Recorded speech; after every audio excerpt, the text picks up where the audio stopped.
Hey, what's up, everybody? Welcome to another stream. Exciting adventure. Yeah, everybody needs to calm down. Nothing exciting going on here, just sweaty gaming. Okay? Nothing exciting here.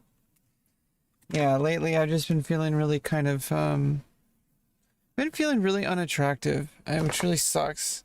'Cause I know it's like, obviously, it's just, first of all, not that like physical appearance is everything. It does feel sometimes like I'm just like, why don't I look the way I want to look? But then again, I think there's also like unrealistic beauty standards. It's ugh, ugh, so frustrating. It's like, why am I not just like, happy? Like I'm pretty happy with how I look. I don't know. I think it's just like um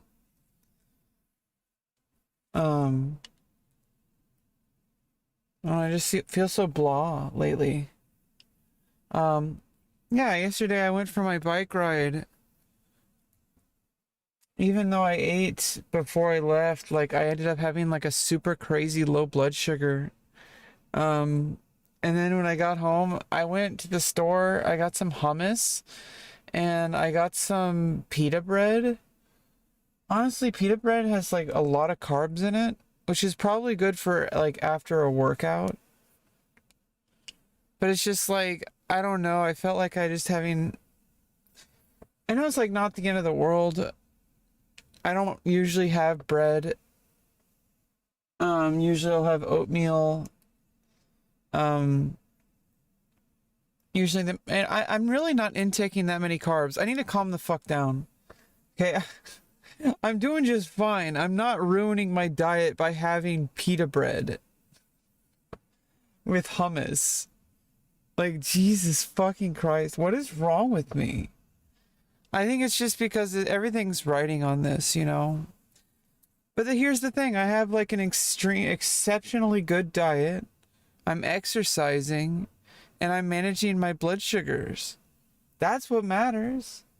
But I don't know, like I said, it's just I'm completely on edge because I don't want this surgery to be taken away from me.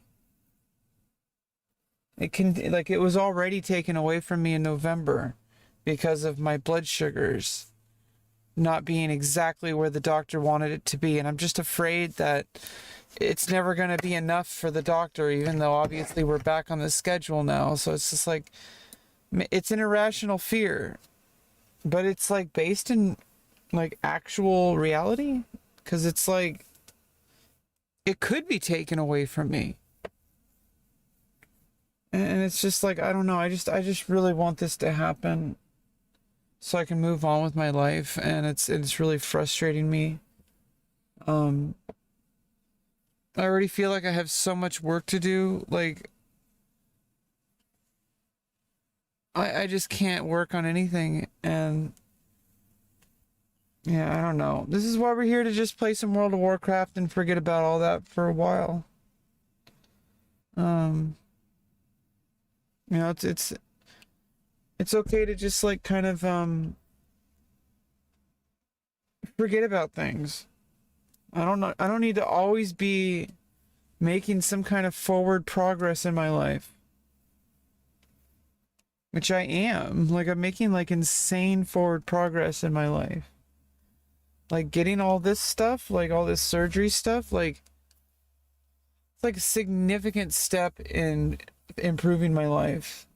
Like taking care of my needs, like, god damn it.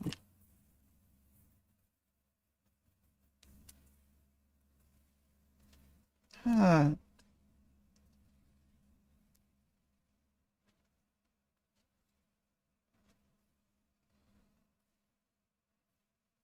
Yeah, I don't know.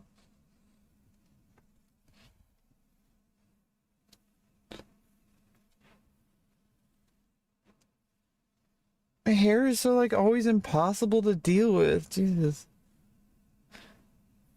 Like it doesn't do like anything I want it to.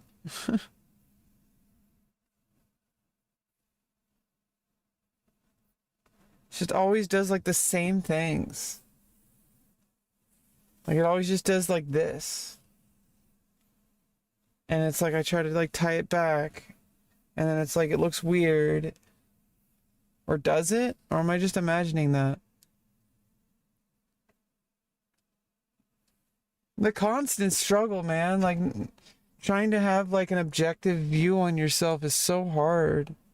Like, am I actually attractive or am I ugly? Like, it's so ridiculously hard.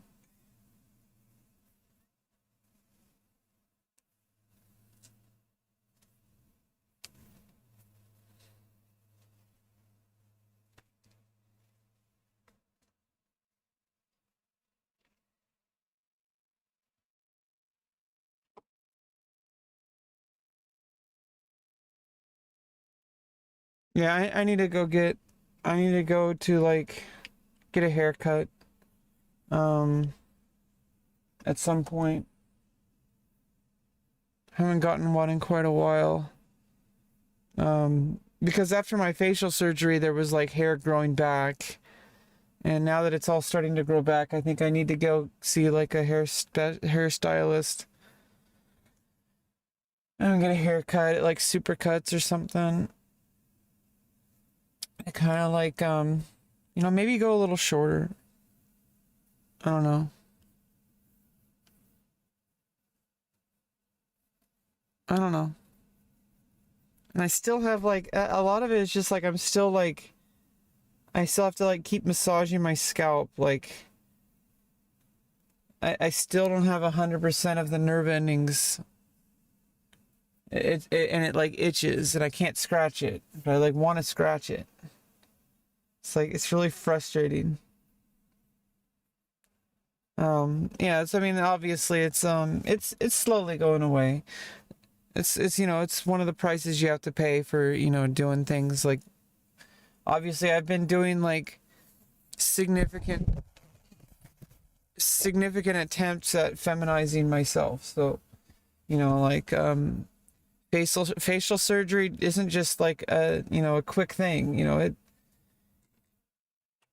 it's a long recovery.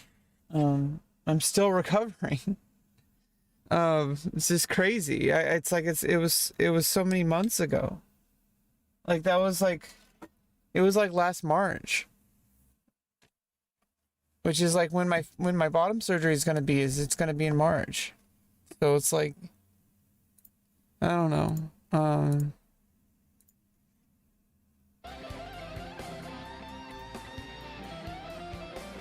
Yeah, hopefully we can just have some fun. I got my coffee.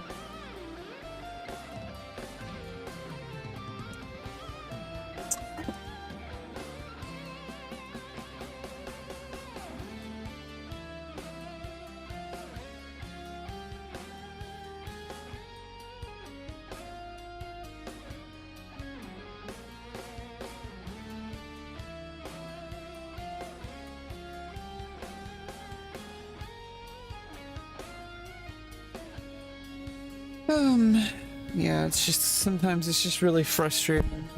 Trying to just, I don't know, it's like I got a lot of sleep yesterday. Gah! What's up, Thunderin'? I got a lot of sleep. After my bike ride, I was pretty exhausted. Just watched some Star Trek Enterprise. Sadly, I'm almost finished with the series, and it was like, I know this, I mean, I've already finished it before, so it's like I'm already like,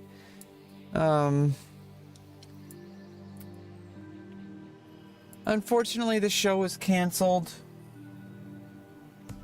before they were able to fully develop the storylines they wanted to do. So they had to rush season 4 instead of actually doing like, you know, normal actual storytelling, which is what Star Trek creators are good at. Which made the ending of Enterprise really abrupt and shitty, and it made the last season not as good as it could have been. Like, which is frustrating, because they were planning 5 seasons, but instead they got canceled, and they had to like finish they had to do everything in the 4th season.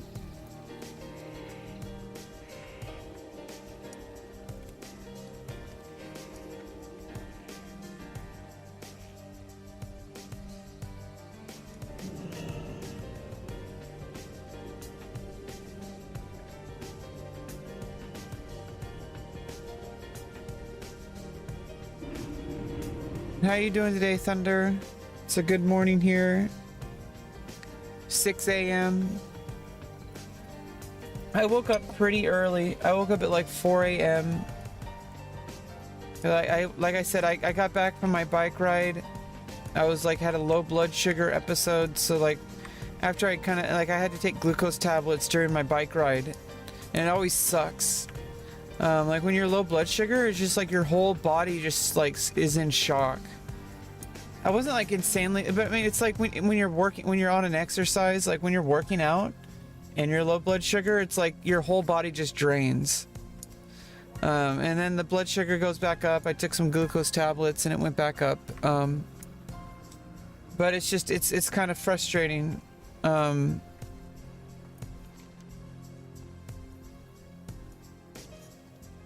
Learning to leave and return the magical way.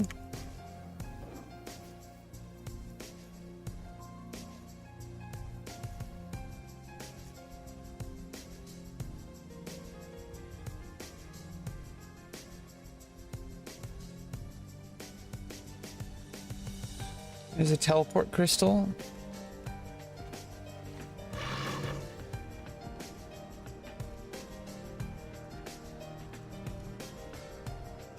I'm getting to the point now where I can really settle into like really experiencing the game. Like just like being in it, you know what I mean? Like there's one thing when you're like grinding and you're trying to level and stuff like that, and then now it's like kind of slowed down. And now I'm just like I'm actually just like enjoying like going through town and like running around and just like enjoying the fun of just being in the world.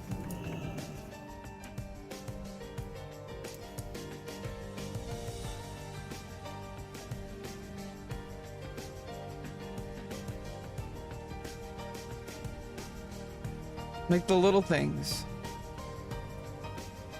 Greetings. Safe travels.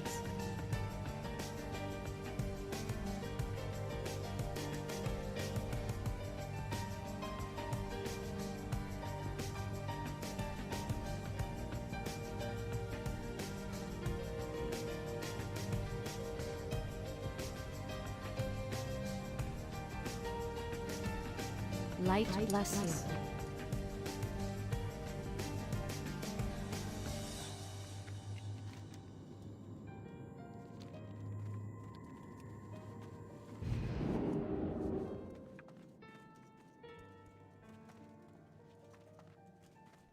I guess originally in order to get up here, you have to actually like do a quest to be able to teleport up here. But I got a portal up here instead. I kind of got like kind of got carried by a guild member. Light be with you. Go with honor, friend. Farewell. Wait, so there's mage trainers here. There's no warrior trainers here?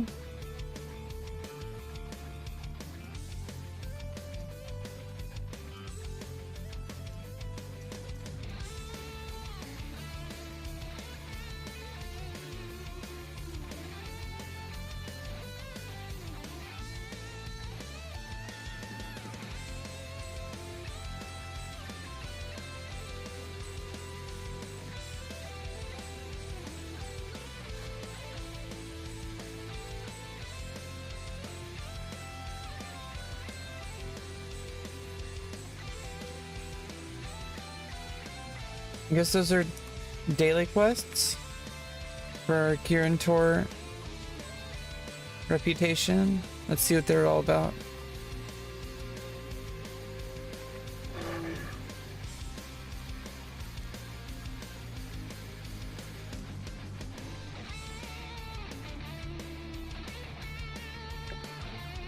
Well, the fishing trainer. Have a good one. Need help? Be careful.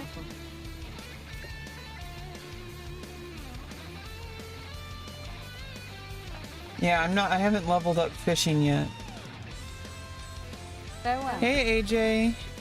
How's yous doings? Tuesdays.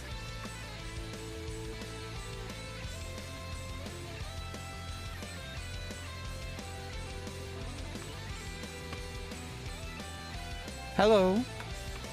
Hello? Hello? Hello?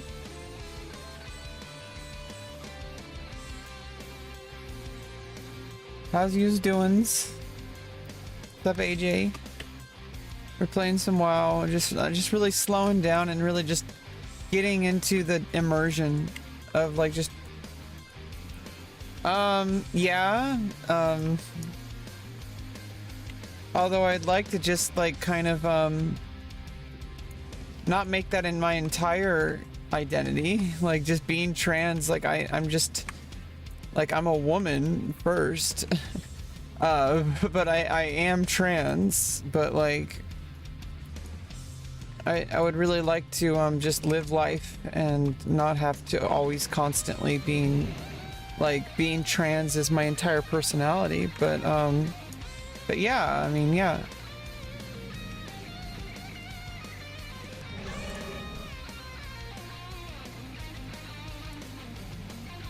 Well, I love trans women too. I'm glad you do.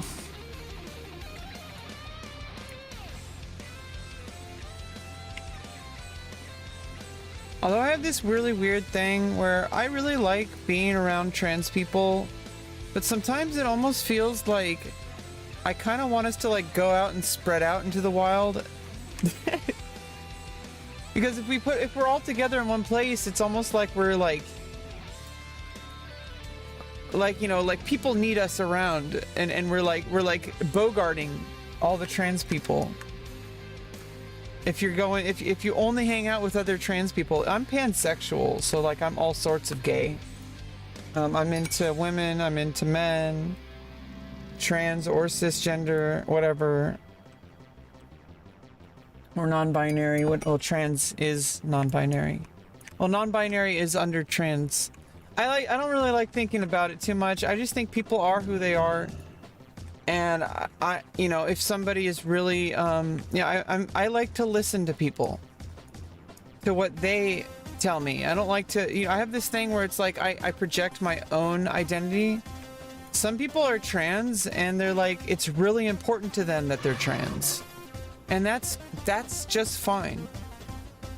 It doesn't make me any less of me, because I'm like, you know, I'm trans, but like that's like the most boring thing about me. I don't think everybody should be like that, because obviously who am I to judge like what other people should be? You know, it's kind of weird when people are like that. Yeah, I mean, if you love trans women, that means that you love women, and if you're a heterosexual guy, then that means that you just like trans women, because trans feminine body types, it's just another body type. And anybody who thinks otherwise, it's just absolutely kind of delusional. People are like, oh, if I'm attracted to a woman with a penis, does that make me gay? It's like, are you attracted to men with penises? They're like, no. And I'm like, well, there you go.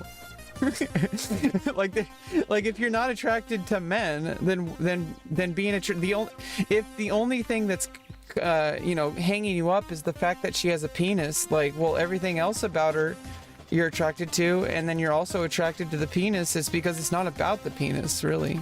And it might be, but even then, it's like she's still female. Like, it's a different body type. Like, you're attracted to the female form, you're not attracted to men. We don't usually talk 18 plus here. We do that other places, and I don't want to like this is just a place to talk about life and talk about gaming. So I would prefer you don't talk about 18 plus here. We don't do sexual content here. As you can see, I'm in my pajamas and we're playing probably the nerdiest game out there. So that should kind of give you a hint.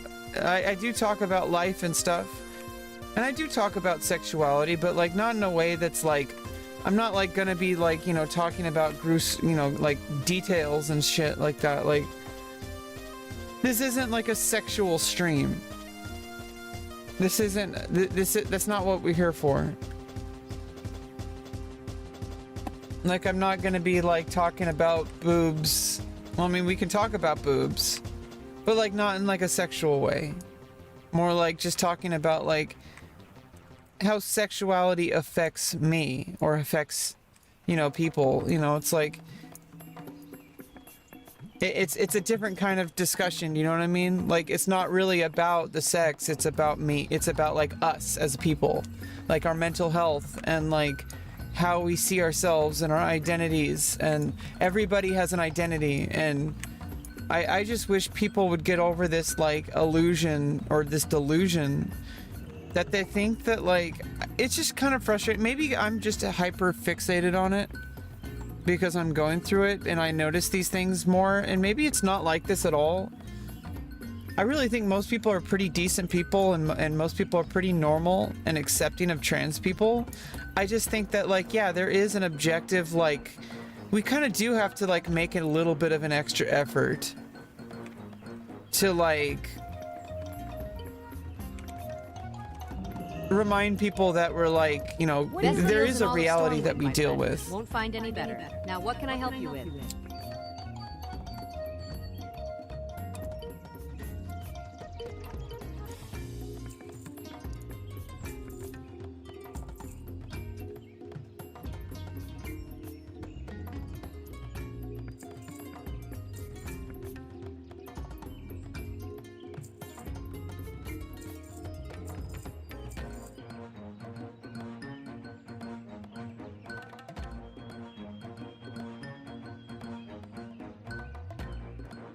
Have a good one.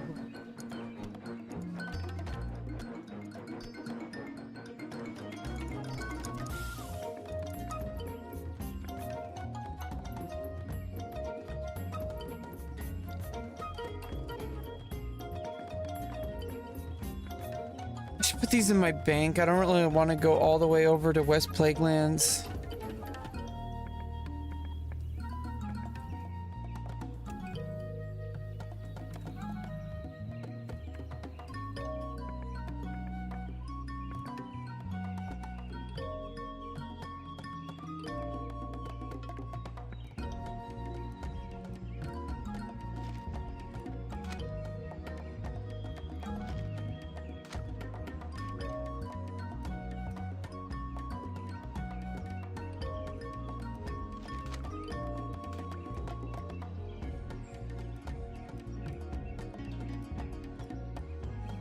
Oh, those damn storm chops.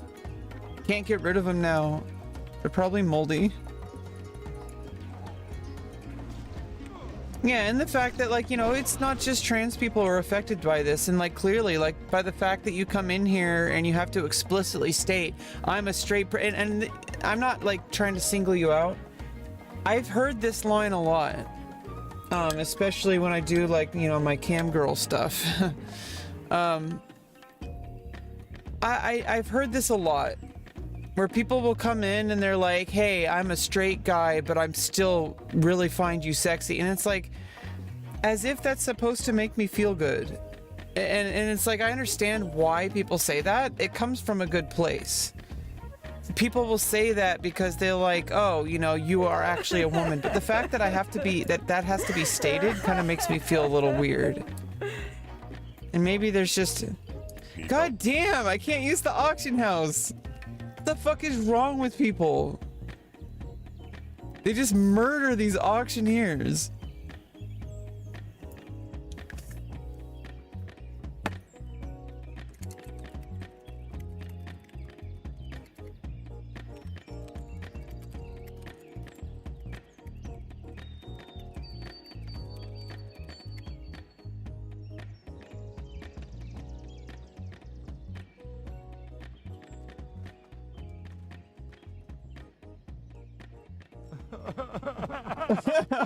God. Bro is like having a breakdown. I have a wonderful recipe. Bring 2 gnomes, 2 eggs. Beat the gnomes, separate the eggs. Or was it... details.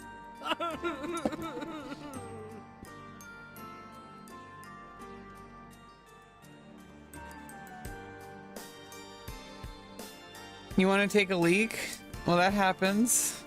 Thanks for sharing. Oh my goodness.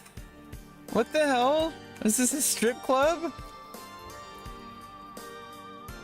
Dude.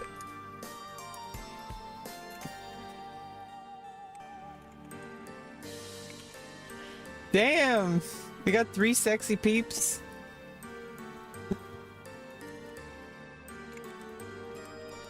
Woo! Yahoo! Humans. I don't want to tweak. What the hell, dude? This is not what the auction is for.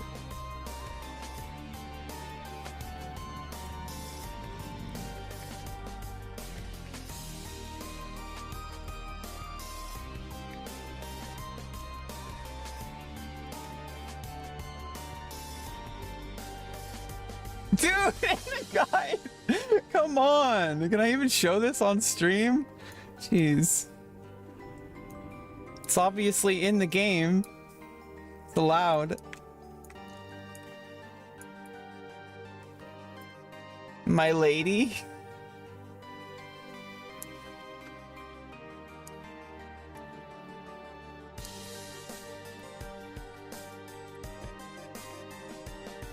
How long does it take the auctioneers to... I don't have time for this.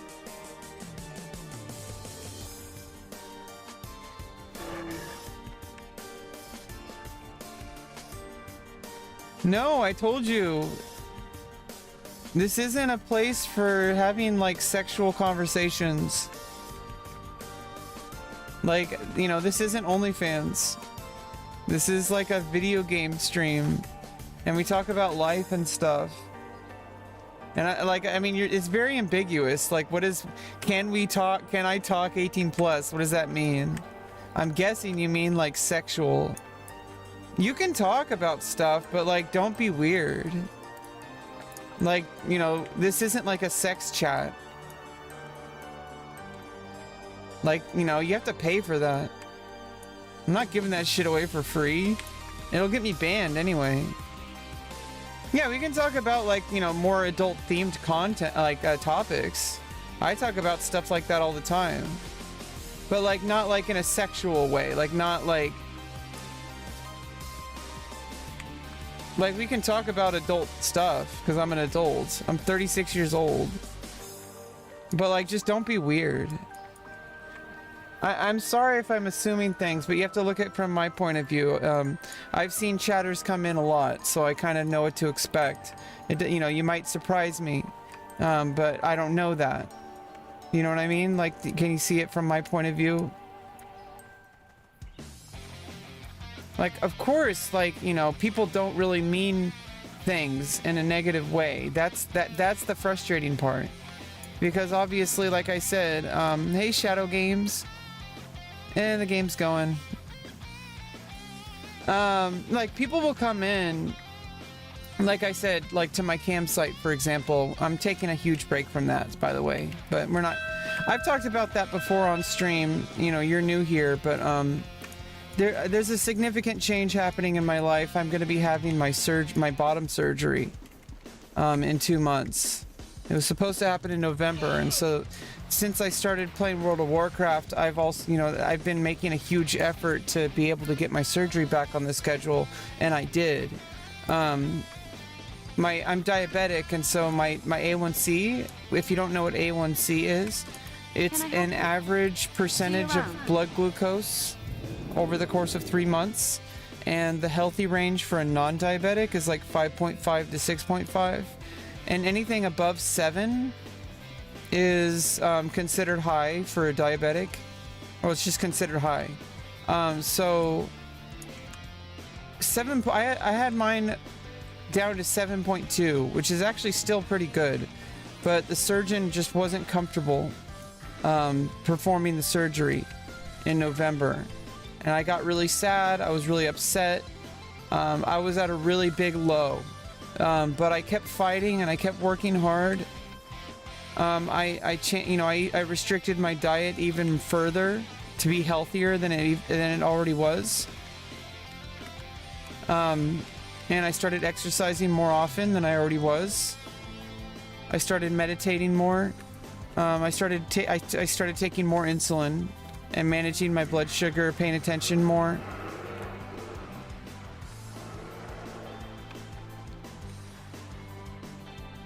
And a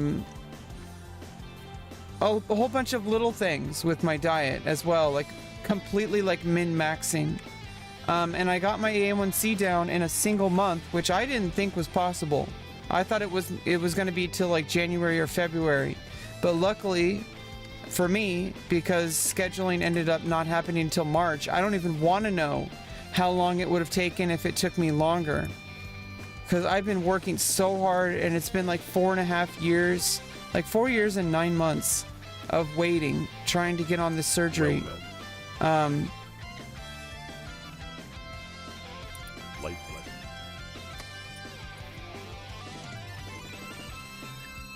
And it's about to happen again. So I got it down to 6.7 in a single month. It'll probably be even lower, like hopefully below 6.5 by the time the surgery rolls around, which will mean that I'm basically going to have my diabetes so under control that it's like I'm not even diabetic, which has been the goal since I was diagnosed back in like 2008. At one point, my A1C was up to like almost 11, which is extremely high. And in these past like 4.5 years, I've got it down from like 10 all the way down to 6.7. So I've made significant improvements to my health, and I'm really proud of that. But that's pretty much what's going on at this point in my life. And it's like kind of like as soon as that started happening, I needed something to really hold things together. And so I started playing WoW. I started with hardcore. Oh, I meant to go over there. I started with playing hardcore. But then I like started playing Season Discovery. And then I got into retail, and I got to level 70, max level, and I started doing, and I have a whole bunch of storyline stuff to do. I want to get through all the Dragonflight. But we've been taking a huge break from that. And we've been playing Wrath of the Lich King, and now I'm up to level 71 on Warrior. I'm a tank. I don't know why people don't like tanking. And I guess it's just like, I was reading a forum post. People were like, it's so hard to get a BFD because there's no tanks, even though there's so many more classes able to tank. The same problem is, this is the problem in every MMO. People are just too afraid to tank. And it's like, I understand if you're afraid to tank in like hardcore, but even then, like, somebody has to tank. And if you do it right, then it's like, it's not a problem. And if everybody's working together and doing their job, it's not a problem. You really have to take initiative, and I guess it takes a certain type of personality. You have to be willing to you know, do what you're supposed to do, and you have to take charge. That's what a tank does. But what? It just heals itself? What the hell's going on?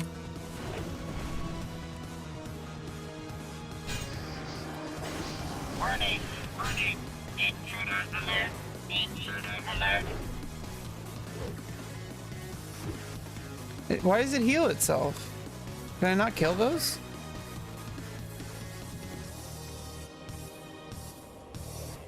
And why? What is this thing? Why is it in the ground? Why can't I attack it? Oh, that's weird. It's glitching out. Yeah, I mean, if you're not really good, I don't really care if people are harsh. You have to learn somehow. I don't really give a fuck what other people think. I'm gonna do the best I can. I'm gonna, you know, I'm pretty damn good at doing my best. Get on, Twice Slicer. I know that people are gonna be mad, but like, actually, my experience is that people are saying, you know, you're actually doing pretty good. So I guess I'm good enough, even though I'm a new player. Maybe I'm just good at video games. I don't know. I really don't like define. Some people are like, you know, get really weird about that.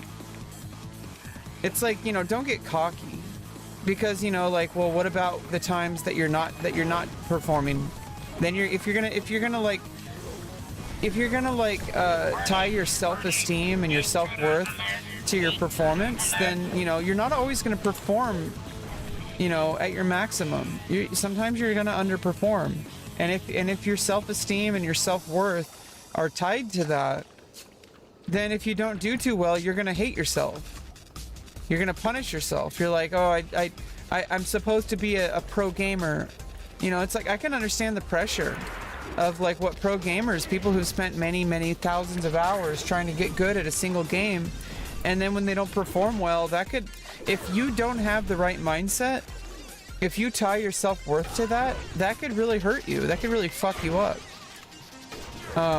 Especially when there's a lot riding on it. Like that's like the most danger is like when you're like at a competition, your team is relying on you. Like if you go to like a pro event, I can understand that. I'm a pro gamer, not yet, maybe never. I don't really want to be a pro gamer, but I guess responsibility is not something you choose. It's thrust on you, thrusting.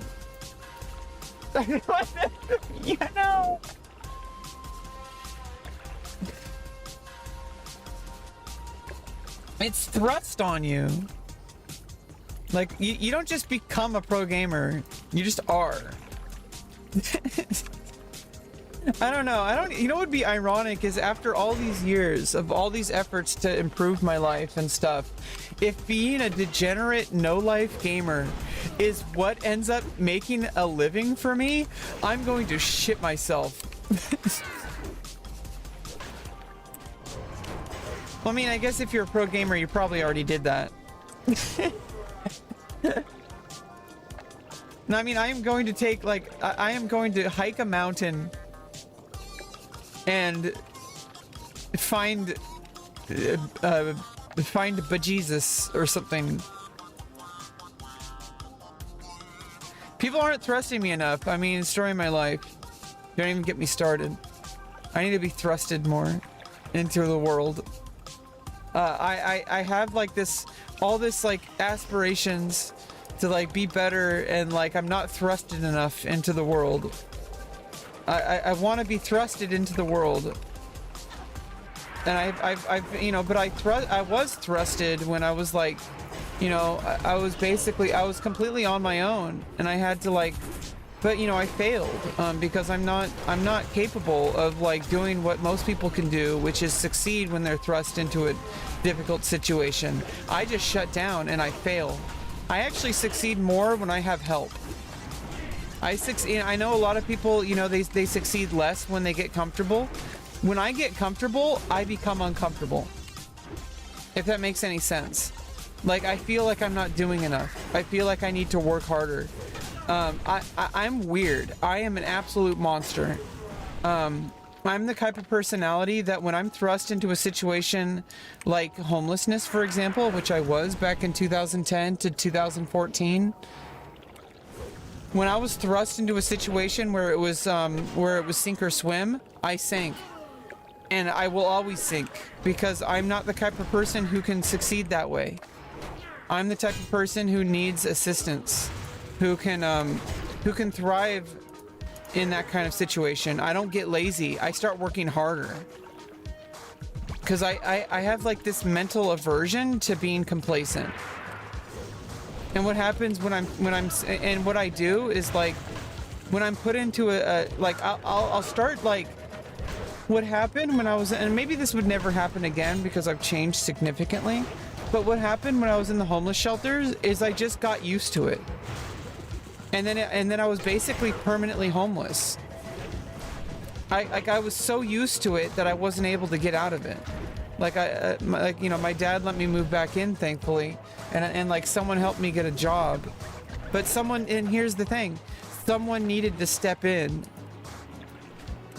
Someone sat with me and filled out paperwork with me to get, to go to a job interview, and then I couldn't handle the job, and I ended up quitting later. But I still don't see that as a failure because I still got myself to the job interview. I still landed the job, and it was kind of a pity hire because I was in the homeless shelter. But still. I have a hard time showing up to a regular job. That's why I'm declared permanently disabled. I have to go through a different path. That's one of the reasons why I started streaming. But then I found out that, you know, it's like streaming's probably not going to be a good, reliable option for me. But that's why I got into, you know, being an adult actress and like an adult model, being a cam girl, because that's something that I do, like, I think that can really work. I'm really good at it. And it might really work out for me, and I'm a performer. Like, I do really well in short bursts of and this is why I'm a tank. Like, it manifests in every single area of my life. So in like MMOs, I'm really good at being like a tank or a healer, because those are very high pressured positions. Those are positions where like you absolutely have to do it correctly, because if you don't, you're gonna, like, everyone fails. I do really well in super pressure situations, but not in situations where it's like all, like, you know, if I like, you know, I guess that's like contrary to what I just said. I don't really know how to explain it. It's a really weird situation. I perform really well when I'm in situations where you have to put a ton of focus for like a very short burst, and then you can take a break. Which is why I think I can be a really successful model. Yeah, well, thank you, Didalo, and thanks for the follow the other day. Or yesterday.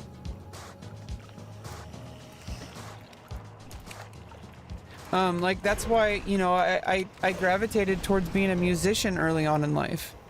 I'm really good at, like, putting a lot of time, you know, putting a lot of time into something.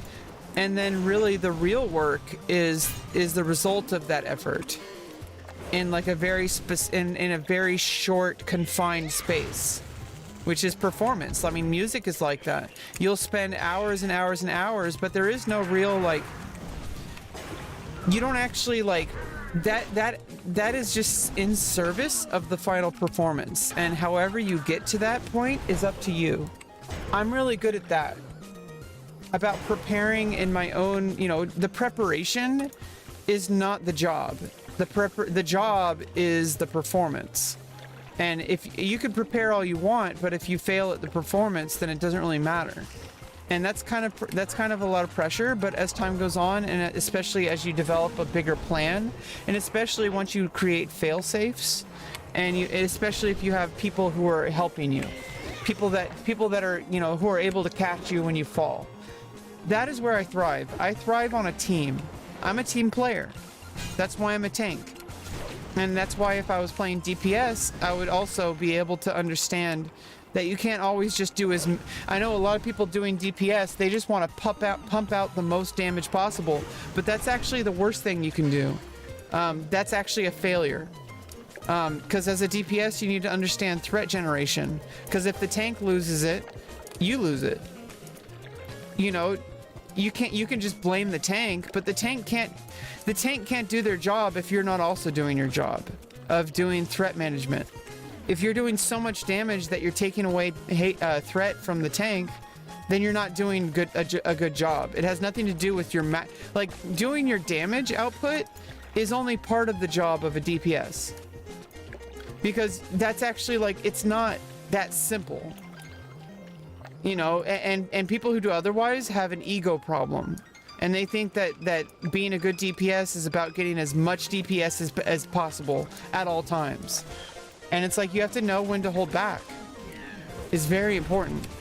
Because it's not just about you. It's about the team. You know, like, I have to know, like, you know, how the boss fight goes, how the mechanic goes. I have to know how to keep the mages alive and keep the DPS alive. Like, I have to know when to turn the monster away when it does, like, you know, like certain abilities, like, you know, because they might have instant abilities that are like cone effects or something. And if I have the mob facing the mages, it'll kill the mages. And then we'll wipe, and I'll fail. Obviously, I can't stop you from casting all your spells, but I can kick you from the guild. If somebody is just going to continually just refuse to respond to direction because they don't understand that it's a team game, that it's not all about you and how much damage you can do. Like, yeah, like, you know, like do that on 1v1s. You know, like, and also 1v1s is not just about doing as much damage as possible, because, you know, there's a whole bunch of stuff. I'm very bad at PvP. You know, I'm gonna, you know, I'm not even level 80, so I have to get some gear too. So PvP has a high barrier of entry, unfortunately. Well, I guess fortunately, because once I get there, then it's like the game can really begin. You know, once I get to level 80 and start getting my gear, and start, you know, then I can start like slowly, like, you know, trying out PvP and getting better at PvP. But I need a dual spec for that, and I need a different gear set for that.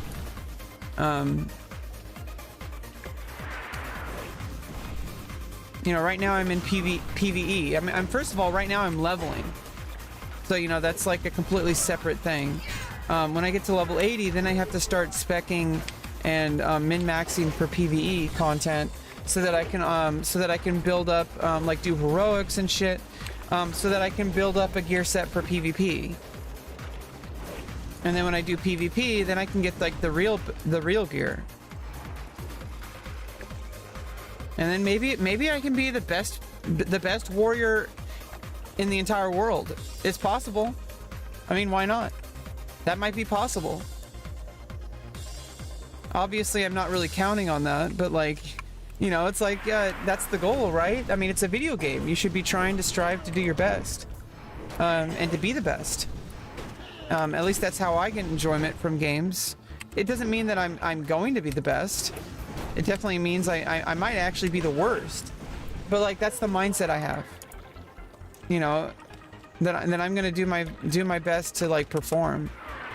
And that's who I am outside of video games too, because that's just who I am. Who you are in real life will come across in games like World of Warcraft. So if you're the type of person who just rolls a DPS, and they just like spam as much as possible, and then everybody wipes because you didn't listen to instructions from your guild, from your leader.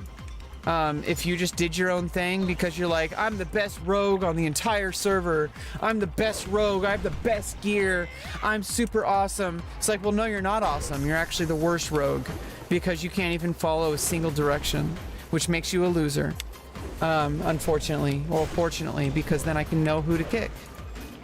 You know, these people have such an ego problem. I'm not running a guild though. I'm in a guild, so I'm just gonna do my job to learn, because I'm brand new. I'm a noob. Okay, so I can't be a guild leader right now. I need to learn how to be a guild leader, and I might never be a guild leader. I might just always be just a guild member. Which is fine, because that might be how I do best. And I don't think I'm a good leader. I think I'm good at leading, but that doesn't make me a leader. Which I think it makes me a good I guess it makes me an elite. Like I'm not the boss. I'm like the boss. I'm like the person that the boss counts on. That's who I am. I perform. Like the boss knows that I can get the job done, and knows that I will do it to the best of my ability, and absolutely not stop until I do it. And in fact, the boss will actually tell me to go on vacation. Like that's the kind of person I am. Like, someone will come to me for a task and I will like devote my entire life to it until it's done. But some tasks are very long term and open-ended, and sometimes they'll be like, hey, like, Rebecca, can you like slow down a little bit, like go take a few days off, like, and then we can come back on Monday. Like, you don't have to work on this all weekend. That's who I am. Which is, it's just like the DPS, like it is an ego thing, even though like it's actually bad, because it means that in the long term Oh, I have to curse them. Target and inject a dead fizz crank mechanome. Okay, that's I've been failing this quest. I thought I just had to kill them.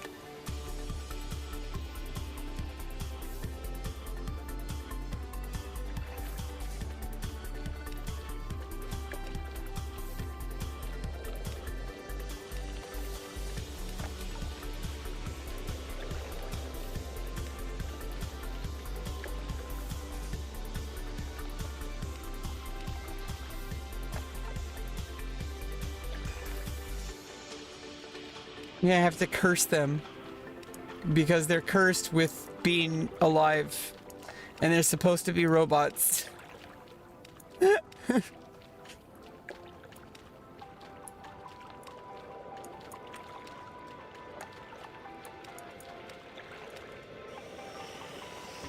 So yeah, I have a lot to learn in order to be a good warrior. I actually love tanking. I know a lot of people, like I said, a lot of people are averse to tanking because they don't want the pressure. And it's like, well, warrior is really good at tanking. Like, it's a tank class. Yeah, it can DPS. But like, that's if, like, you know, if you don't need, if you have like a better tank. Like if you already have enough tanks and you can be a DPS, and maybe that's better for PvP. But I feel like you need a lot of good gear to be a good DPS. Like, it might not be very good out the gate, but like maybe if you have the best gear, then like I feel like that's what Fury Warrior is. Fury Warrior is basically showing off your gear. I feel like that's all it is. It's not even like you just spam 2 abilities and like and just do as much damage as possible because you're showing off your gear. I feel like that's all. That's what Fury Warrior is.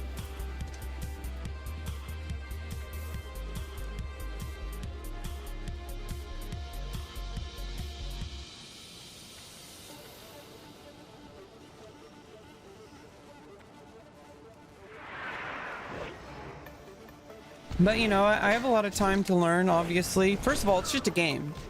I literally don't even have to improve whatsoever if I wanted to. I could just be a fucking loser and not care about my guild at all, not care about my performance, not care about what my raid groups want from me. I could just do my own thing, and then people will just get pissed off at me and never play with me again. Obviously, I could do that if I wanted. There's always new people. But you know, that's a good thing and a bad thing, because it means that if people do have a problem with me, there's plenty of fish in the sea. And I'm just trying to improve, and I think that's like redeemable. Because it's the difference between somebody who doesn't want to improve and somebody who's trying to improve but not doing so well. Because I would rather have someone on my team who isn't performing very well and maybe has slow progress, who is constantly going to try to improve. Because that person scales. Because as soon as that person is competent enough, you know that that person will keep trying to get better.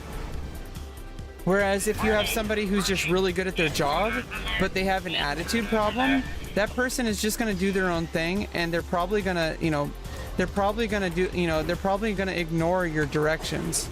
They're probably going to underperform when it suits them. Like, they're like, oh, I'm going to perform. I'm so good at my job. I have the boss under my thumb. Like those type of people, I feel like those people, you should find a way to get rid of those people as soon as possible.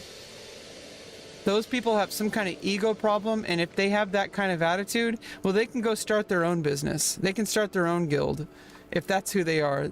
They obviously don't want to be a team player. They just want to show off to everybody how good they are. And honestly, they're probably not even that good. It's like, it's really not like their entire personality is that they're good at something. But like I said, as soon as you underperform, then it's like, if that's all you are, if all you are is your skill at something, then there's always going to be someone who does it better. And then you're not going to be consistently good enough to always be performing. And sometimes performing is not really like, you might have a different,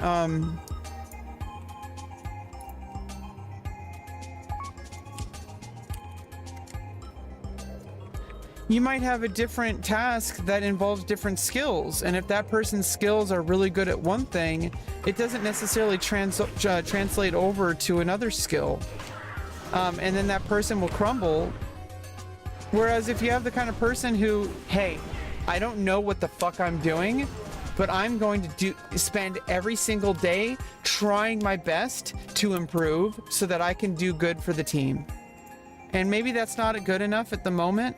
Maybe you have to let that person go, but that person is going to fight back to improve even more. And eventually, I feel like it would be a mistake to let that person go, because that person is going to scale so much better for whatever you're doing than somebody who comes in hot with some kind of ego. Like they're the best, but then like, okay, but what about when they're not the best? Or what about when they start, they start slacking because they're lazy? They just like, you give them a job to do, but all they do is just play World of Warcraft all day. Because they're like, oh, I'm so good at my job, I don't need to prepare for this. I'll just do it the last minute. That's a dangerous person to put under your, to put responsibility on for a task that you need to get done, like contracting that person or hiring that person on as an employee. That's a dangerous person to have. I'd rather have someone like me. And yeah, like I said, I'm not very good out the gate, but I feel like if people truly understood the kind of person I am, they'd be kicking and screaming to have me, to have me on their team. Because I'm absolutely obsessed with improving and doing a good job. Unfortunately, I need people to help me get to that point. I need training. I need somebody to coach me. I need somebody to lead me in the right direction, because otherwise I'm going to go off in the direction that I consider to be the best option, and that's really inefficient. Because that's how I work. I do try to get better at and like I said, I always try to get better. I do try to get better to have a better understanding of being able to self-direct myself. But I perform so much better when I have somebody else telling me what to do. Saying like, hey, like, you're doing great, but if you do it this way, it's better. And I'm like, oh, cool. I'll work on that. And then I get significantly better.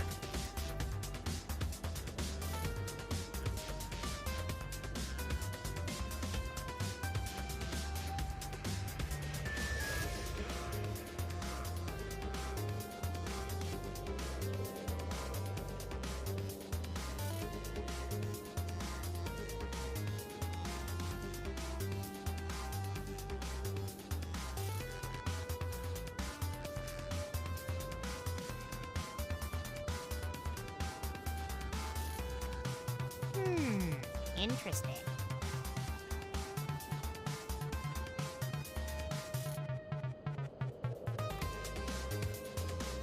Very good.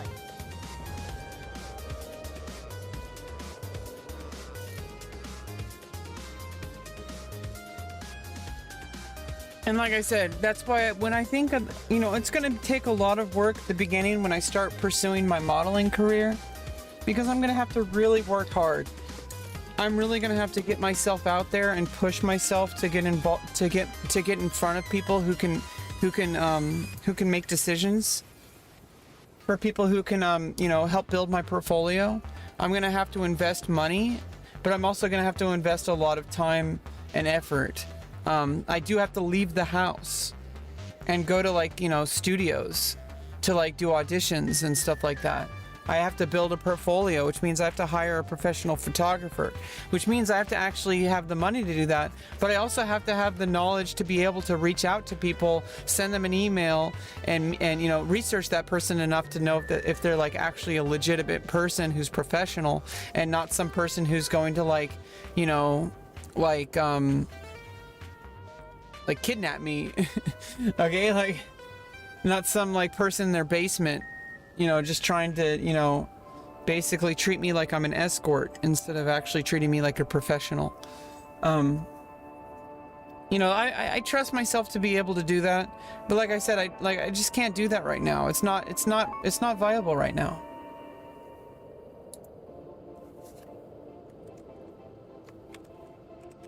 I'm so close to surgery. Like, it's not the time to do that.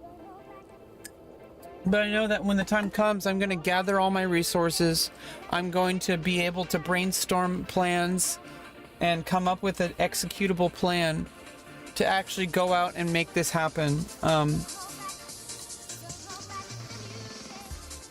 But once I get out there and I build a good enough portfolio, maybe I could hire somebody eventually, or contract, you know, basically like get someone to represent me so that I don't have to work so hard. So that I can find somebody to do the legwork for me, and then all I have to do is show up and work.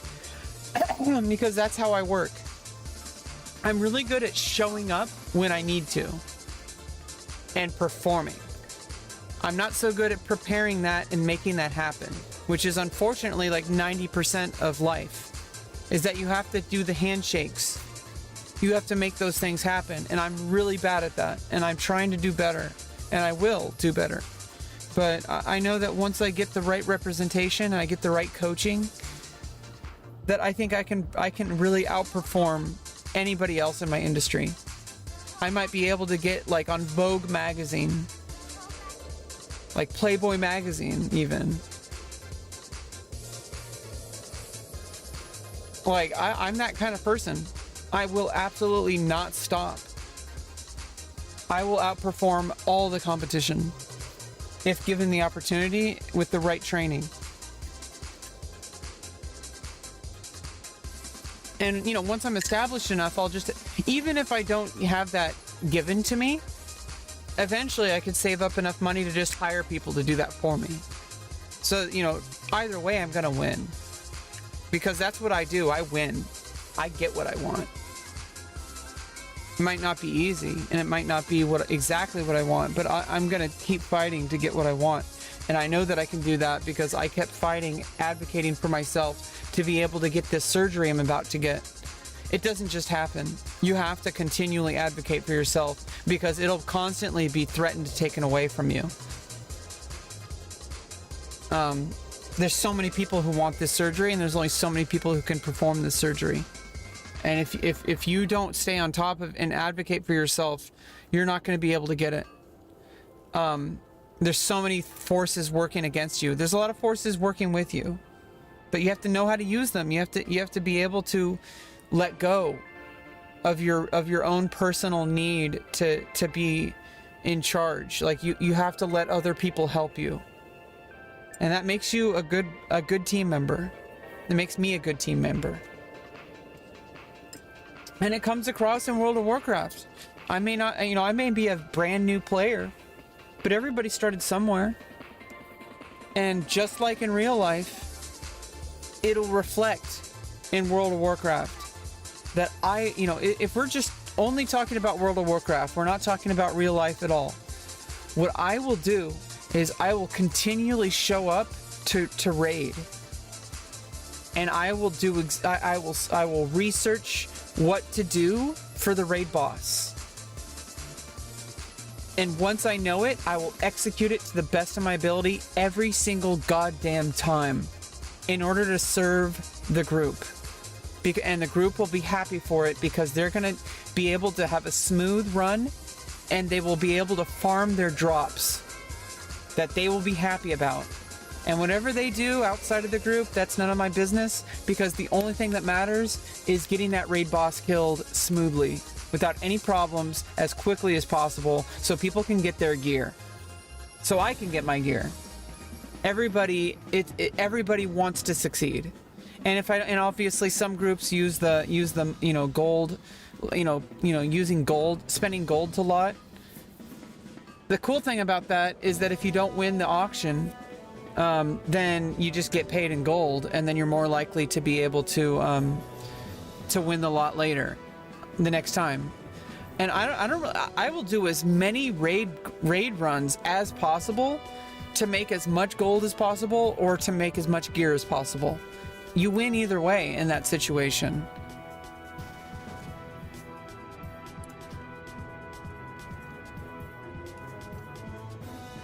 And either way, I just You want have other a people to be great day happy. now. And people are going to be really happy because everybody has their own goals. Honored, I'm sure. And as a tank, that, you know, my goal is to make their goals succeed. That's the job of a tank, to make sure that everybody gets what they want. And I will get what I want. I'll get my gear because people will want me to join their groups. Very good. Very well then.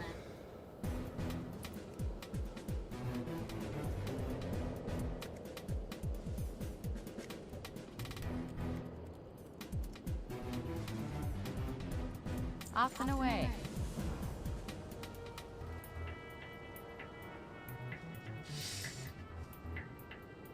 Alrighty then.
I think Booper's been cooking.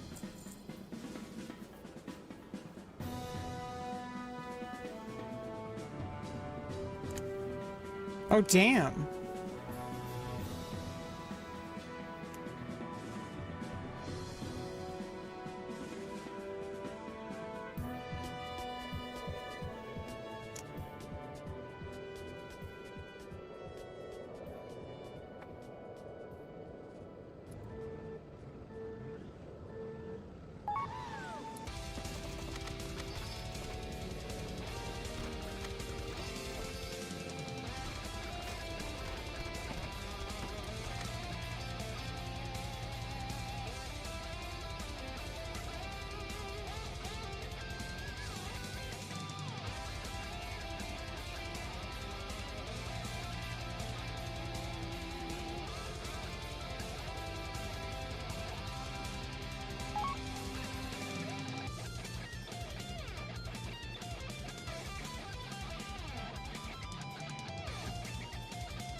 Hey, what's up, Ramzel? I'm good. Just questing. Trixie Boopers is just like fishing and just gave me a ton of food. I guess he's leveling up fishing and cooking. I already have a whole bunch of food, but he just gave me some better food. I can get rid of all this crusty flatbread. It's too crusty. It's all stale. But I have all this one that gives 22,500 health. And level 75, I got 45,000 health. I mean, not 22,000 health. This gives me better haste rating too, so that baked mana ray is actually like just better.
Ooh.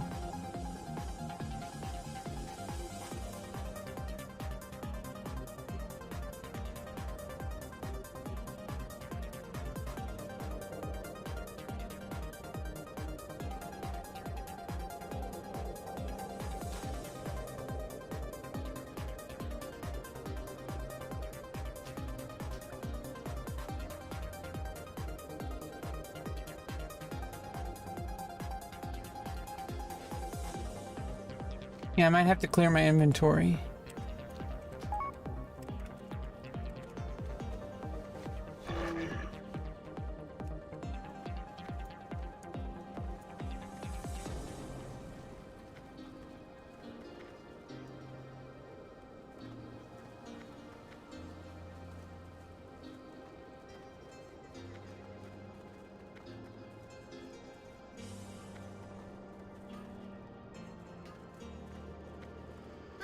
Interesting.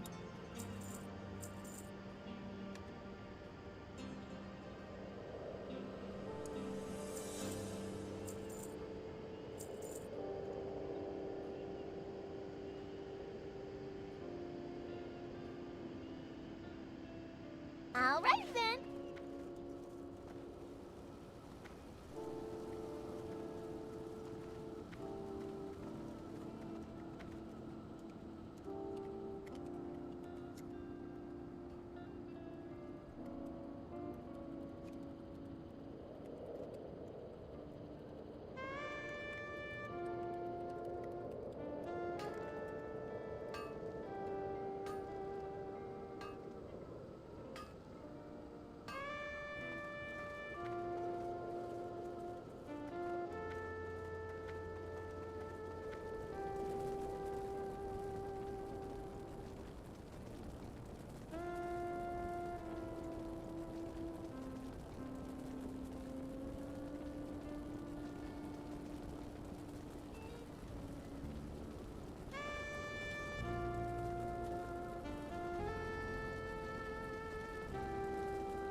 Well, if you're at work, Paul, along the watchtower, I won't tell your boss.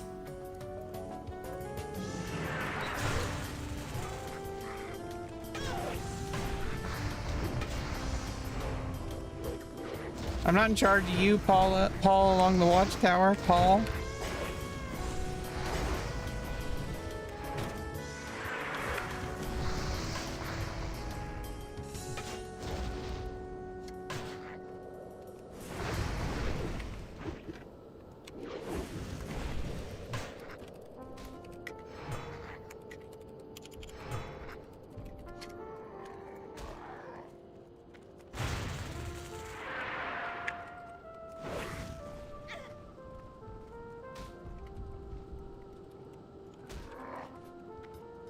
Ah!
Oh, you gotta get your shit together, Paul.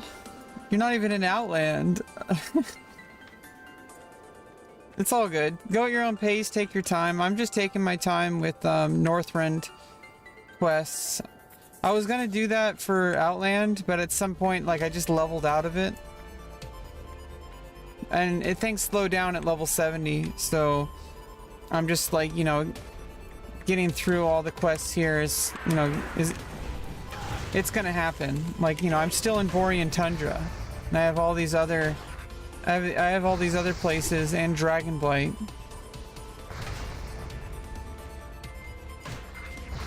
You know, with quests to go through.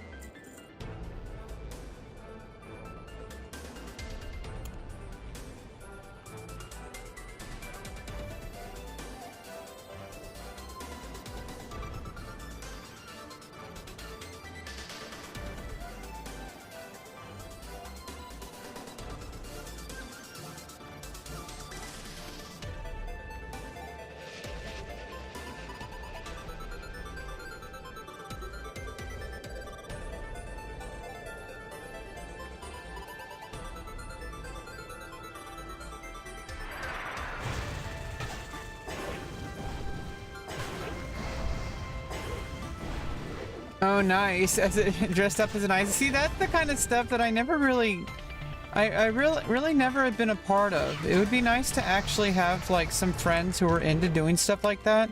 I feel like you need a friend in order to get into cosplay. You know, but I mean, I guess that could be a way to make friends. One day I might actually go to like a cosplay, to like go to cosplay at like a convention somewhere, or like go to BlizzCon or something.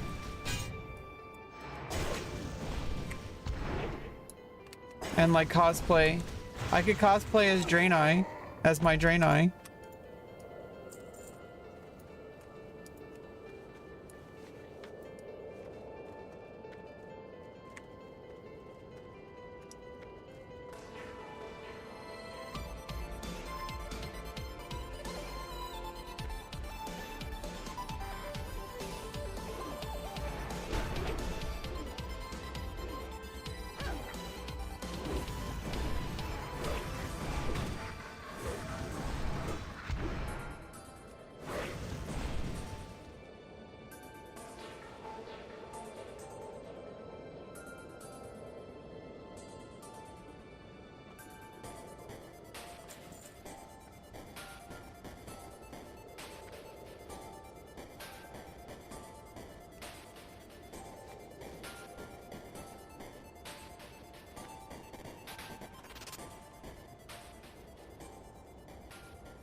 He went to work as my night elf as a regional manager.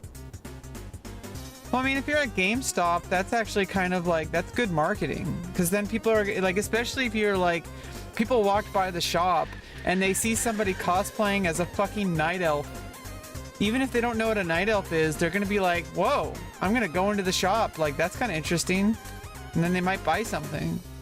Like, that's just good marketing. For that specific context. Like, obviously if you're like working at like a Macy's or something, that probably not fly so well. It's like somebody who has tattoos, for example, probably do really well at like a store that's like about like part of like tattoo kind of culture. Like a record shop or something. I don't know. Or like a motorcycle shop.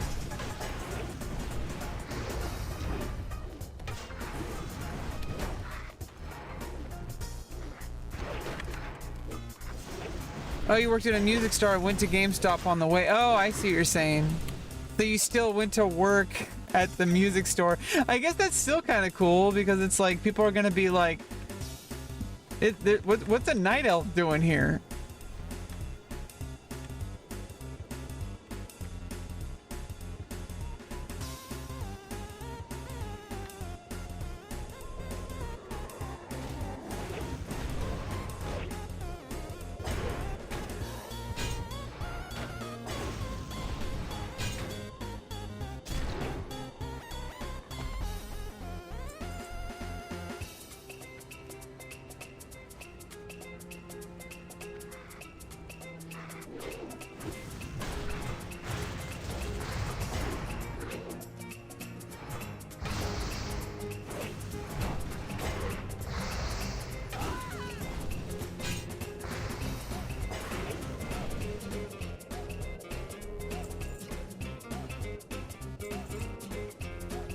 Oh. Well, that sucks. That he was super serious. Well, if your manager was super serious, how did you get away with stuff? Some people just take themselves too seriously. Especially like they like really kind of like make themselves out to be like more important than they are. Like, come on, like you're a manager at a business. Your job is to make sure that everything goes smoothly. And it's like some people like get a power trip about it, and it really sucks, and it's really obvious when you work with those type of people. It's like, I mean, I understand there's also the cool managers that like let you chill and like, you know, like, you know, don't really like they kind of like let things slide and stuff, but I really think that's kind of like, it wouldn't have to be like that if managers were just decent people. Like if they actually just like treated people like actual human beings instead of like bottom line, you know?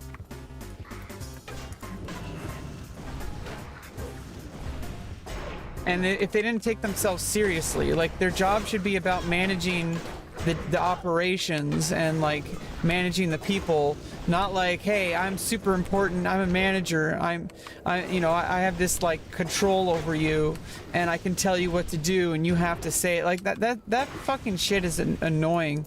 Unfortunately, it's how the world works, and those people really don't let me have any chances at success, because I always fail to them, it seems.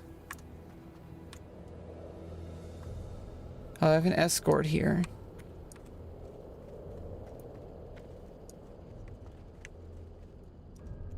Ah! Well, that sucks. There he is. I think I have to, like, not jump. I didn't realize there was a fall. Oh, and regional managers are the worst. They don't even work there day to day. And they just show up and they like act like they know what it's like for the people who work there. It's really fucking frustrated. I had this like regional manager at Burger King, and everybody had to act a certain way, like, oh, when she's here, you know, we have to do things this way. And it's like, literally, I just didn't give a fuck. I just did things the same way I was trained to do. You know, and the regional manager got mad at it, and I'm like, hey, listen, this is how we do things on a daily basis anyway. I'm just doing things the way I was trained. I don't give a fuck. I'm not gonna pretend that we're like this perfect set of employees that does everything exactly the way that we're like, you know, supposed to, because on a day-to-day operations, that's not feasible. Because she hasn't had to work with fucking customers who are so fucking entitled that they want everything now. And if you do things by the book, you'll have to like, the line, like the drive-through, will get backed up. So we had to not follow the rules in order to actually get people out of there. Because people just want their fucking burger. They don't care if you do it by like the books. They just want their fucking burger so that they can go home and play their fucking video games or watch TV and enjoy their fucking burger. That's the real world reality of what it's like for a customer and for working at a place like Burger King. But they're like, oh, you have to do it this way because that's the way that we outlined to do it. That's the way you're supposed to do it. And it's like, okay, you have never fucking worked a single day, it seems, at an actual day-to-day at this location. It's just ridiculous. Like, this person comes in here with this ego, like, you know, with this nice fancy car. You make like $3 an hour more than I do. Like, come the fuck on. You just climbed the fucking corporate ladder to be a district manager or whatever. Like, I don't know about $3 more than me, but they don't make that much more than a standard employee.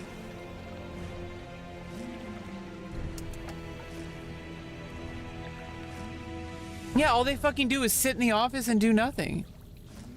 A good manager will be a good employee, ideally. Like, it's not that fucking complicated. You're there to be a leader of the team. You're not there to just, like, delegate and then just sit around and just take a nap in the office, which is what most managers do. And obviously they have stuff to do. Like, they got to take care of like all the accounting stuff, like they got to report stuff and etc. But like most of the time, like they could get that done in like a very short amount of time. I mean, I was trained to be a manager at one point at like Taco Bell. It wasn't that difficult. You just had to like write a few things down and like at the end of the night you had to count the money. And one time there was this guy who actually stole money from the cash register, but it was from my cash register, and I got accused of it. And then they looked at the camera footage, and it was like they literally saw the guy like taking the money out of it. So it was like, you know, I was in the clear, but that was fucked up. Like, I would never do shit like that. Like I mean, first of all, I'm not stupid. It's on camera. Like, but also like I just, there's no, like, it's just not worth it. Like, and also I'm just a good person. Even back then when I was a pretty shitty person, I still had like, you know, ethics.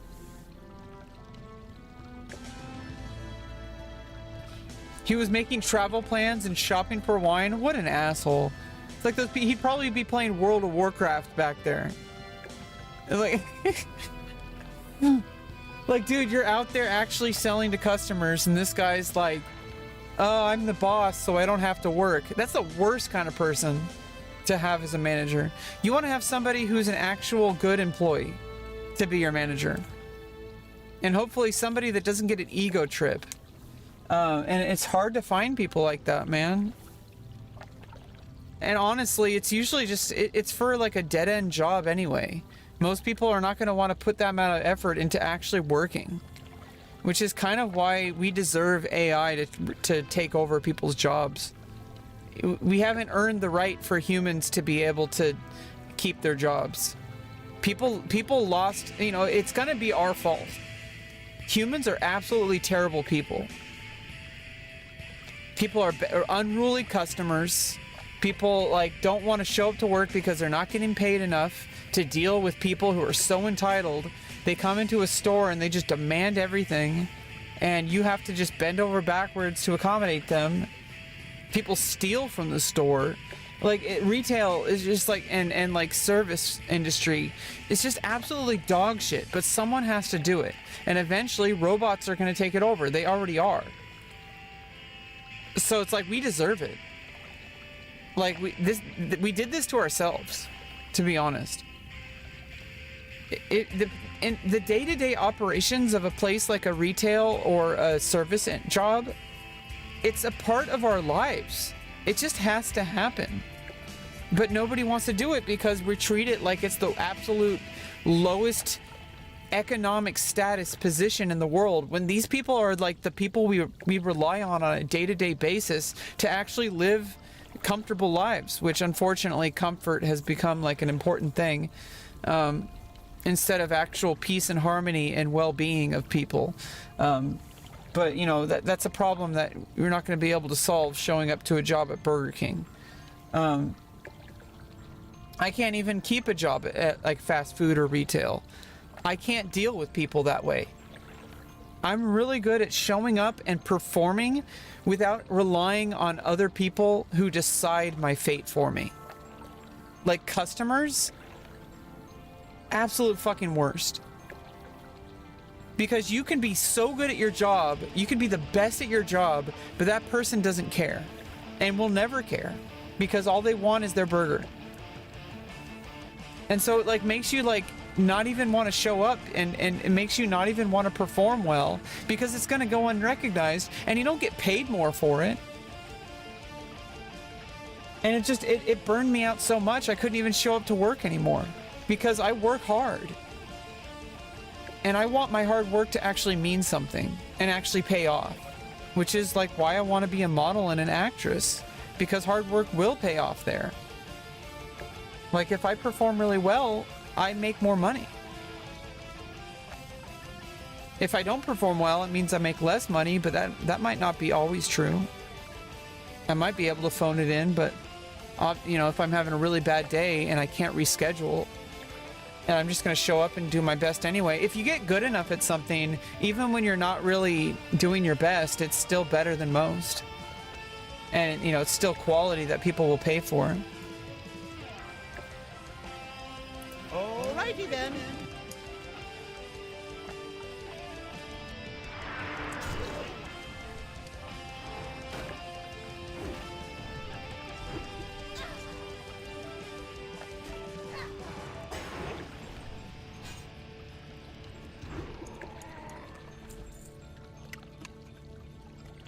Like, I mean, if you just get so good at things that you can basically do it on autopilot, I feel like if I get the right kind of training and if I have the right experience and do modeling enough, I feel like I could just show up and basically just, it's not even a problem. Like, I just show up and it's so easy. It's like easy money. But it's not going to be like that for a while. I'm going to have to work really hard at first. But then it's going to pay off. Because then my hard work will actually mean something instead of just like being unrecognized and not even making more money, making barely enough money to not even survive, living paycheck to paycheck. I can't fucking do that. I want to make enough money to invest in myself and make my life meaningful and like be able to do the things that bring me true happiness. And also working brings me happiness. I'm the rare kind of person who wants to work. But it has to be the right kind of work. And that's why I think modeling can be really good for me. I like working with people. And I like making something. I like making things. And having like... having like something to do. To like have a common goal. I just like showing up to do that. And, you know, but you need money to survive. Can I help you? Like, you need money to live. And so hopefully it's something that you can show up to and enjoy and also make enough money so you can pay your bills. But I honestly, like, I just want to have a life worth living. That's really it. And I don't want to just make money and just like veg out. You know, I actually want to work. But you need money in order to like have that lifestyle in order to work. Because otherwise you don't have any options. Like, you know, you can't work as well if you're struggling to survive. Like, it's really fucked up situation where it's like I would do better if I was stable. Like if I had a stable situation where I could actually have resources available to actually be able to work. But unfortunately I don't. And also, it's just the reality of this medical procedure I'm having, that I just can't do that in this short of a time, especially just with depression that is caused by what this surgery is going to solve to the best that it can. Obviously, it's just the best shot I have. It's not even guaranteed to really help me. It will though. I know it will help me. But it's not like the surgery is going to be this magical cure to my life. Like, I'm still going to have to deal with life. It's just I won't have to be as fucked up from gender dysphoria. And even then, it's not perfect because I'm still trans and there's still a huge stigma against trans people, and I still have to deal with that even after having a vagina. It's going to be less though, because I'm going to feel better about myself, feel better about my body, and then it won't matter so much what other people think about me. I actually, like, I can't tie my happiness and my fulfillment on what other people will think of me, because people will never accept me, because I know that there's like a 64% approval rating of people who are just okay with trans people. You know, they may not like love us, but like at least they're like okay with us existing. And that's among like Republican voters. So it's actually not as bad as like the internet makes it seem. So those people, the transphobic people and those transvestigators, people who will like accuse cisgender people of being trans, it just kind of like uncovers the absolute mental illness that is transphobia. Because now cisgender people are being affected by transphobia. People who are literally assigned female at birth or assigned male at birth are experiencing the effects of transphobia. Like it doesn't stop at trans people. Like everybody is going to be scrutinized for their appearance. Like it's just fucking disgusting what it is. Like, and also like women who have like lower tone voices, which is a lot of women, or who have bigger shoulders, or, you know, and women do have like an Adam's apple. Some women even more prominent sometimes.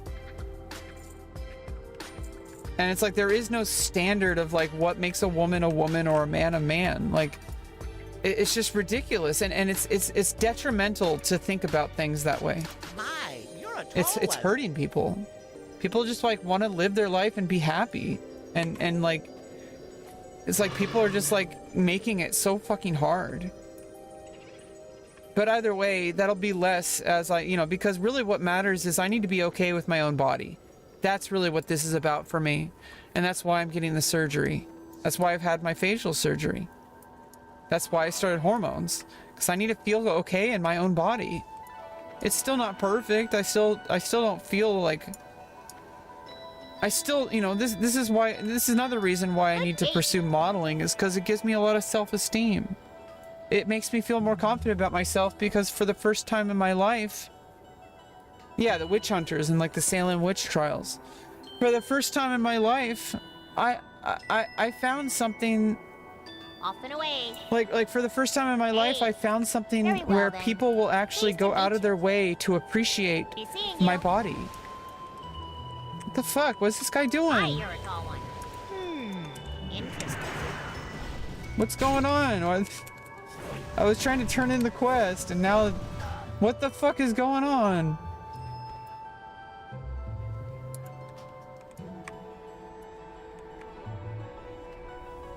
All these Trents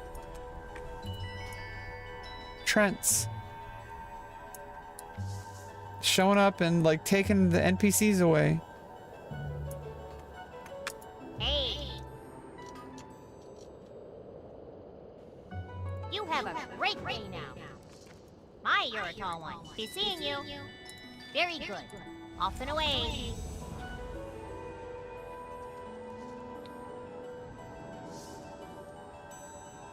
Very well, then.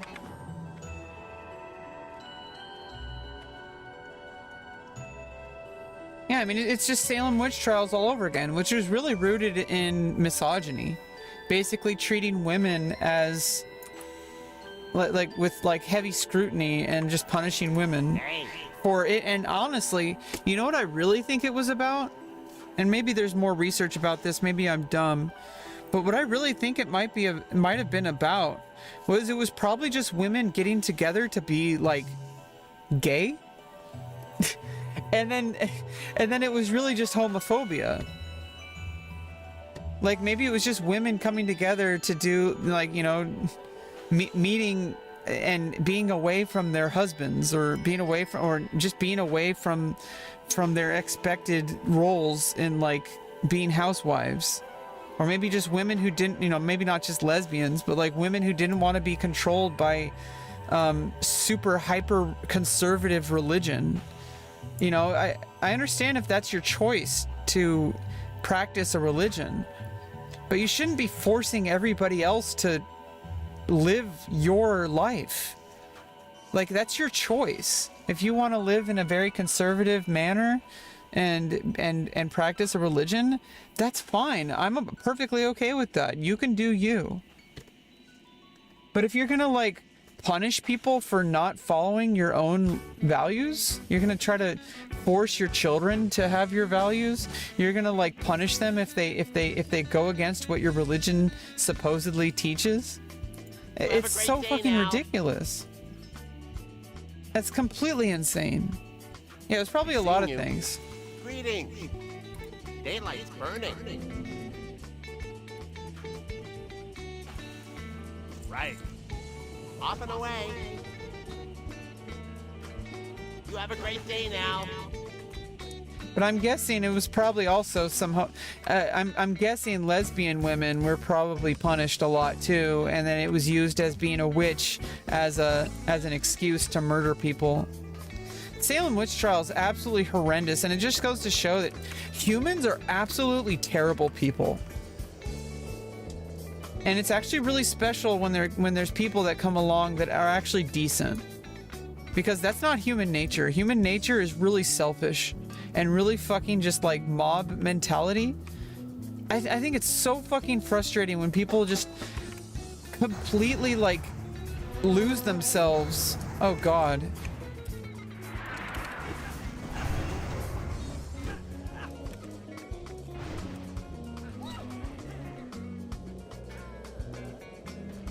Like, people just completely lose themselves just because something's popular, and just because everybody else is like, they're in this like mob mentality. It's like you're a fucking sheep. Like, fucking think for yourself. Jesus fucking Christ. Just because everyone else is doing it doesn't mean you should. Like, just it's like, oh yeah, you know, it's like, and this goes like many different directions. This is just omnidirectional. Like, people who get sucked into like, the fact that they even call something like bread tube, and like people who are like leftists, and the fact that they define their whole entire existence as people who are like communists, and then it's like they have like this like super intellectual idea of communism that is actually very unsustainable. Communism is more of a philosophy that, like, you know, workers, that the employees should have the means of production, and it's really hard to put in practice in a very hyper-capitalist society. But, you know, obviously that's all like kind of academic, and it's interesting, of course, but like, if you make that into your entire personality and your entire life, and you just like you're completely like lost in the sauce.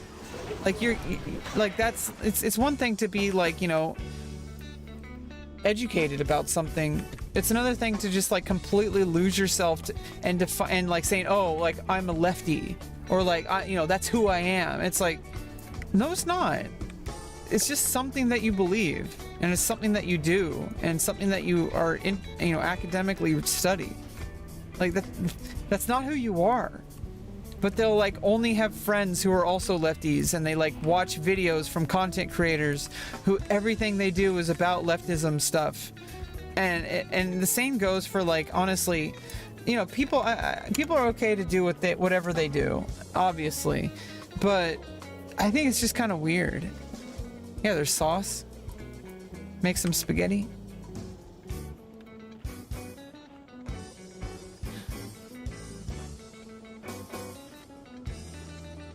And, you know, the same goes for people, and like I said, I understand why people will do this, is because they really don't have any support in their personal lives. They really don't have any control in their personal lives. And so the places they go to are, like the places they go to are basically like they find community somewhere. And unfortunately, there's some, they'll become really susceptible to cults, which is full of people who are just absolutely malicious people. But it's also, it's really frustrating that people will consider LGBTQ to be a cult. And yeah, obviously there are going to be people who like take it a little bit too far, but at the same time I feel like that's very different than like people getting into like communist cults of like leftism, or like PETA, for example, which is like, yeah, I understand trying to get better conditions for animals, but you cannot stop people from consuming meat. It is an impossibility. And it's fucking delusional that people think that they can protest to make people vegan. That is absolutely delusional, and I have no idea why these people get sucked into this cult. And they commit crimes too. Like, you become the villain. It's one thing to like, you know, try to get people to like, you know, hey, like I have a value and I want people to think about my values, but you can't force somebody to be vegan or to stop eating meat. Like, it's an absolute fruitless endeavor. It's just in the same way, you can't make people be trans, and you can't make people not be trans. Just like you can't make people be vegan. And I know people will compare trans people to vegans, but the real comparison is trying to compare transphobes to vegans. That's the real comparison. Like, trans people are not trying to force people to be trans. They're trying to fight back against a world that has been basically set up to be antagonistic to trans people. And it's frustrating because it's changing.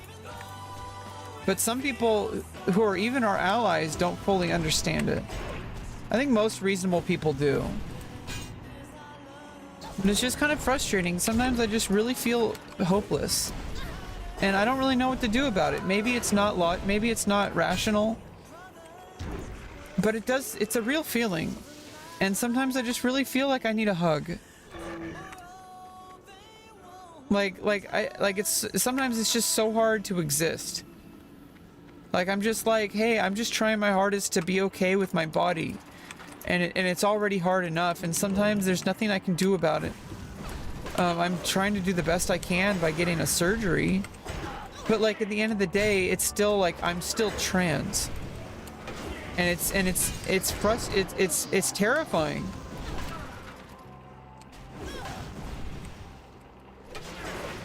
And there's a lot of personal work that I have to do to be okay with being trans, because I can't change that. I can't be cisgender. I can't have been assigned female at birth. That's not something I can change. And that's frustrating because it makes me feel very different. It makes me feel very I know it's perfectly fine. It's very natural to be trans. Otherwise I wouldn't be trans.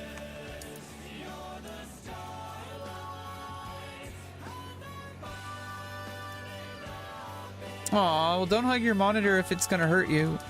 Don't get cancer.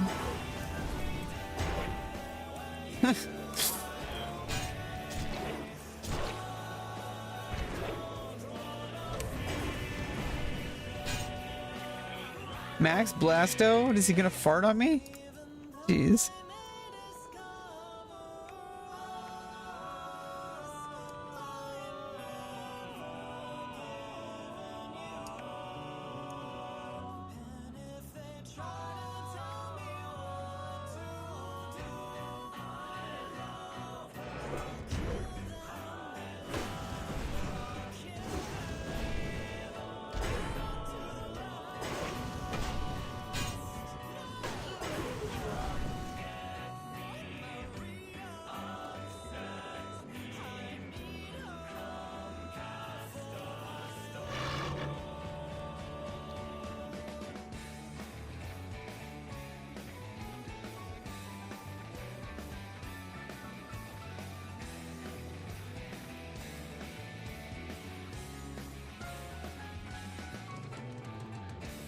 Yeah, because obviously this is just what it's like to be human. It's like we have just varying different emotions, and we have feelings, and we get hurt, and that's okay. I mean, it's not okay, but it's just it just is our existence, and it's what makes it's what makes the beautiful things worth it. But honestly, sometimes you can be surrounded by support and still feel miserable. Like I am absolutely surrounded by love and support, and I am getting the surgery I need, and I still feel scared, and I still feel like sometimes very miserable and sad. And honestly, that's normal. And sometimes I'm just really scared. Because what I'm really scared about is that I'll get the surgery and I still won't feel okay. And maybe that's, at the very least, I'll feel more okay. So obviously, it's better than not doing it.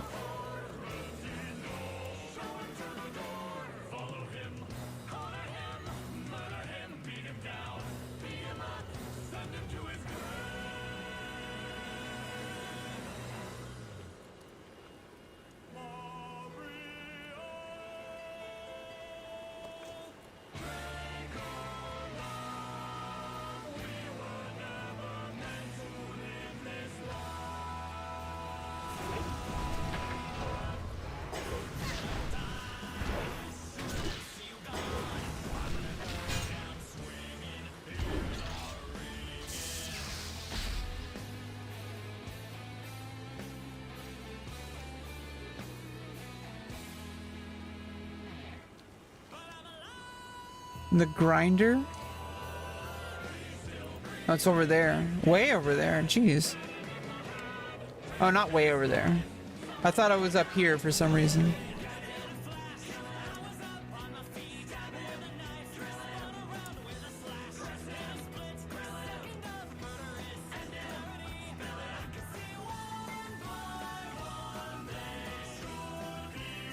Yeah, honestly, I know everybody likes the this song, and I really like this version. It's like a really huge homage to Queen, and it matches because it's like an opera in Final Fantasy VI.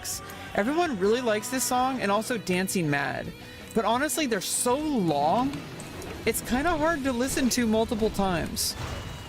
Like it's like one time is like okay, but like I don't know, it's just kind of like a chore to listen to multiple times. I know a lot of people really like those songs. Like Dancing Mad though, it's a 3-part song. It's like really long, and it's really good. But it's just like it's like reading a book. Like, you know, a book can be really good, but like, are you gonna read it like 2 times in a row? You know what I mean? Like, it's really good, but then you kind of need a break before you experience it again. You know, especially this one. This is like an opera in Final Fantasy VI, and it's like a story, like a heavy storyline driven, kind of exhausting sometimes to listen to.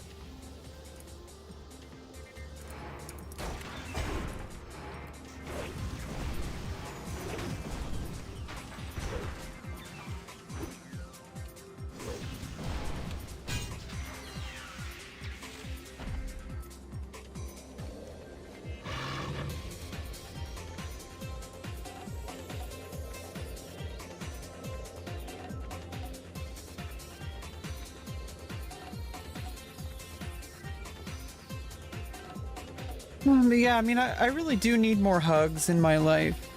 I need more people to be around. Not even just hugs, just being around people. I'm really alone most of the time. Hi, how are you? I know a lot of people are too. There's like this fear of missing out. Most people are also alone most of the time. And it's really unfortunate. And there's also COVID concerns.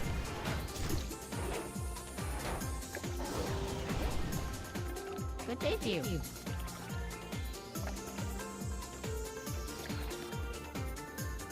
Very well then.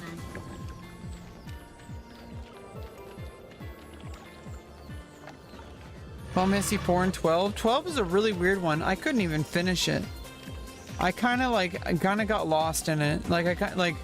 It kind of became like a little bit of a chore to play. It was really cool. I found a spot.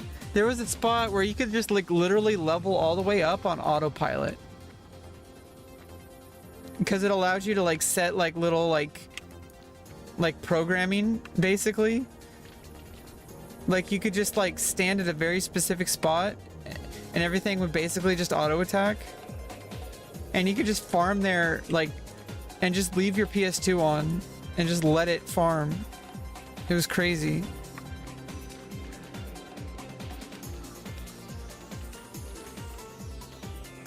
And at that point, it just becomes way too easy to play RPGs. Like, if you just max level, like, especially if you find an exploit that allows you to just autopilot. Like, in Final Fantasy VI, there was this one spot where you could level up all the way to level 99. Pleased to meet you. Off and away. On autopilot. Like, all you had to do was, like, tape down your button. Or you know... Or turn on turbo or whatever.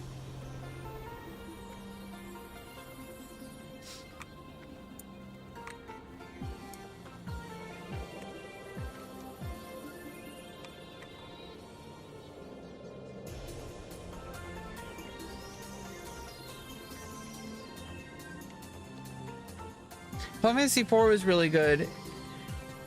It was just really an enjoyable Final Fantasy. It was like really just straightforward. It wasn't too complicated. But it was like really enjoyable, had a good storyline. It was really kind of straightforward.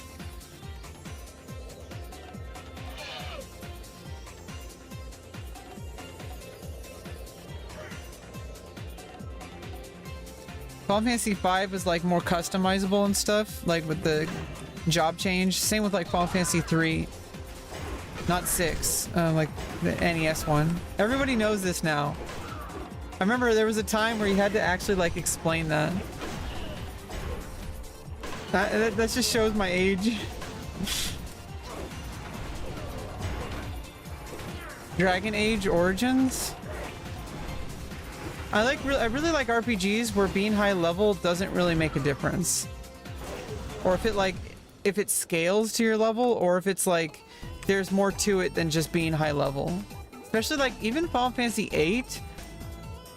I think that's like the only Final Fantasy where that really made a difference. Where like being high level didn't really make the game so much easier.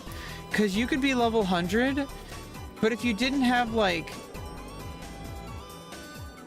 You had to have like... You would actually have less stats if you didn't have the right Guardian Forces equipped with the right abilities. And then also just farming Ultima would just max out your stats if you junctioned it. So it's like, I mean, but even then, the final boss in the game was still really difficult at level 100. Like you would easily wipe when you're fighting Ultimecia. Spoilers. Sorry.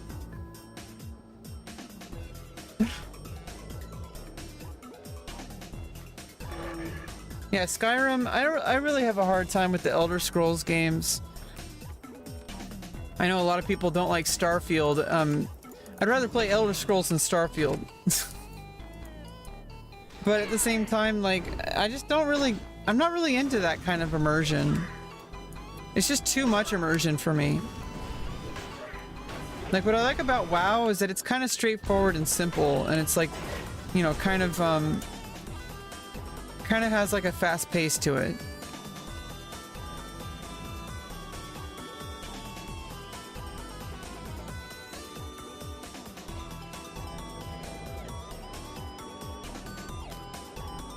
Oh, I have to go up there.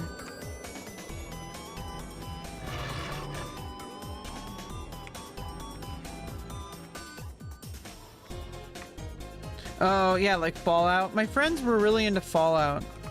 They're like really into games like that. I just find it boring. Like, I'm probably one day eventually gonna play Baldur's Gate 3. I have Baldur's Gate 1 and 2 and some of the expansions. What I really want to do, and I'll do this on, I actually kind of wanted to play stuff off stream.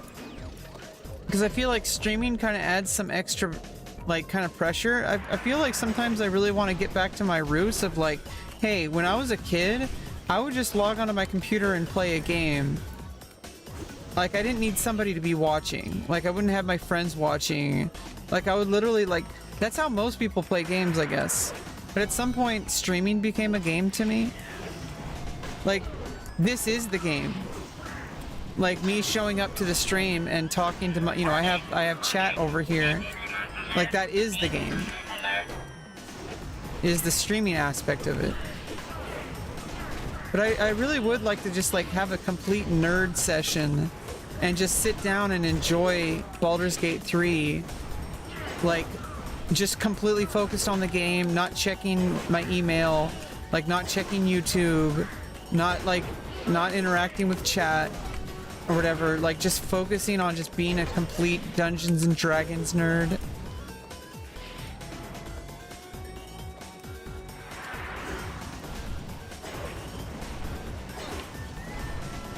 Scratching your head and dying over and over. Yeah, and, I mean, I don't know. Like, a lot of the times I'm not really interacting with the stream, and partially because a lot of the times there's not really anyone here. But I could be, like, you know, doing more stuff.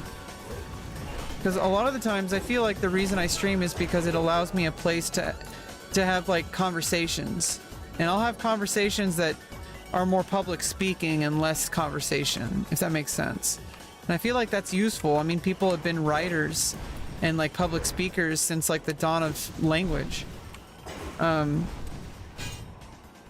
speaking in front of a camera is like a good way to practice that. And it also keeps a documentation of it. It records it at the very least. It's on YouTube. People might not watch it, but at least it's documented for my for documentation purposes. So I can always, like, go back and reference it if I can find it. Like, I could always just, like, you know, parse through a transcript, because at least YouTube will automatically do that.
There's people streaming Lich King. I don't know how people spend all their time on Season of Discovery. I know that they're gonna be going into Phase 2 soon, but what the fuck is there to do at level 25? Like, what the actual fuck is wrong with people? Like I understand, like, PvP, but, like, at what point is it, like, have you already maxed out?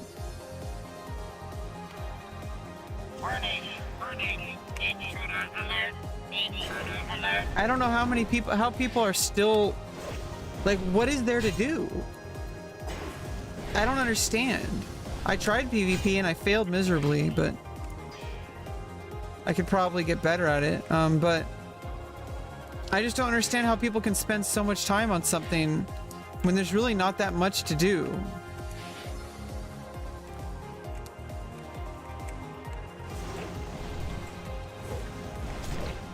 Like, is PvP just that interesting? I don't really get it. Or are they just farming something for later? I guess. For like when it gets to level 60. Either way, I'm just way more interested in Lich King. I want to do PvP here at level 80. Yeah, you can make alts. Yeah.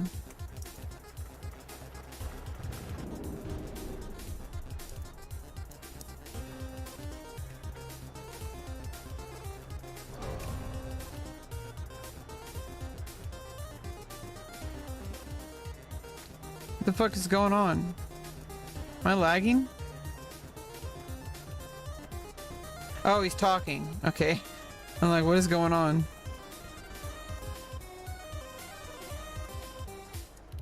Oh, this is the guy that wants to uncurse the gnomes. Okay. So we're finally killing him.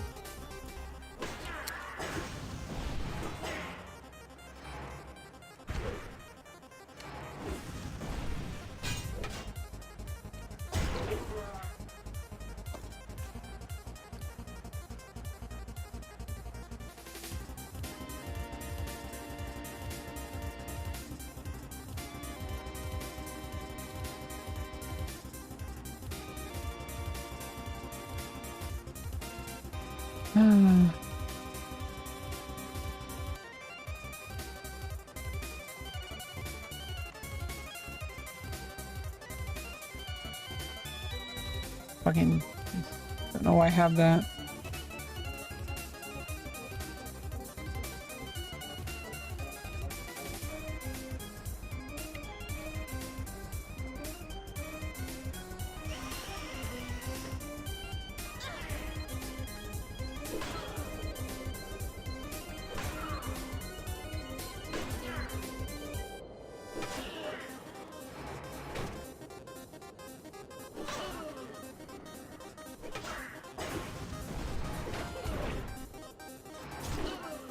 Yeah, I mean, I was doing Black Fathom Deeps, but it's just like, yeah, I want to get some good gear, but I mean, it's gonna... There was a really good staff that I could get from my priest, and I was leveling Paladin as well, to tank. It's just like, I don't know, I just kind of lost interest. I don't know, you know, it's because if I miss out on Wrath of the Lich King, I'm never going to be able to experience Lich King again, because Cataclysm is coming up in the summer. And so it's like, a lot of people, they fell in love with the game when Lich King came out. And so I want to experience this now. I never got to experience WoW. I never got to have the thing that all these people who've been playing for 20 years, they take for granted. Because they've already experienced it. So they're getting really happy about Season of Discovery because it's something new. But that's for them. That's not for me. That's for people who've been playing for like 20 years. Who are like, you know, so addicted to the game, you know, they just need something new. Like, this is new to me. Like, Lich King is new to me. And people don't really always respect that. They're like, hey, like, you got to have this experience when you first played the game. Let me. You know? I will eventually get back to Season of Discovery, especially once they get to Phase 2. I do want to run some Black Fathom Deeps. I've just been so invested in Lich King lately.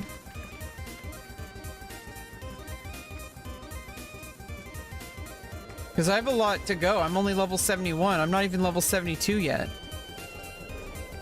And I want to get to level 80.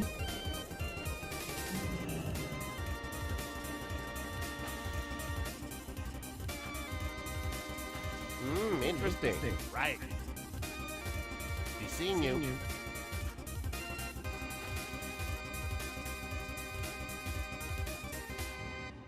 Daylight's burning.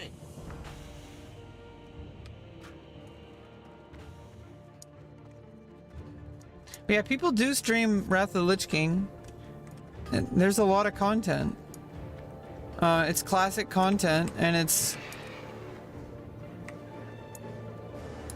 there's a lot to it. I mean, people fell in love. A lot of people started out when Wrath of the Lich King came out, and that's where I'm starting out. So I get to experience the same thing that Can I help that all the people who originally played the game, when they first played the game, when you know, they're still around.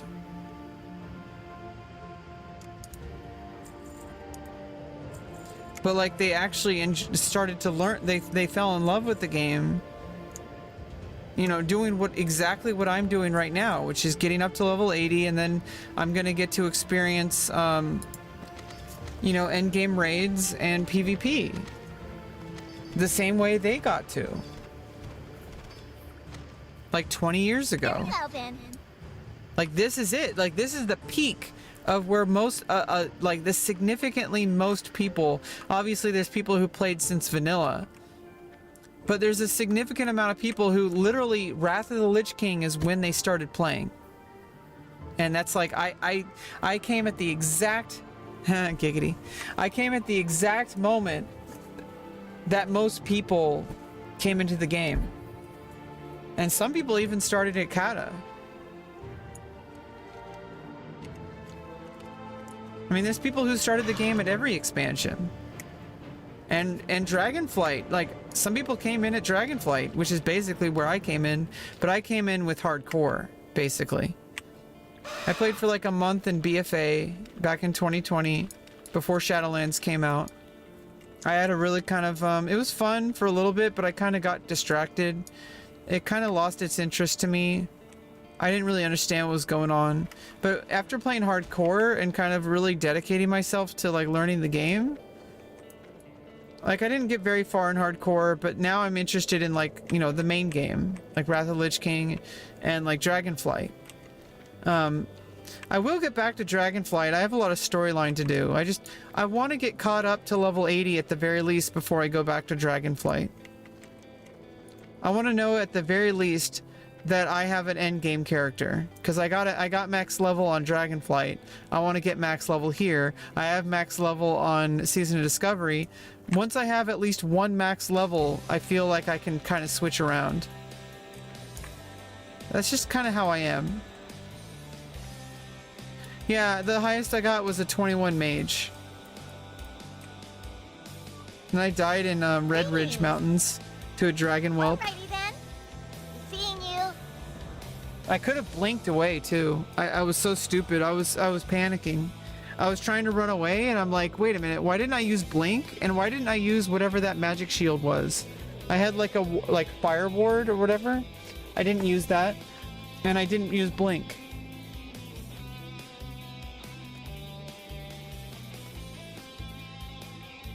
But it's a little bit too difficult for me, and also I'm kind of glad I stopped playing hardcore, because otherwise I wouldn't have been able to be doing all the stuff I'm doing in Dragonflight and in Wrath of the Lich King. And like, just like I said, Season of Discovery is a little bit just too much for me. I don't really need to play Season of Discovery. I want to play this. And there's like a ton of PvP to do here. I would like to do some PvP before they switch to phase 2, because then it's going to be a lot harder to get the PvP rewards for the level 25 cap. And like, there is a really good staff that drops in Black Fathom Deeps, but honestly, if I wait till phase 2, I get to level 40, like I could probably just solo Black Fathom Deeps, like just to farm the staff. Apparently it's the best staff, even unless they add a new staff at level 40. From what my guild leader there was telling me, that the staff that you get in Black Fathom Deeps is actually the best in slot, like even until like even past level 40.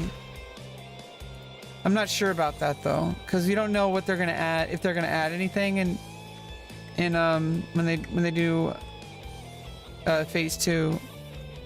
When is phase 2 even drop? Oh, it's only in like, it's only in February, so it's not. I don't have much time. Yeah, I mean, people are probably still gonna do Black Fathom Deeps because there's good gear that people haven't gotten yet. And then, of course, I could always make a twink. People do that too. Like, make a level 25 twink to do like Warsong Gulch.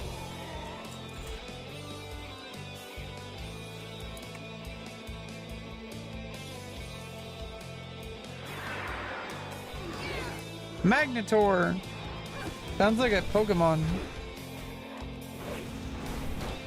Phase 2 is February. Yeah, it's not too far away. So I don't know. I just feel really stuck in Wrath of the Lich King at the moment, and I think that's perfectly fine. It's my gaming experience. I'm the one paying for the game. I shouldn't feel pressured by my guild leader to play Season of Discovery.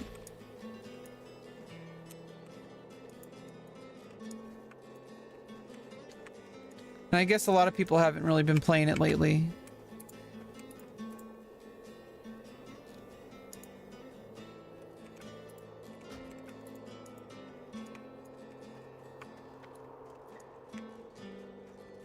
It's like, you know, it's like you get level 25 and you know, you do some Black Fathom Deeps and you do some Warsong Gulch and shit, and you do World PvP in Ashenvale, and then what? Like, you're just waiting for phase 2. Honestly, I might not even play Season of Discovery again until level 60. If I'm gonna be completely honest. And even then, like, I really am, like, enjoying Wrath of the Lich King. And then Cataclysm's gonna come out. I'm just not really interested too much in Season of Discovery. I'm getting ready for Cataclysm. There's plenty of work to do. I gotta do a ton of PvP.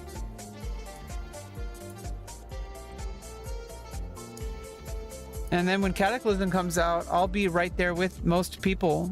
Obviously not with most people. Most people, they've been grinding like every day PvP to get absolute BIS gear.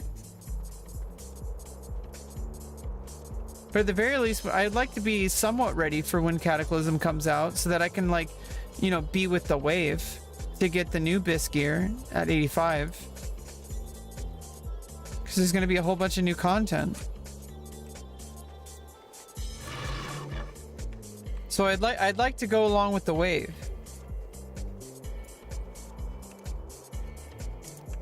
And it's like, this is the only chance I get to play Wrath of the Lich King. I doubt they're gonna make a new progressive server that'll go through Burning Crusade again and Wrath of the Lich King again. Like, this might be the only shot I get to do this content.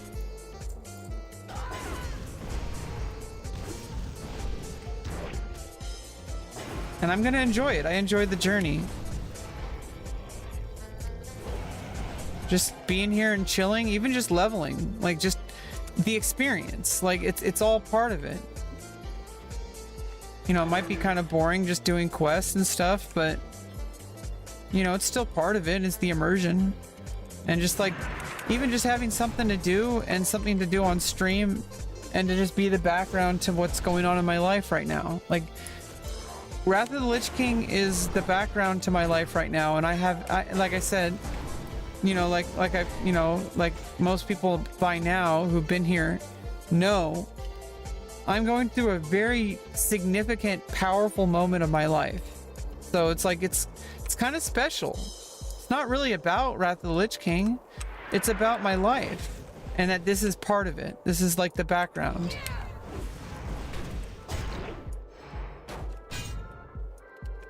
You know, I wish more people would find meaning in their personal lives outside of video games, because a lot of people will play the game to ignore their life. And it's like, I feel like you're doing yourself a disservice. The video game should be the background to your life. You know, because then you can say, oh, I remember when I was playing that game and what I was doing in my life, and the things that, you know, there's good and bad. But, like, you know, it's like, if you're not living your life, what's the point of all this? Like, what's the point of this video game? It's just a stupid video game.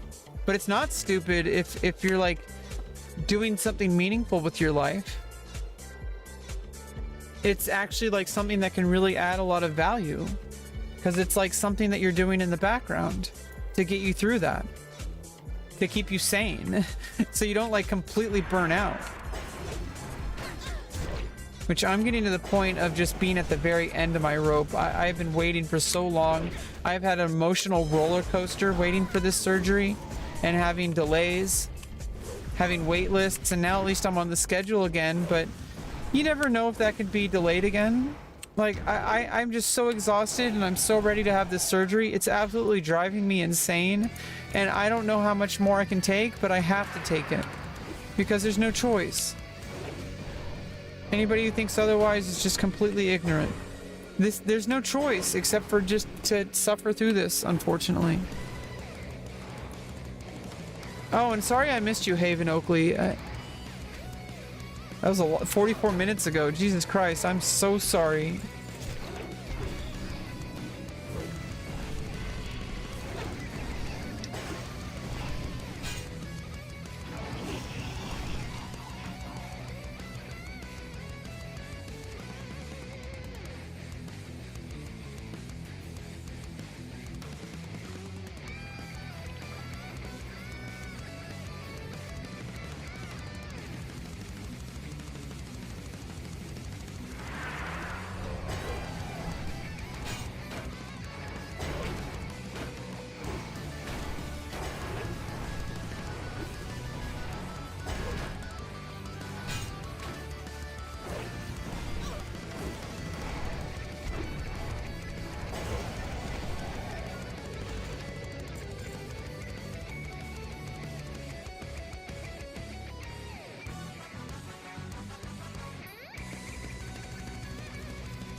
You know what I really like about WoW? I came from Final Fantasy 11. That game's really nice just to like kind of chill. There's really, I mean, there's stuff to do that is more high intensity, but there's not as much like movement. Goodbye for now. Like you don't have to run around and do stuff as much, so it's kind of chill to just kind of camp out at a spot and just endlessly do stuff and grind and grind and grind at the same spot. But what I like about WoW is that it has a whole bunch of different things to do. That you can do different, like you can just, you know, especially like you can queue up for PvP or dungeons or try to find a raid group and stuff like that. Like there's always something to do, and there's like a lot of customization options. There's a lot of different races and, you know, the customization options, and then when Kata comes out, there's the transmogging, which you can do in FF11, but it wasn't that interesting. Like it just wasn't very custom. Like it was pretty much a lot of the different stuff was the same. And it doesn't feel the same as WoW. Like WoW is just like, it's got that Blizzard feel to it. That, you know, it's like when I fell in love with Diablo and Diablo 2. Goodbye for now.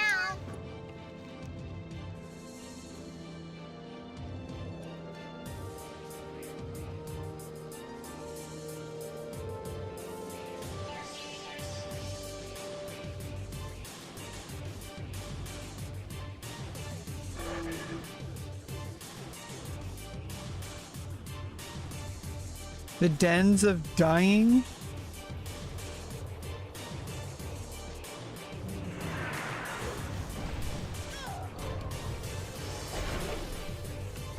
Yeah, I played some of Diablo 3. I had like a wizard, and she would like have like this big giant beam that she can just shoot out of her like in any direction, just like this big beam that just melted everything. Even when I switched to hard mode.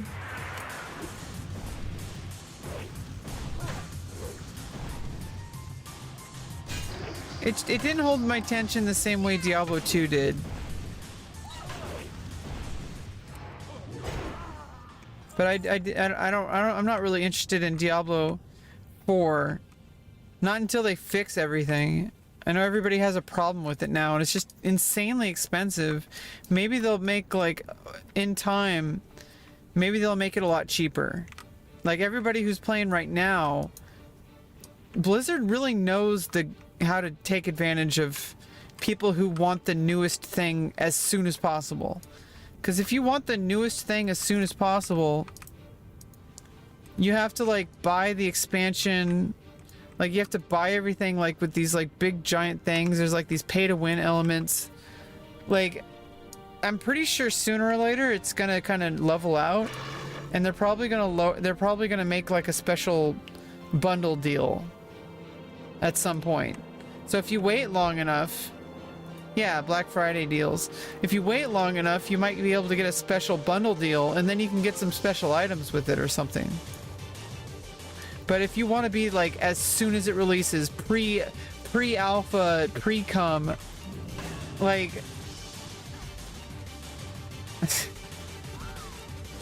like if you want to, like, as soon as it's released, as soon as they even finish compiling the game on their computer, the developers have literally not even typed in the command to compile the game, and you get a live stream access to that compiling. You can watch the compilation happen on stream. A private stream only available to those who pre-purchase for $300 to see the code being compiled. It's the pre-cum the Blizzard Hyper pre-cum edition. And then you still have to buy the game after it comes out. Because then you need the pre-alpha release. You get the pre-cum release, but then when the actual game comes out, that you're gonna have to buy the mounts that come with it. And you want the potion pack. You want to be ahead of the rest of the people who are playing the game. You don't want to fall behind. Fucking Blizzard, man. You can't blame them for capitalism. They're capitalizing on something that... What the fuck am I supposed to do here? Plague Cauldron neutralize? What's the Plague Cauldron? How do I neutralize it? Oh, I have this thing.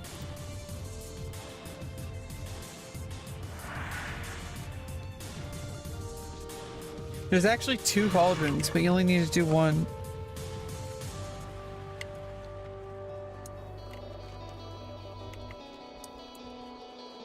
What's up, Booper?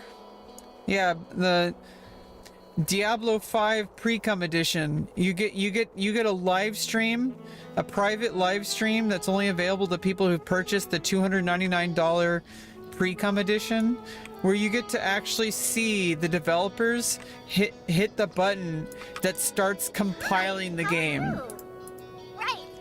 before it's released. You have a great day now. Alrighty then. Diablo 5 pre-cum edition.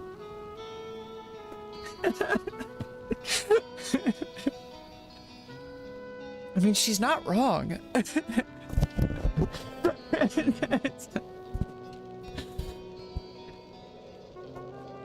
I mean, Blizzard addicts, and there's no other way to describe it, because anybody who's willing to pay a $189 fee to get a pre-release edition of Cataclysm or War Within has something seriously wrong with them, that they absolutely have to have the ultimate experience as soon as it's released. They need it. Like, you can't blame Blizzard for just good capitalism. These people will pay $189 for like an extra mount at release.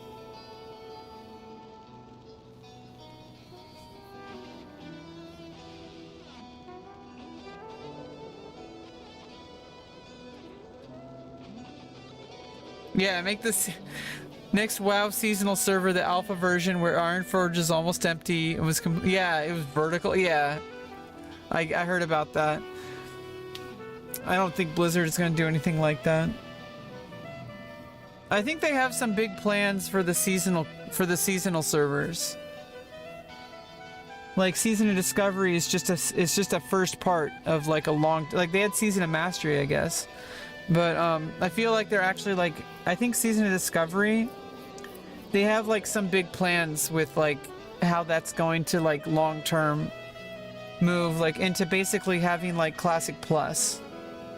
I think they're gonna make a Classic Plus realm that's going to be based off of seasonal stuff. It's most likely what I think they're trying to aim towards.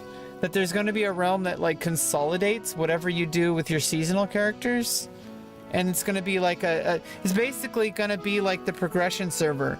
Maybe they're going to even be able to, like, you'll have a Season of Discovery character that you can transfer over to the next realm, and then when the next season comes in, that character is now poised to continue on to like the next expansion. Basically, I don't know what they're going to do. Season of better drop rates. Exactly. I don't know. Like I said, I think some people, they've just been playing the game for 20 years and they just want something of like a challenge or like something new. And that's not really for me. Like, Wrath of the Lich King is for me. And like, obviously there's a lot to catch up on, but that's what Dragonflight is also for me. A lot of people like retail, and a lot of people don't like to admit it, but retail is actually much more popular than classic. Because most people are, you know, it's really enjoyable. I don't know where people get this like elitism. I don't know what's wrong with people. They'll like write entire like YouTube scripts and like Reddit essays about how retail is going downhill when it's doing the exact opposite. It's been getting better and better and better, and now we have like Chris Metzen back and everyone's losing their mind, and probably for a good reason. And now there's like the World Soul Saga coming out with like the War Within starting it, and who knows like where the hell the game's gonna go from there. And they also, you can, you know, I'll be able to go through all the old expansions through the progressive server, but honestly, I'm probably gonna only, I don't know how long that's gonna take. I don't even know if I'm still gonna be playing after Cataclysm, but I'm gonna play the game as long as I enjoy it. But you know, if I really want to experience the storylines to the other ones, then on retail I can use Chromie time and go back and like do Warlords of Draenor content and do like and do Mist of Pandaria, do Warlords of Draenor, do Legion, do BFA.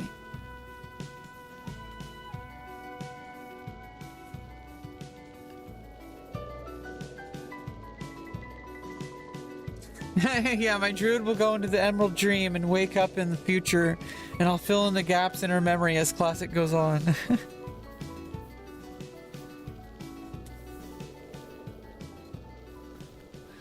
Dragonflight's pretty good storyline. I've been going through the storyline. I'm taking a break right now. I'm like in the underground part with like the two princes or whatever. The supposed two heirs of you know, competing for, yeah, I don't want to spoil the storyline too much, but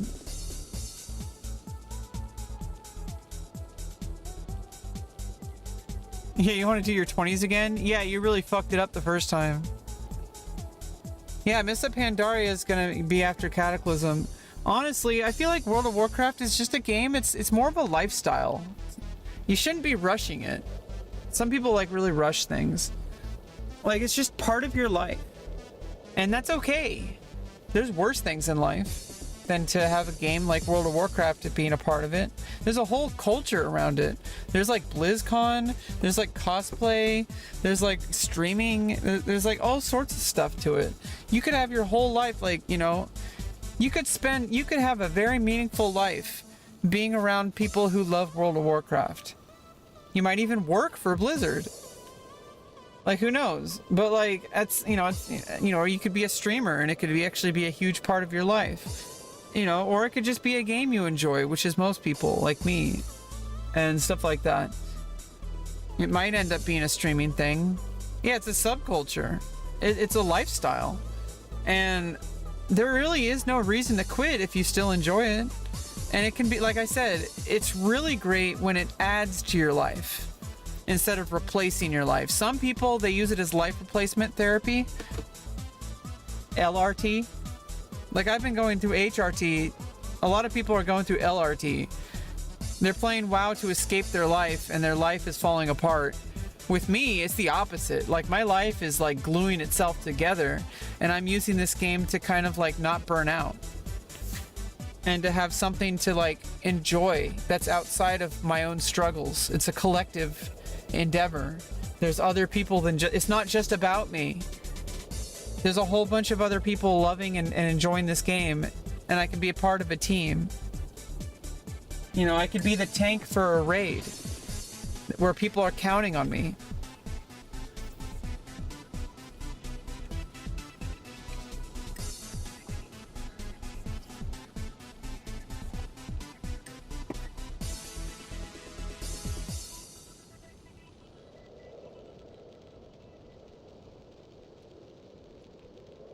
Seeing you.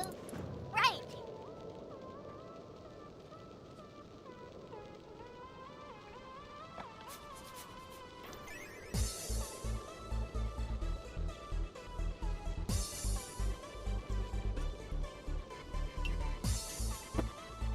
Seeing you. Hey, what's up, Jorge?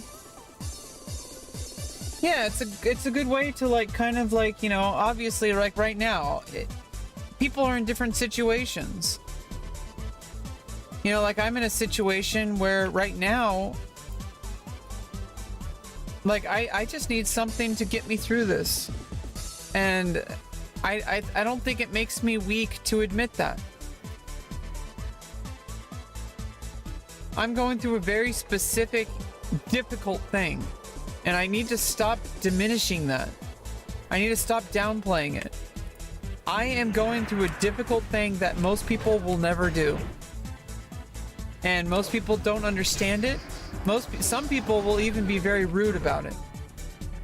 Or even hateful of it and think that I shouldn't be doing it. Which is really bizarre. That people can think that they know more about what I should do than me. They think I'm delusional. That they deny science. Like science affirms trans people.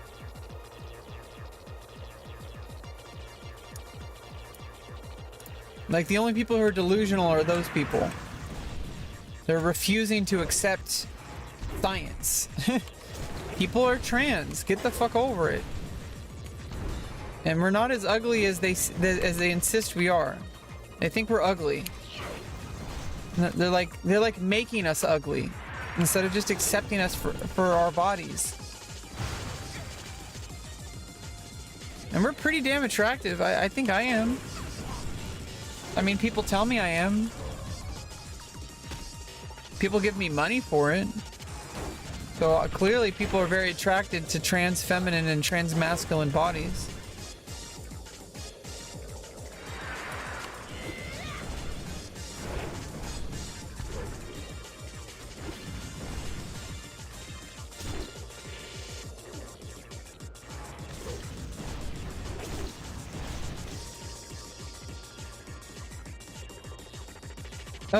The whole inventory is full bullshit.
I actually need to go put stuff up on the auction house.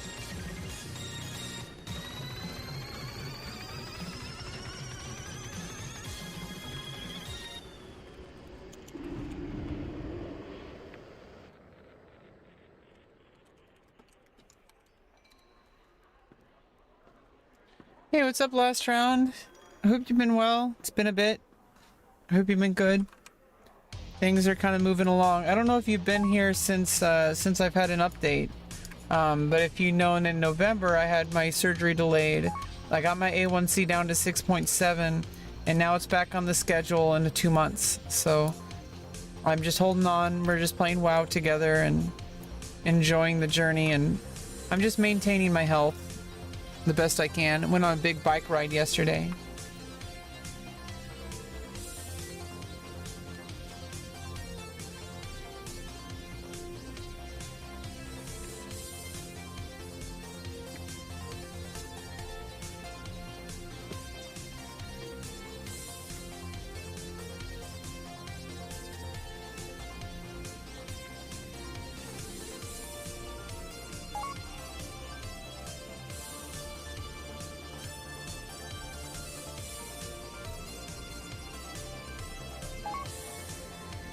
Oh, I should have dinged the 72 first. I'm like 100k away. I'm fucking stupid.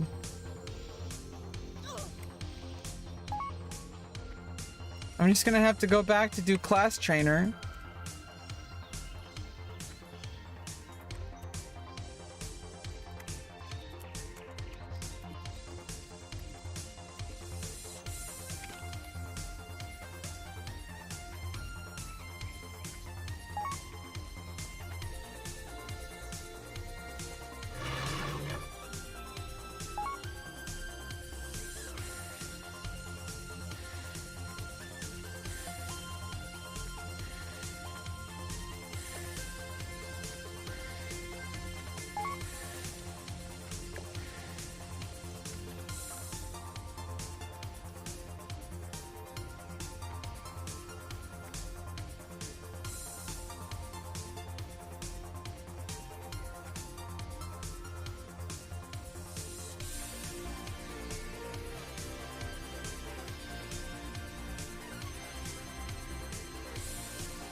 It still has not sold.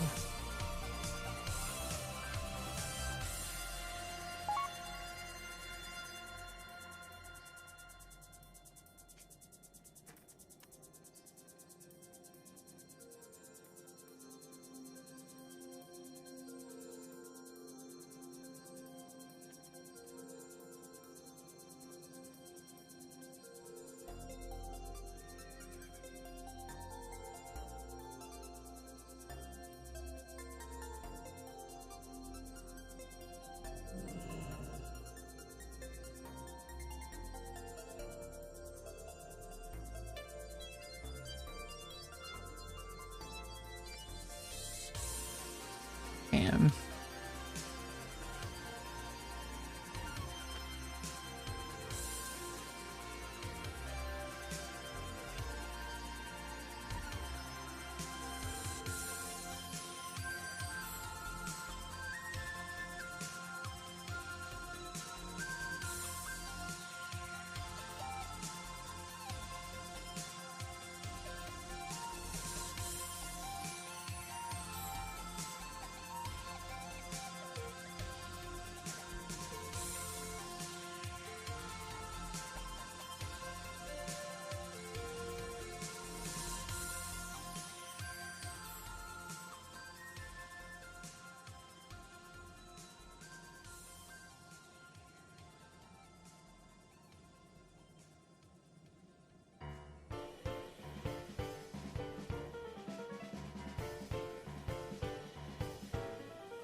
Tryharding? Yeah, exactly. I want to be a really good tank.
Oops. Okay, good thing I already vendored. Jeez. Almost just tossed stuff. 20 slices of brie. That must smell really bad.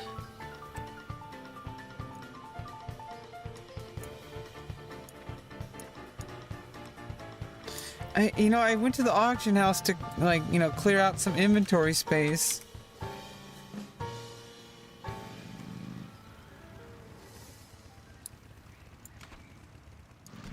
But it's like, I could have just waited until I was level,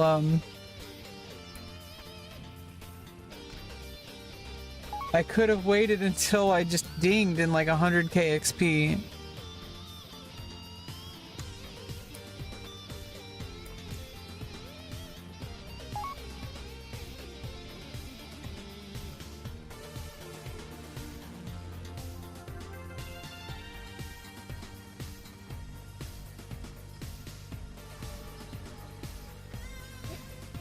But then I'm gonna have to come back anyway to train my spells.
Best deals in all of Stormwind, my friend. Won't find any better. Now, what can I help you with?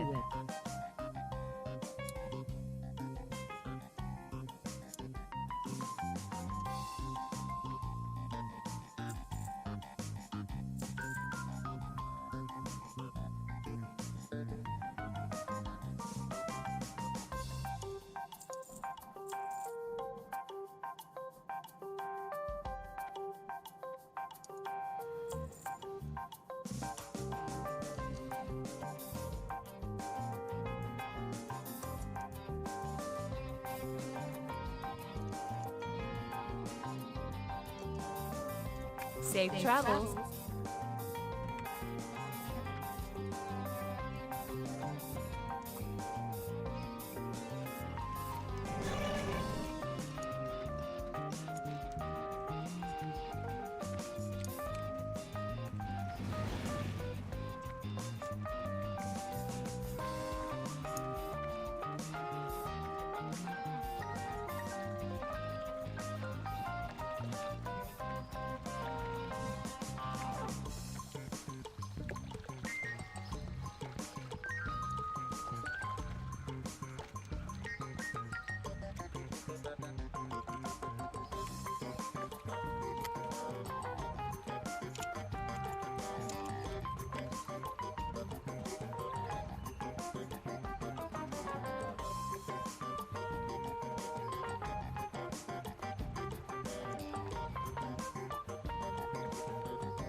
Hello.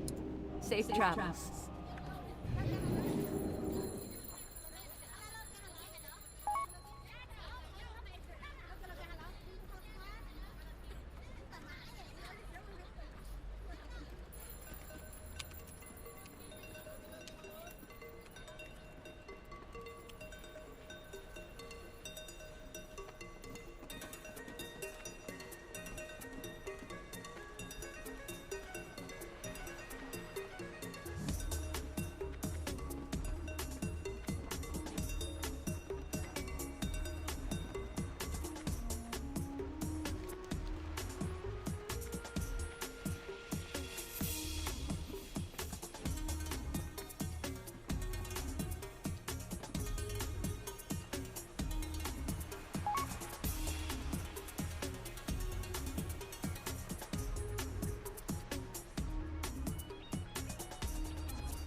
What can I do for you?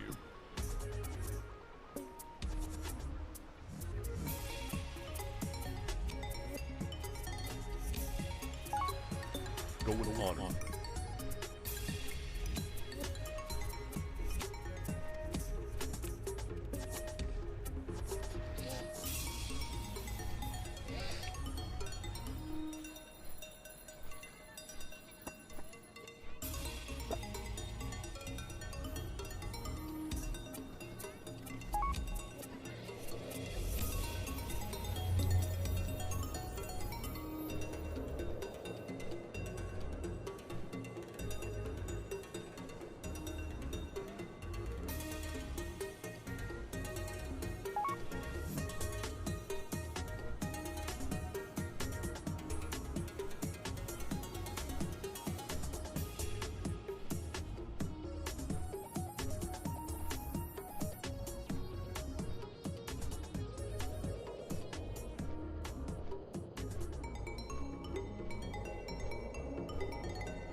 The solo Lich King? I don't know. I mean, it's a raid. I'm guessing, like, probably not until, like, level 100. Which I think is, like... I mean, it was, like, 5 levels per expansion, right? So, like... Or maybe there was a jump at one point, but... Cataclysm's 85. Mists of Pandora would be 90. Warlords of Draenor, 95. Legion, 100.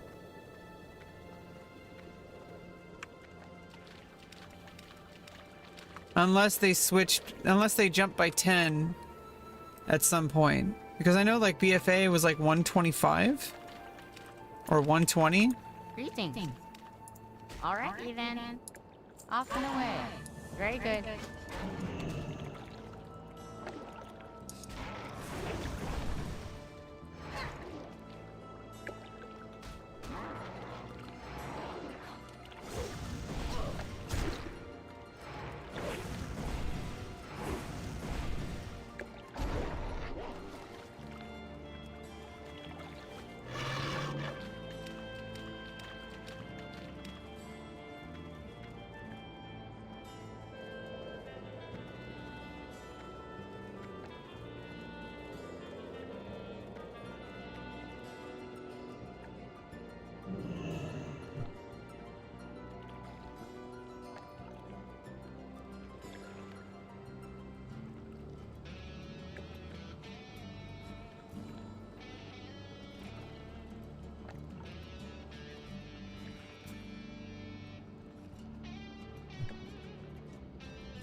Picking up poop again, just like in Hellfire Peninsula.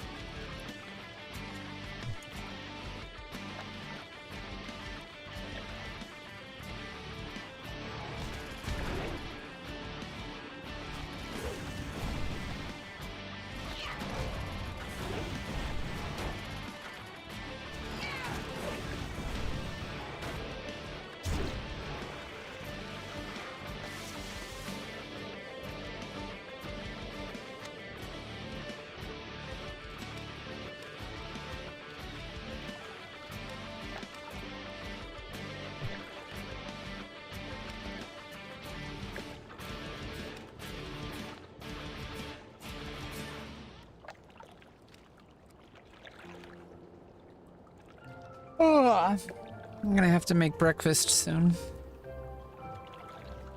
Let's level up first, and then I gotta go train my spells, and then I'll go make breakfast.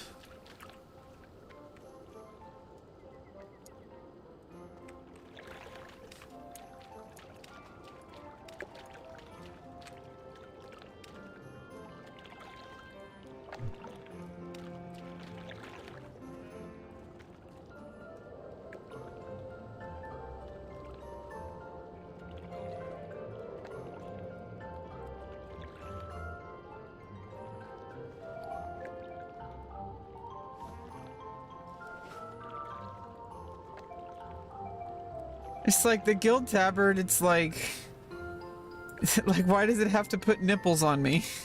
It's kind of odd.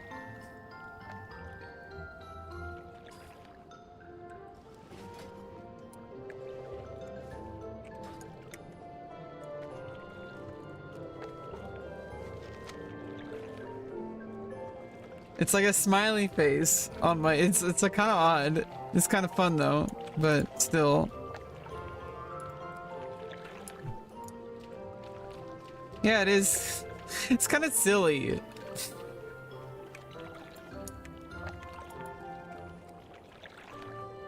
Like sometimes they just want to have the regular armor look.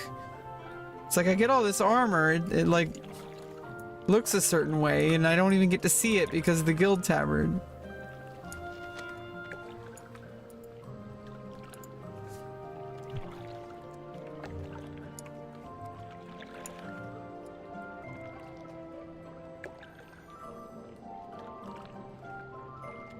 Oh, that's Are You Not Entertained for you.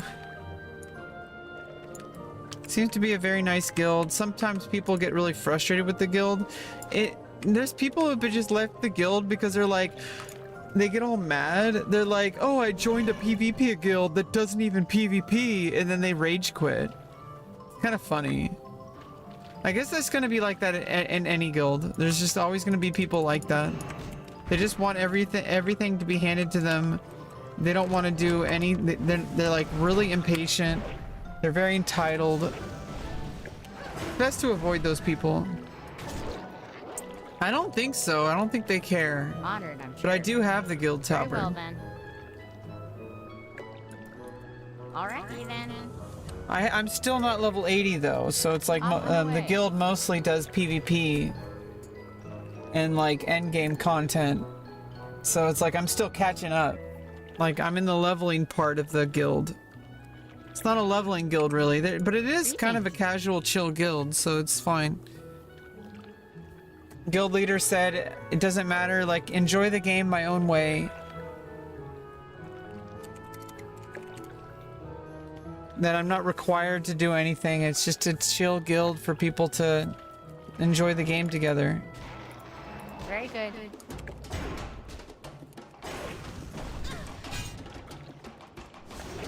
And you know, like there's a Discord, but like I'm not like, I'm just kind of just enjoying the game for itself. Very well then.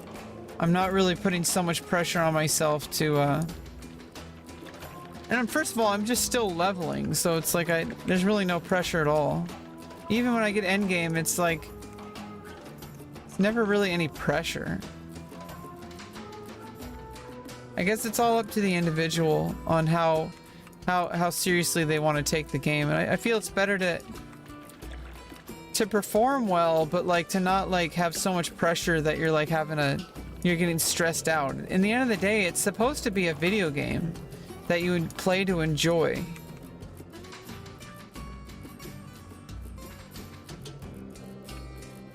Level 1 gnomes and Race to Stormwind, yeah, that's the kind of stuff that's really fun. There's an undead run, and on hardcore, I like doing stuff like that. I made a YouTube video, if you want to check it out, on explaining what it was. But a while back, I did yeah, it's a game, not a job. People treat it way too seriously. Now, if it is like you're a professional like guild that like actually like does stuff with like big streamers and stuff like that, and it is a job, that's a little different. But at the same time, you should still enjoy it. You shouldn't stress out. If you're stressing out, then you need to adjust how you approach it. It doesn't mean that you can't play it anymore. It means that like maybe you should adjust your attitude a little bit. I mean, you could still be the best. You know, that's an objective reality. That's not how you get there is up to you. Do you want to get there by being stressed out and pissed off all the time? Or do you want to get there by being a decent person and by being a team player? I'd rather be a team player and enjoy it and be pleasant. And not constantly raging. But you know, to each their own. Some people just want to rage quit all the time.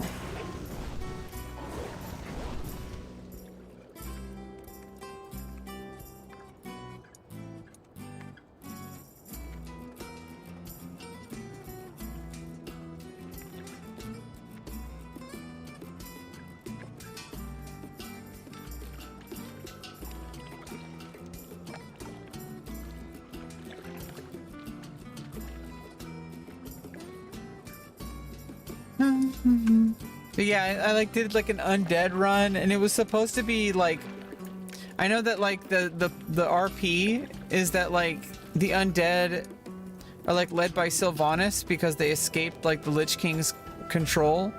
But like the RP that I was doing was that you wanted to join the Lich King again.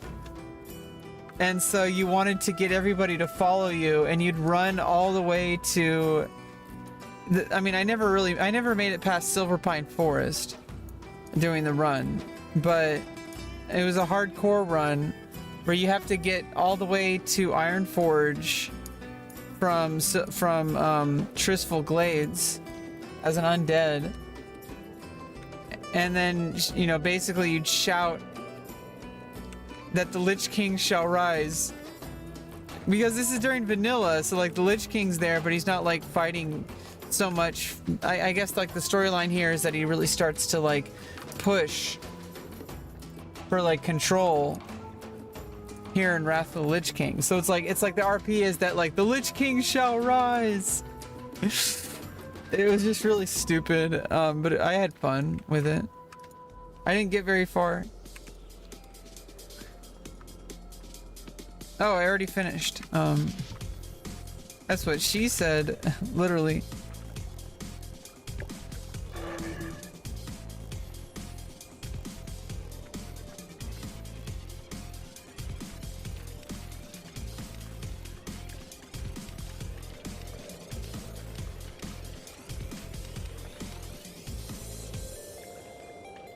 Hi, how are you?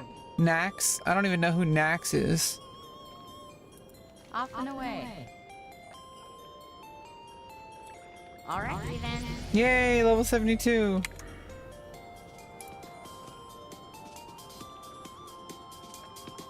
Took me 7 hours to get level 71 to 72.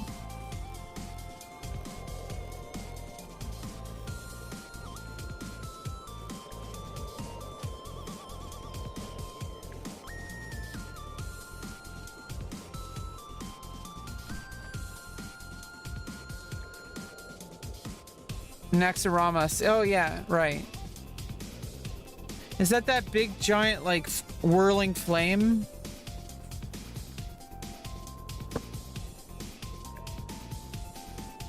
And like I said, I've never fully gone through the storyline of vanilla, and that's kind of what Season of Discovery is going to be.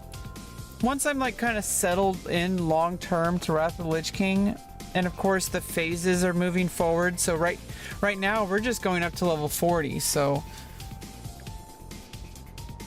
you know, by the time Cataclysm, you know, by the time I'm kind of really long term set up for Wrath of the Lich King and even retail, then I plan on really experiencing the vanilla experience, because I'm not good enough to do it on hardcore, and it seems like Season of Discovery is the place to be, and not like the vanilla servers. So I get to experience like all that and doing the raids. Okay, what is this? Scuttle the Eastern Wreck? Oh. Requires crashed flying machine. Right there.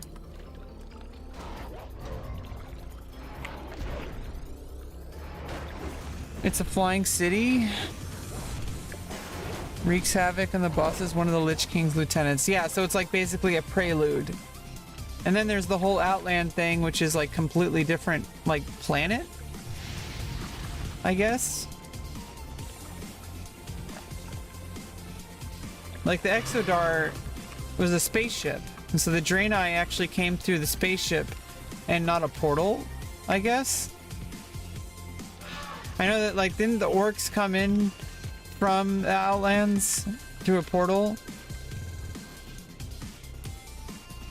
Or was that something else?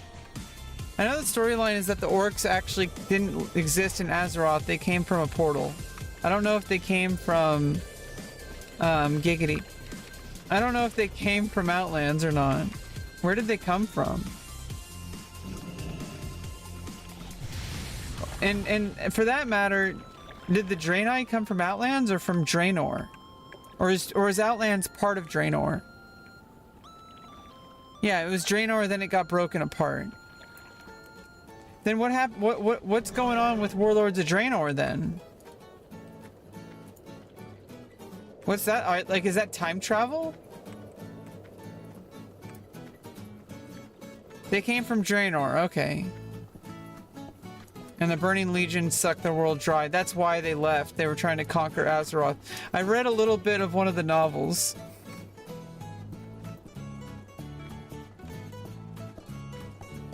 So it's really the Burning Legion that fucked everybody over. That's why they're the bad guys.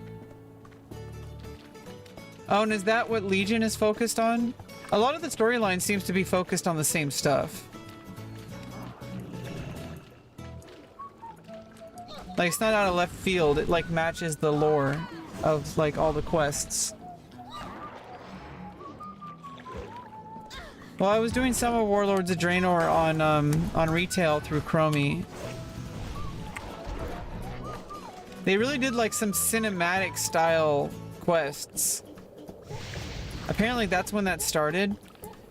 I know, like, I don't know when it was, but I mean, in Battle for Azeroth, at least. Oh yeah, in Legion, they started doing. They like had like cutscenes, and I had to. We like kind of speed run through the final raid of Legion, and then I had to cancel the cutscene because I'm like, oh, spoilers.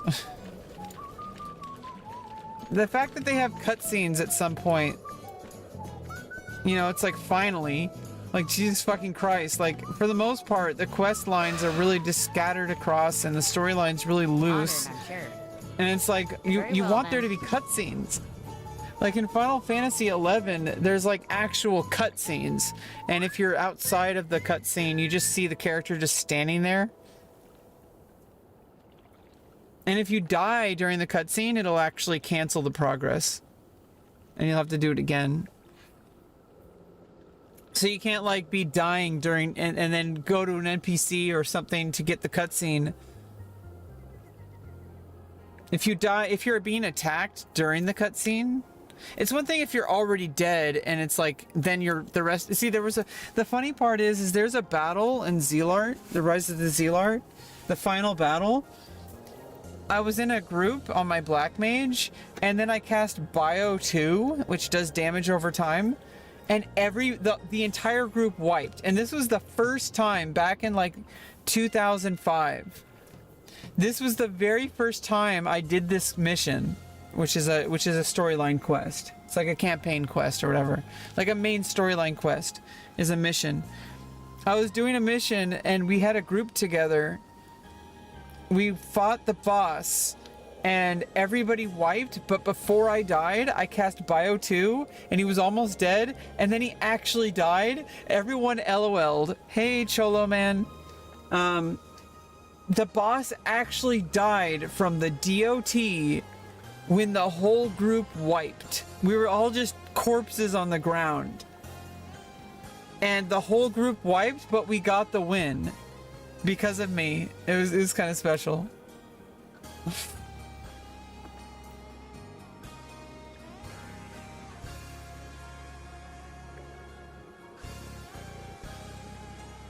Alrighty then. The Lich King shall rise, the Lynch King.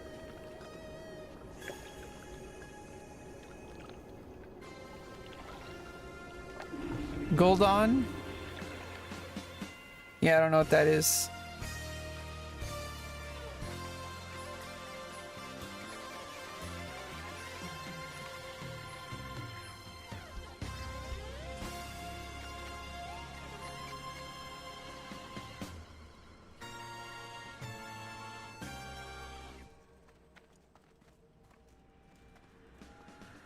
I'm gonna have to go make breakfast, so I'm gonna go grab my spells. And then I'm gonna make some breakfast.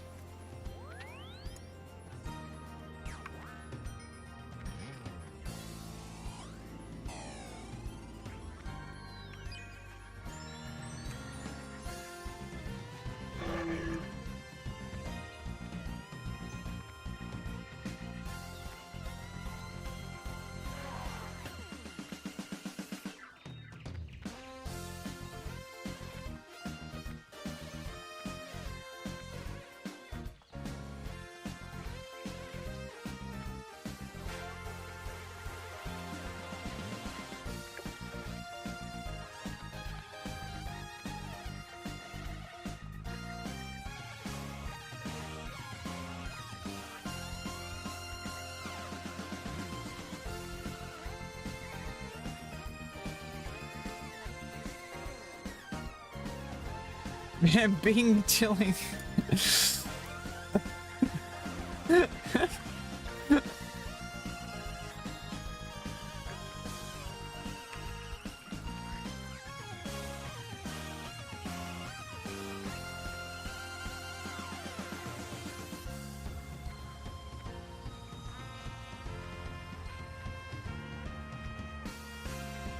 Antonio Pirelli? I don't even know. I have no idea what any of those things are.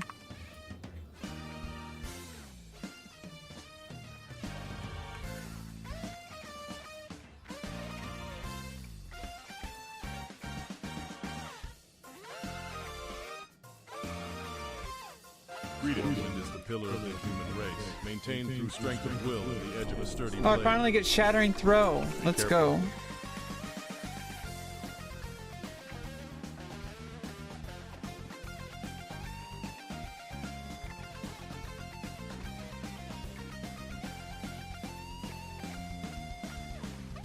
Well, that's for arms anyway.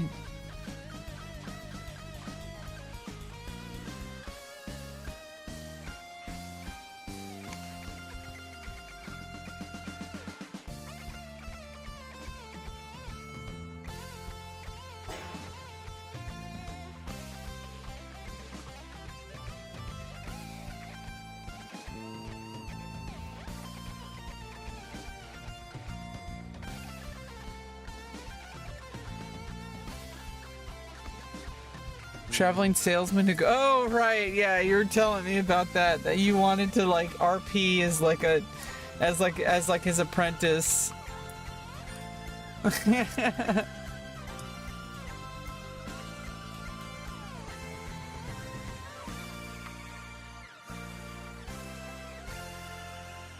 All right, it's time for breakfast.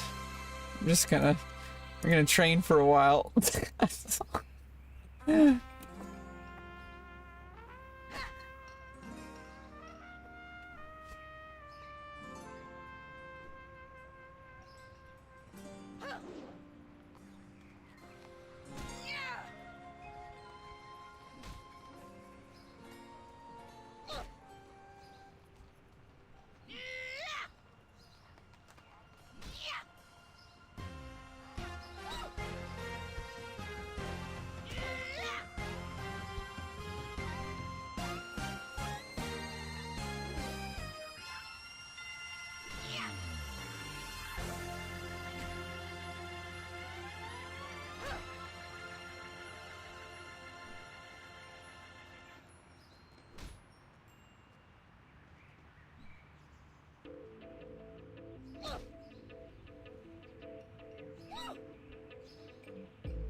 The next Warcraft movie? I haven't seen the Warcraft movie.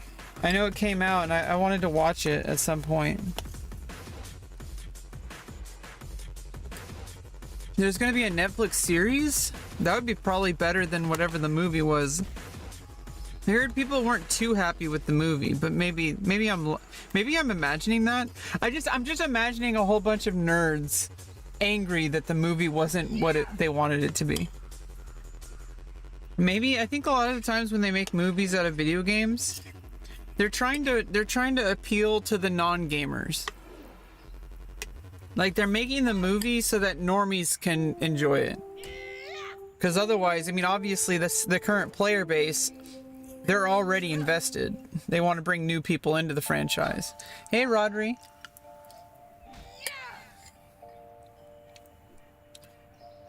Oh yeah, I mean, at some point we're gonna go through the whole Warcraft series. I've been kind of like burned out of RTSs for a while, so it's gonna take a while before I actually like want to go through RTS again. But we're gonna go through Warcraft 1 through 3. I have Reforged. I have Tides of Darkness and stuff.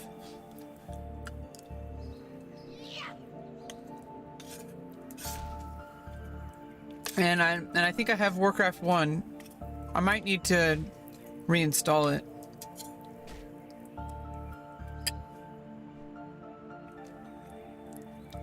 The Warcraft movie should be all fetch it quests. It's like, I'm imagining a fake trailer. You have been selected because you need to collect all the chicken eggs. It's like, do. It's like a realistic movie about Warcraft. I have left a bunch of books in the cave, and I want you to retrieve them. And it's like, I need you, I need Billy in the farm to fall in love with me. Those two. 2 hours of trying to find boar ribs.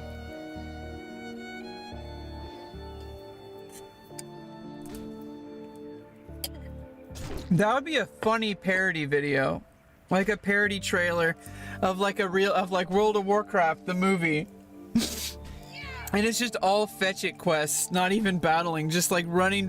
It's like, I have to go to Ironforge. And it's just like, just shows them running and just waiting for the tram.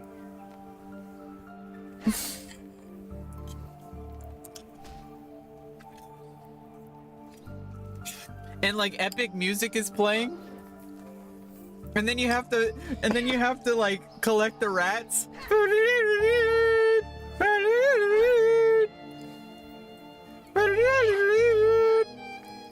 That would be in the trailer.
Yeah, at the very climax, you finally get to see battle by killing Princess. And then right before the first, your character's like he's going in for the kill, and then it's like, doo-doo, and that's the end of the movie before you even get to see a single kill. And that's for the sequel.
Nipples.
You go to Red Ridge and give that guard's girlfriend flowers. That's the whole movie.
What if this was literally every single stream? If all I did when I showed up to stream was just do this. I mean, that's pretty much what streaming is. It may as well be.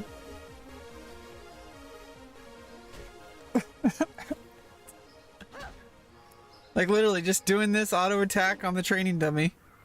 That's the entirety of my stream.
That's so dangerous. Why is that just in the middle of the street? It's ridiculous. And I call OSHA.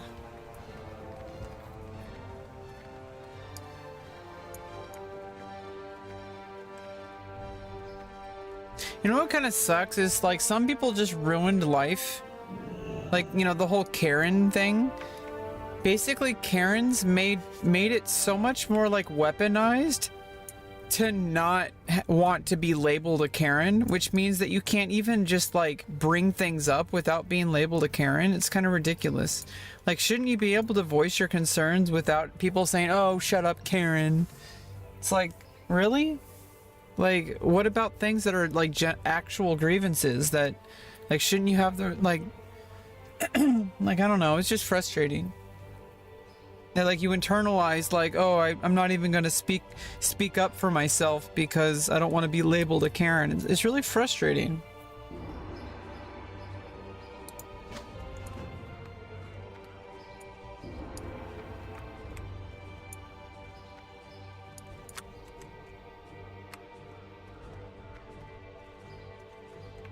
Yeah, and then people actually named Karen. Like, what the fuck? Really kind of messed up. And then there's like the fact that people are naming their children Karen less, and then also like Alexa because of Amazon Dot. Like, it's just kind of ridiculous. Like, now people are like, it's like a whole name is like erased from culture because of these things. It's kind of ridiculous. But I guess that's just how culture works. But I mean, imagine being named this. Like, if your name is Alexa, like every single time someone says Alexa, or even just anytime somebody says your name, it's going to make the Echo Dot go off. Yeah, like every time someone says that person's name, it's going to set that off. Like, that's just kind of like a functional problem. And I think apparently a lot of people named Alexa just changed their name. Like, actually had to pay to have their name legally changed. Because they're just tired of it. Because all their friends have an Alexa, like an Echo Dot. Nobody calls it that. Everyone calls it Alexa. Like, that's just kind of fucked up. People felt like they, like, pressured, like, because it's of the inconvenience of constantly having people's Alexas go off because that person is around. Like, that's gotta be frustrating as hell, I can imagine.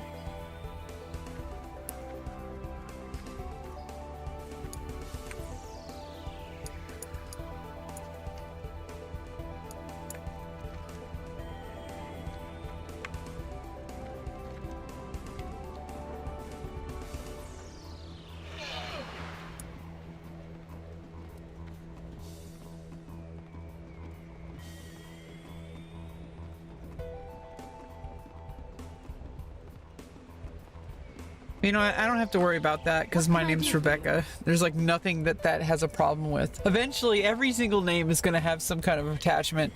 See you around. And nobody will be safe. Just human names. Just abolish names. Abolish gender. Abolish names.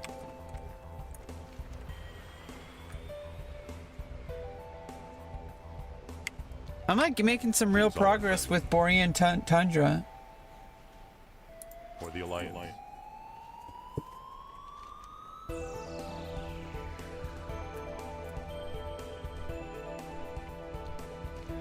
Like finishing up all these quests. We got Koldara Nexus stuff to do.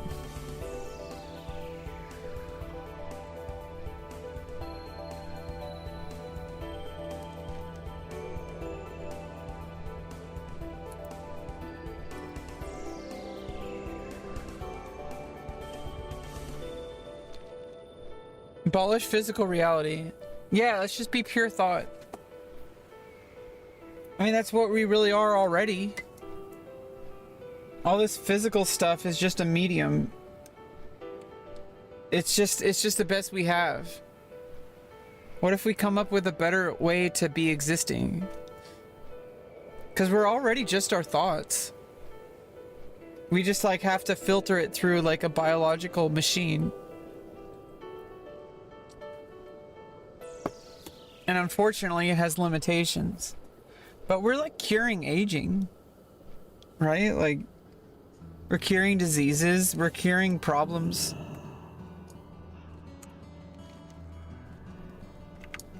That's what we do. That's what makes us human. We engineer things.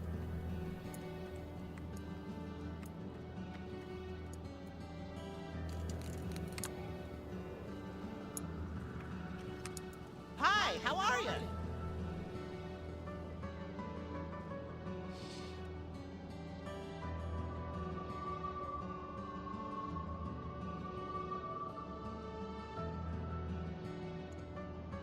You have a great day now.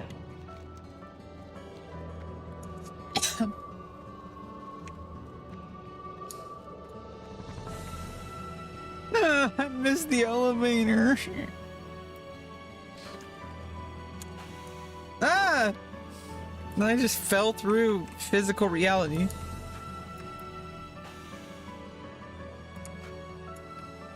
Salutations, off and away.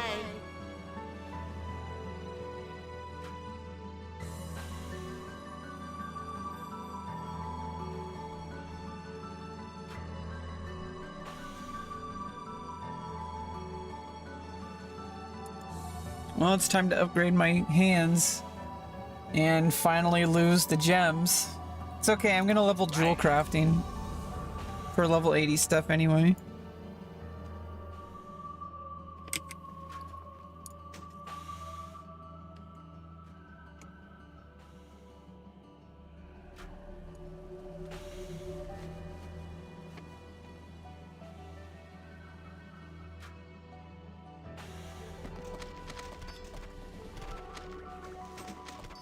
Oh, I forgot to put these in my bank again. The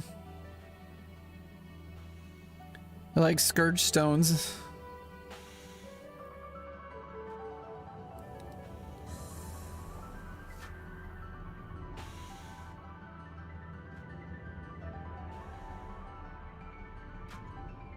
Or did I already do that? But why is only one there? Wait, what the actual fuck? Oh, there, yeah, there's another one. Another scourge stone.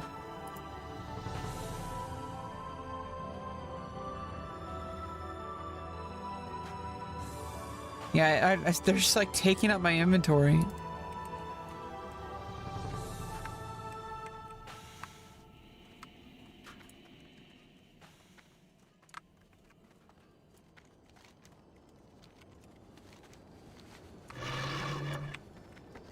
And we got Dragon Blight after this.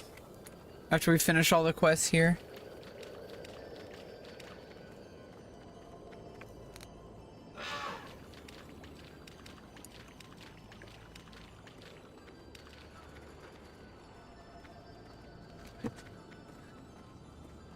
Ah.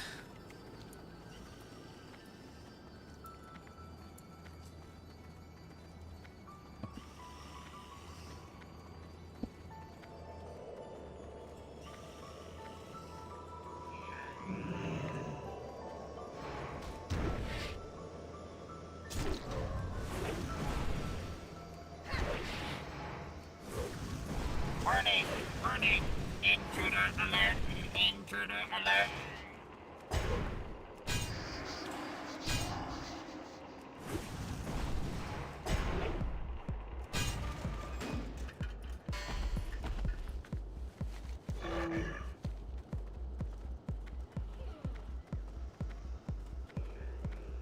I'm way at the bottom. I gotta go through all these mobs. Warning! Warning! Intruder alert! Intruder alert! Warning! Alert! Intruder alert! Intruder alert! Warning! Warning! Intruder alert! Intruder alert!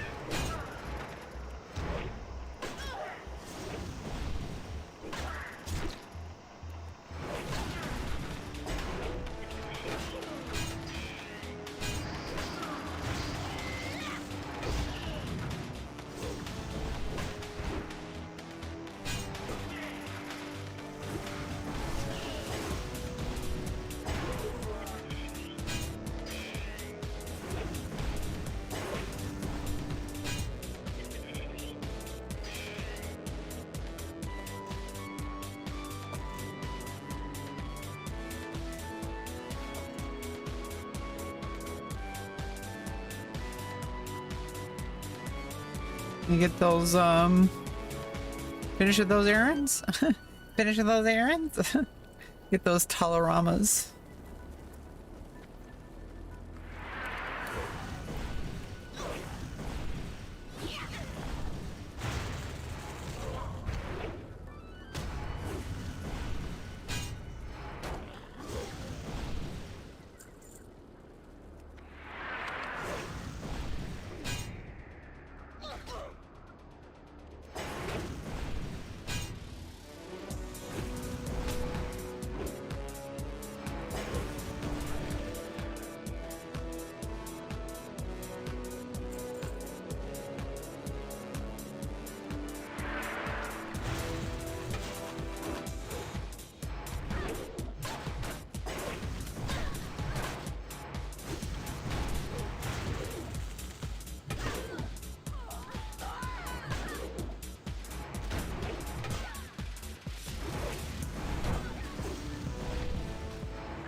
Oh no, those don't. God damn it. Those don't stack. For some reason I thought the elixir stacked.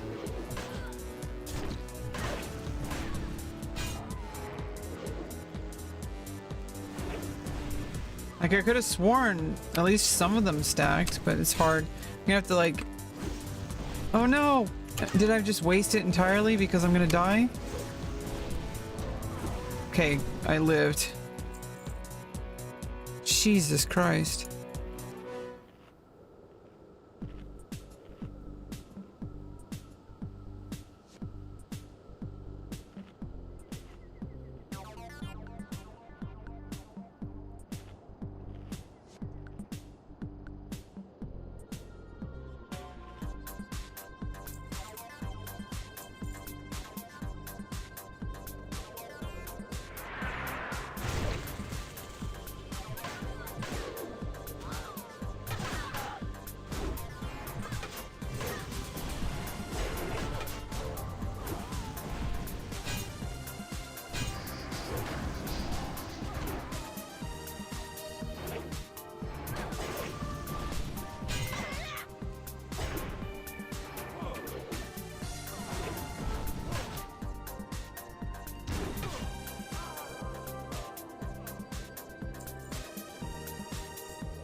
Bone Warrior.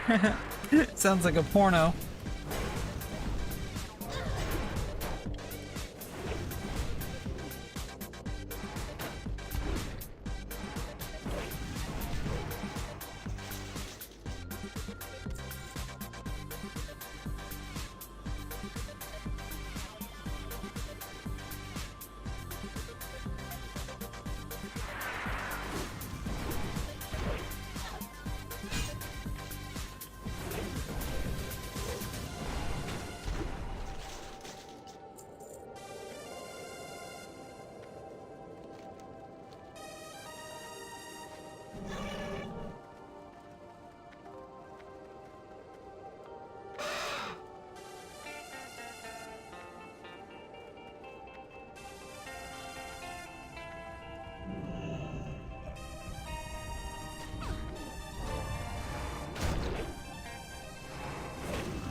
Oh, I forgot Shockwave also stuns.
Good day to you. Very good.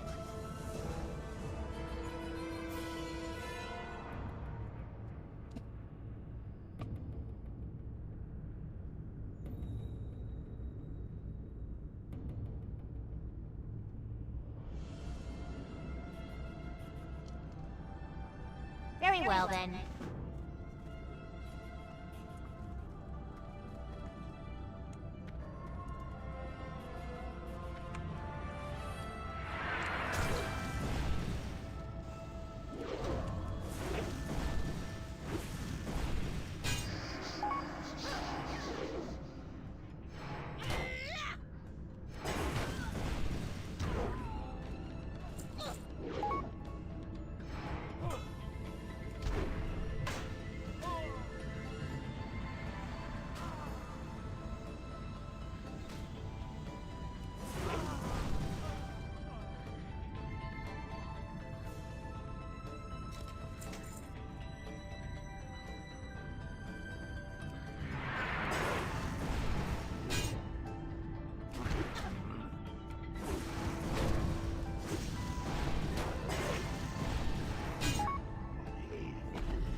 Been going for 4.5 hours, jeez.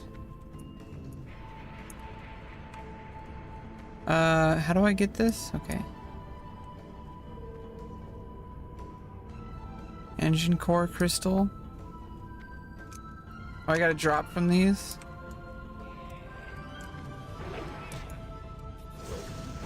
Magical gyroscope and piloting scourge stone.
I just that's stupid.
Lich Lord Chillwinter?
The question is, how do I get to these things?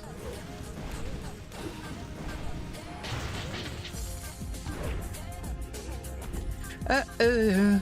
Uh-oh. Uh-oh. Uh-oh. Uh-oh.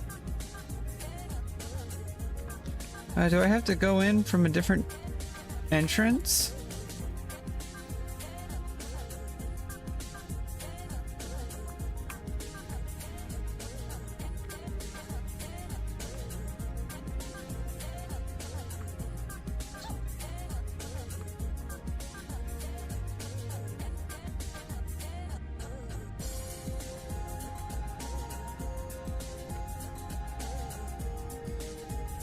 Or is it like up on the roof or something, which I wouldn't even know how to get to? Is it from this direction?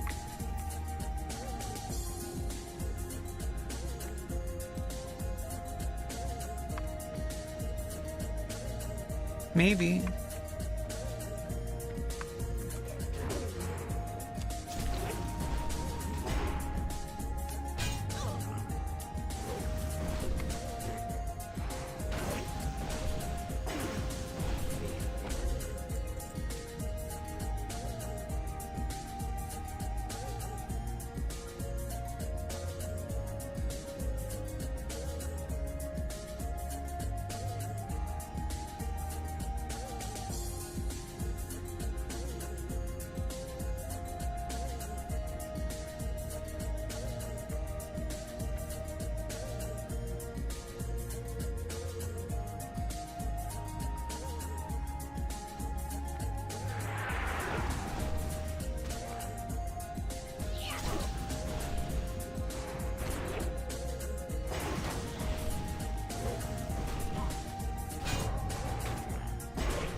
There's a path up.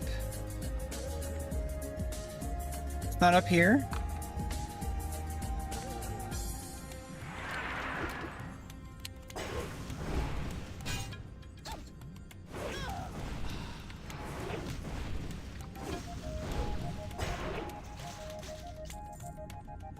What the hell? How did you make a comment with nothing in it? You made a comment with nothing in it. What the fuck?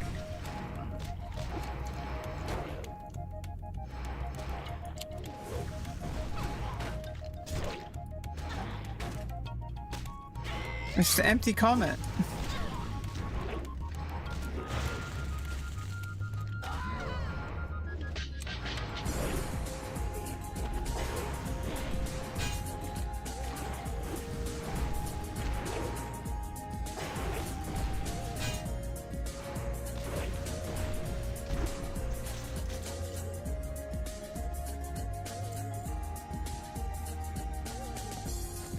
Oh, what did I just get? Oh, it's a mage thing. Conjure food 8.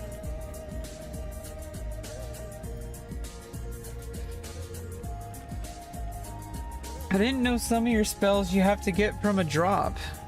What the fuck? What the hell is this? You can't learn this from a class trainer?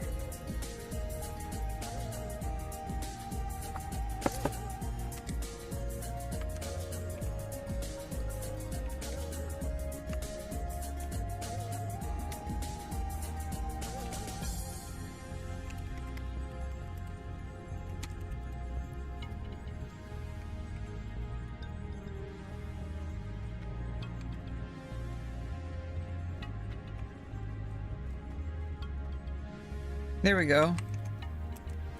Doctor Strange. Interestingly enough, there's a convo about DCU and MCU going on in the chat.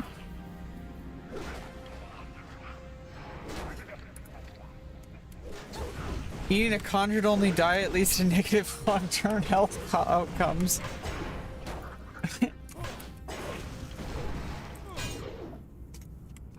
I mean, it might just be like eating like astronaut food.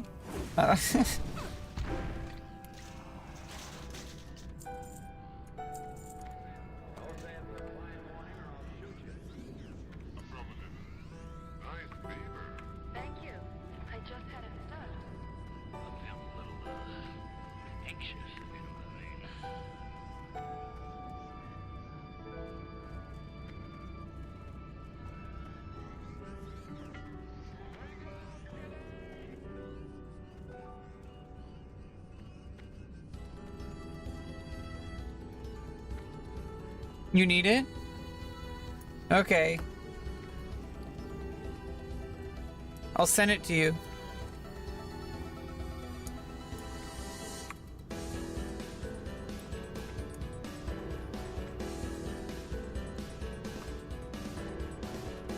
There's Lich Lord.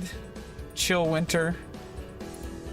I wonder if it's not an elite, so I might be able to solo it just fine.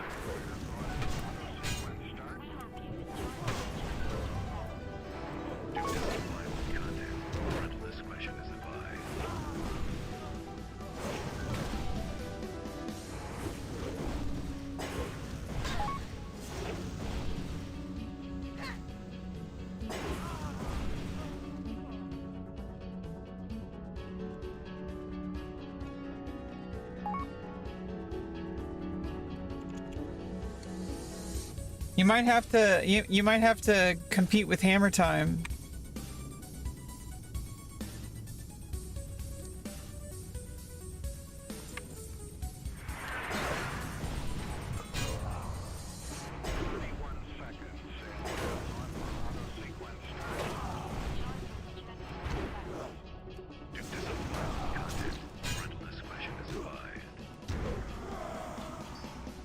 There's Weez Goes.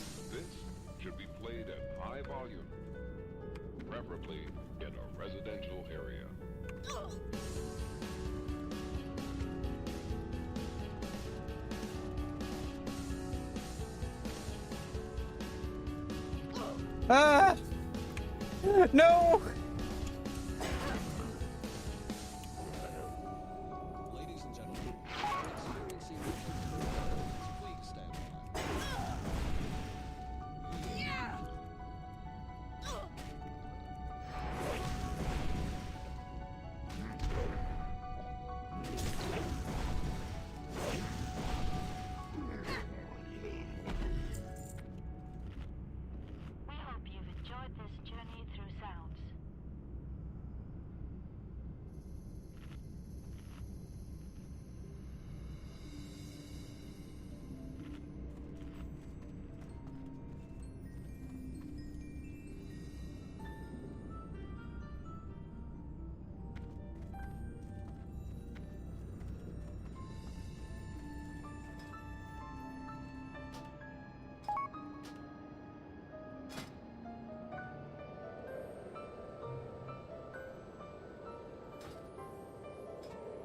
I didn't know that was you.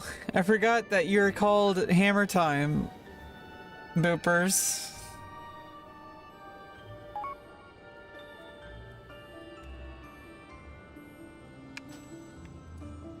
Oh, you're doing herb and alchemy. Yeah, you're doing a lot of professions. After my food wears off, I might log out, but I think I want to actually work on mining and fishing and cooking for a while. Because things are really starting to slow down at level 72. And there's a lot of quests. I'm getting kind of quest fatigue.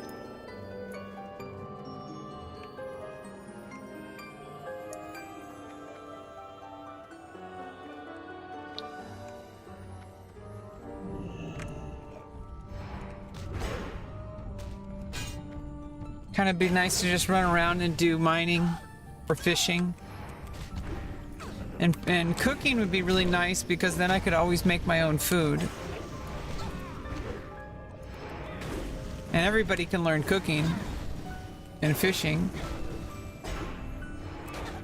I don't have to cancel out like mining and jewel crafting.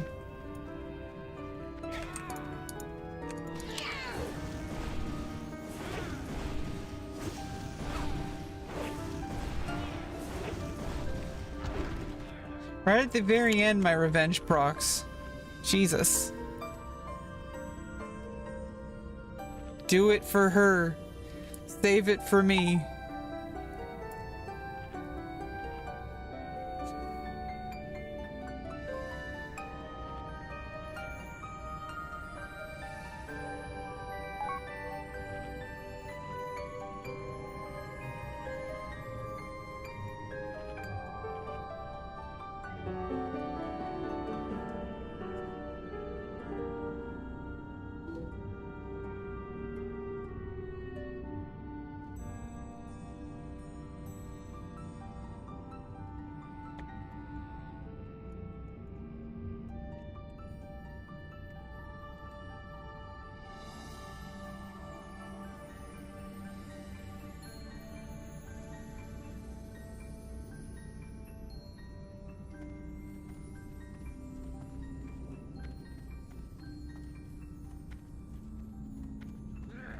Leave Tinky Wick Whistle alone.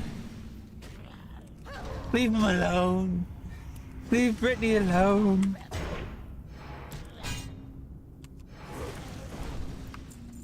Hey, you have a great day now.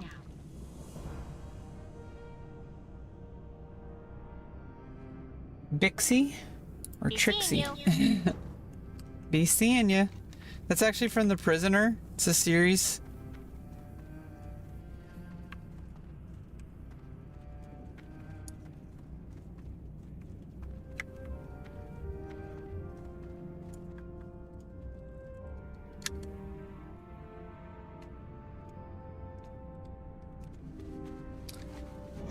Go to Dragonblight to quest at your level.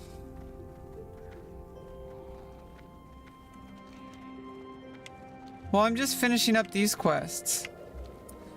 Gives more HP for quest rewards. What's HP? Honor points?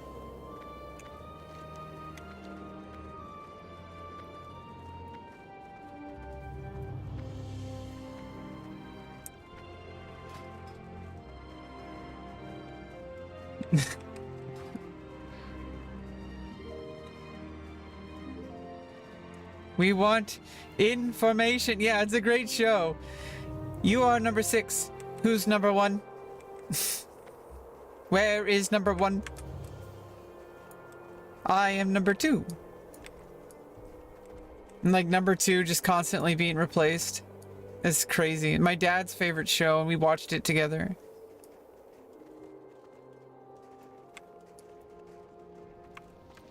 Hey! Alrighty then.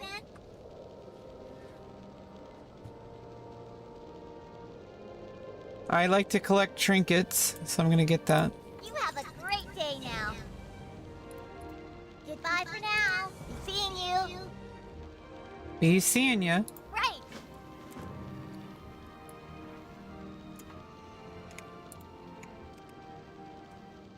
Oh, XP. Yeah, Dragonblight. Well, I want to complete all my quests, because at this point it's like, I want to go zone by zone and just complete all the quests and get the achievement. Because why not? I think I'm like almost done anyway. I just have these quests with the Nexus and Caldara. I have like, you know, random quests here. We already did Last Rites. I'm literally almost, I'm pretty sure I'm like almost done with all the quest lines in Borean Tundra. I'm kind of proud of myself. I'm actually going to completion. Giggity.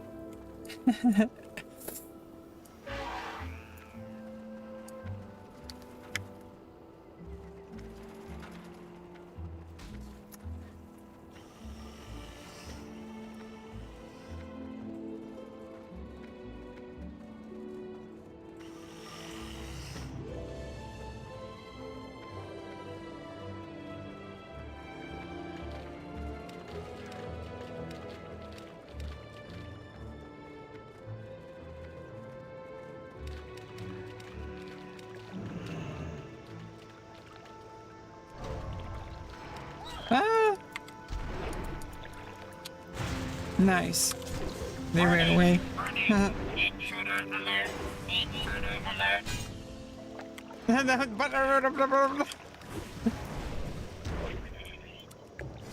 Warning. Warning. Intruder alert. Intruder alert.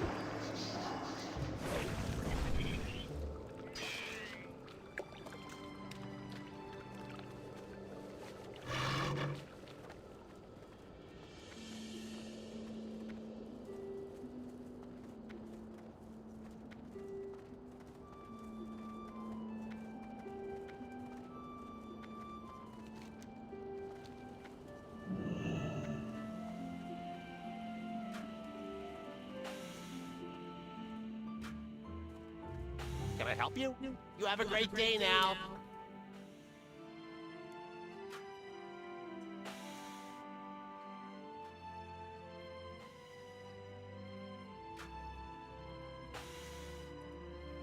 Daylight's burning. Yeah, I finished all the gnome quests. Oh, unless I, oh no, I have like this one to do.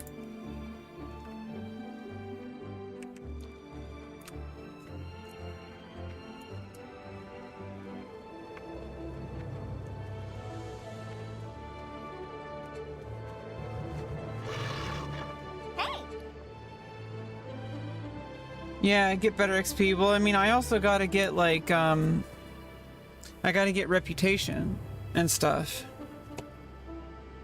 I just like, I may as well just do them all in a row because these levels are so slow anyway. Like, just do them all.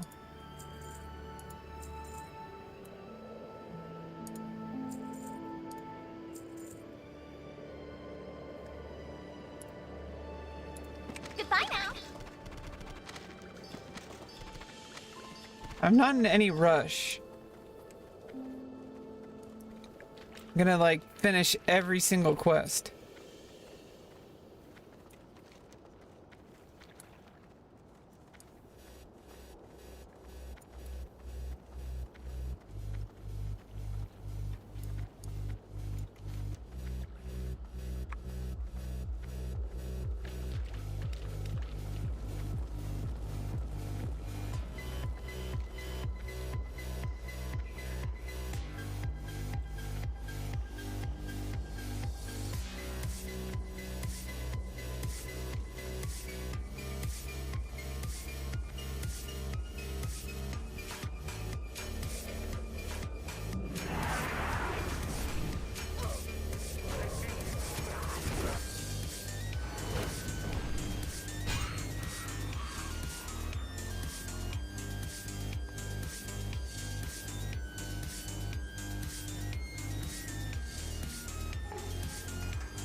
Nice, and I can even just take the flight path back.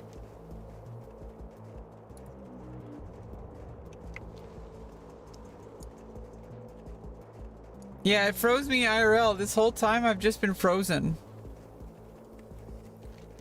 Thanks for unpausing the stream. That was really... I was really kind of scared for a minute. Like, what if I was just stuck like that forever? I'd have to live forever frozen.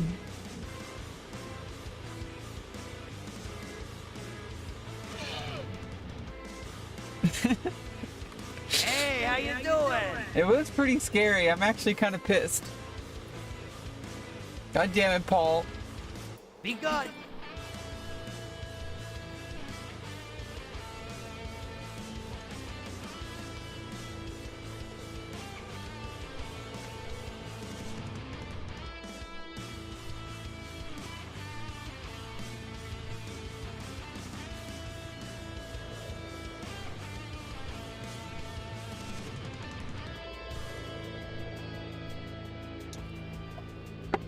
You can make it up for me by unfollowing.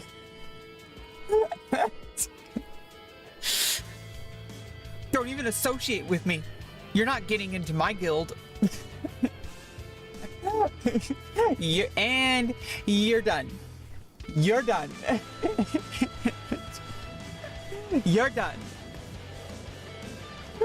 And you're done. You're done.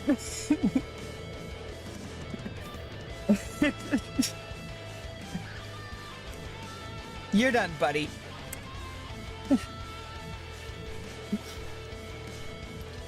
Night elf cry. Yeah, it's very different than other cry. It's a night elf cry. Cries in Draenei.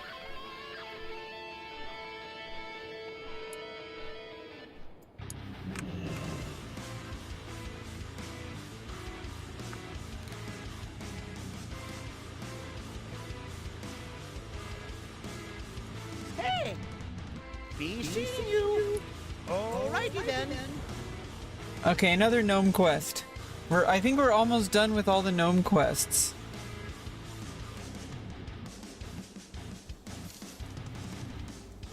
You have a great day now.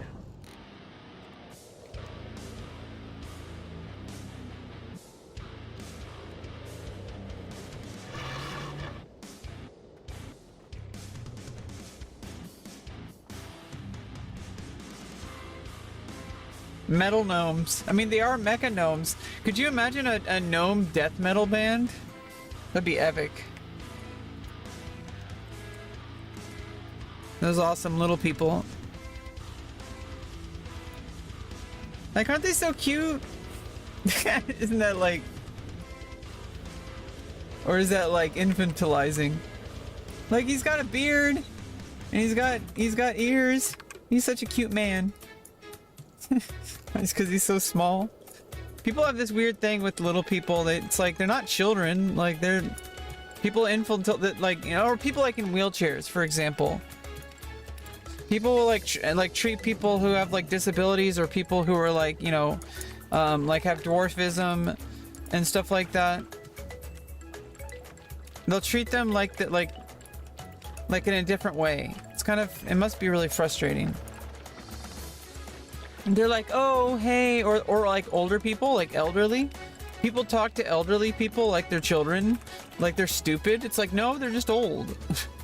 Like, yeah, sometimes people have dementia, but in the end of the day, like, they're still people. I also feel like sometimes some people are assholes and take advantage of that by acting a certain way, and they're like, oh, well, I'm old, I can get away with it. And it's kind of fucked up that some people are like that. It's pretty sadistic. A gnome death metal band. No mercy. Oh my god. See, it's meant to be. There needs to be a dome death... a dome? There needs to be a gnome death metal band.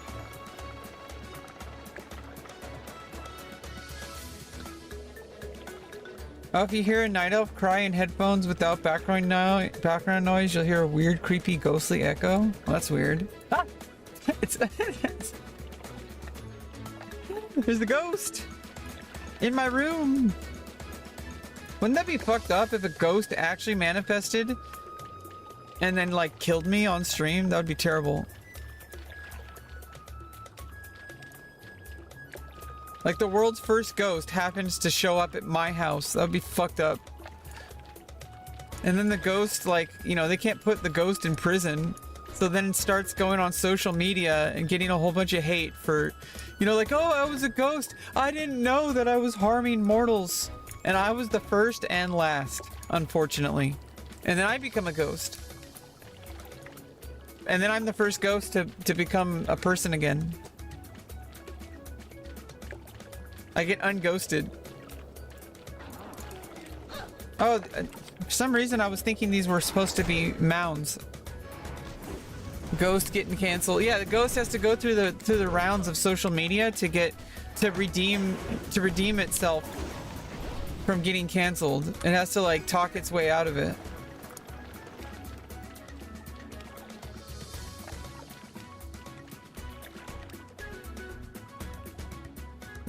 Do enough social media interview tours, podcasts, and then eventually redeems itself. I wasn't sure what I was doing. I thought I was reaching out for help. I didn't know that it was harming the mortals around me.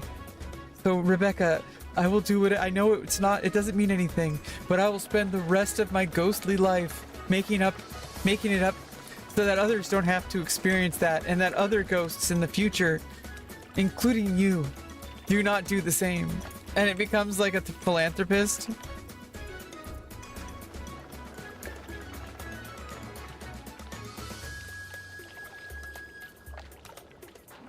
Damn, that would be an interesting twist on like a ghost story. Like most of the time you have ghost stories, like the entire plot line is like the ghost murdering. But what about what happens after? Like what if a ghost were to then like manifest into reality and like want to make amends, and like the ghost was only a horror against its, like it didn't realize what it was doing, didn't know how else to interact with the real world, the mortal world. And so then it has to go on it basically becomes a story about someone redeeming themselves on social media. Ghost goes to therapy. Yeah, exactly. Like it's the journey of going through the rounds of like podcasting and all the different interactions. It's really just a story about that, but instead it's with a twist. It's a ghost going through that. And it's a little different because you can't just put a ghost in prison. It's a fucking ghost. So like, you know, I think a ghost would be pardoned, like by the president for the murder, because it's like, I mean, maybe they do have a way to imprison the ghost, but then it's like because of the podcasting, like the ghost writes a book, and like the president pardons it. Be seeing you. It's like a redemption story. Like getting out of being canceled.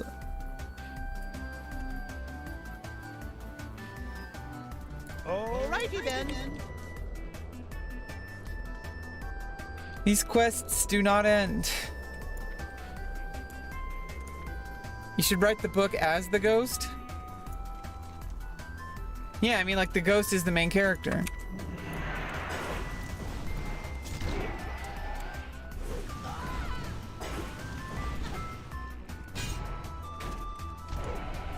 That'd be a pretty good story. I don't know if it would be a novel, but I could try my hand at story writing again. I need to really just sit down and just start writing. It's a demption story. It's not a redemption story, it's a demption story. You haven't done anything bad yet.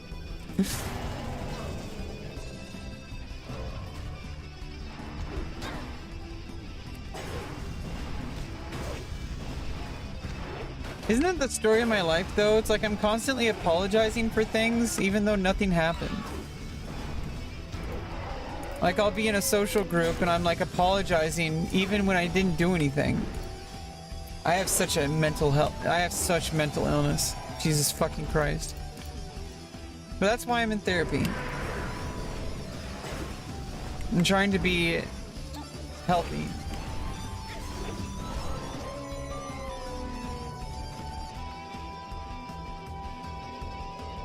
Now I gotta kill mammoths. Dita would not be really happy about this. I better not. I mean, I have animal blood on me. I better go for a swim before I go talk to them again.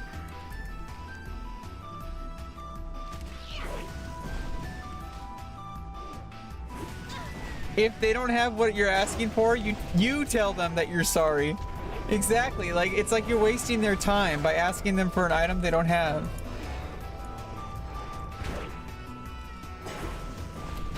Well, you could just go to a Taco Bell and be pissed off they don't have hot dogs.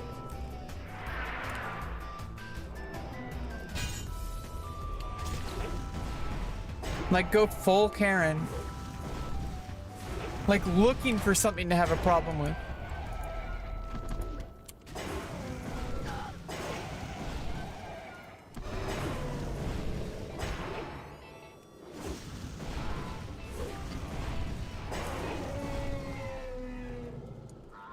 Or a story from the point of view of a would-be Karen, or like a Karen, but like the redemption of it. Like, what is the actual experience of someone going through that? Like, what's their side of the story, and like, how do they get like that? That'd be like an interesting story.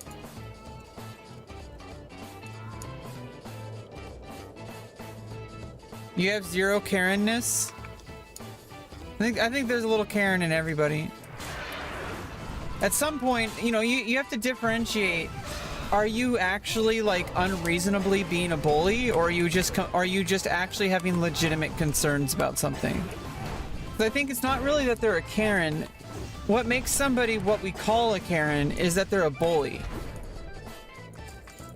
You know, the term Karen, I feel like it's really kind of fucked up, because it's like there's people named Karen. Like, what the fuck?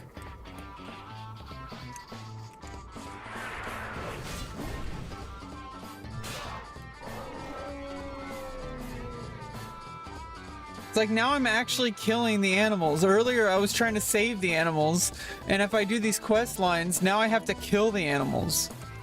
What the fuck? Now I'm the poacher? Like, what the actual fuck?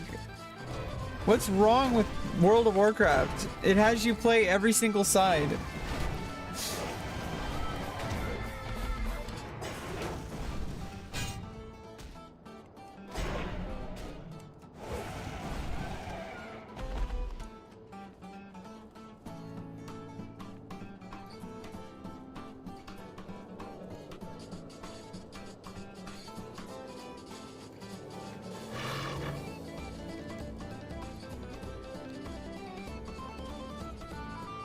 Redemption of Karen, a new Netflix original series. I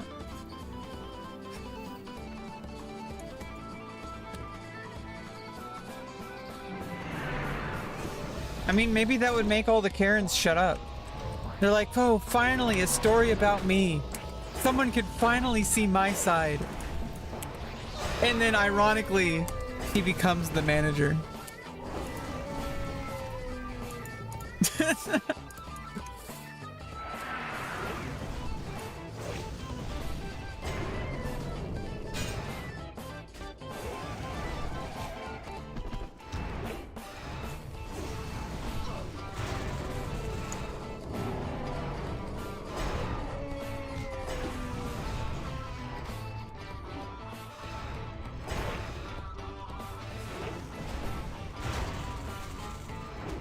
She gets a promotion and has to ask to speak to herself. Oh my god.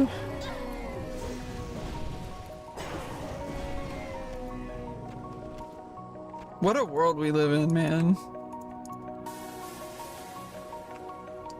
Like, I just live here. I didn't ask for all this shit.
should do reactive videos. I could. It's just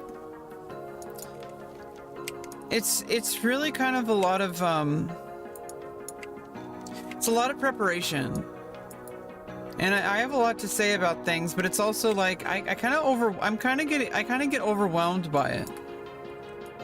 Because there's like a whole bunch of videos and I have to worry about like, I don't know, it's like obviously nobody's gonna care if I react to people's videos. I mean, XQC didn't give a fuck. Why should I? I'm like a nobody. It'd be nice to do like react videos and stuff like that. I have a really hard time.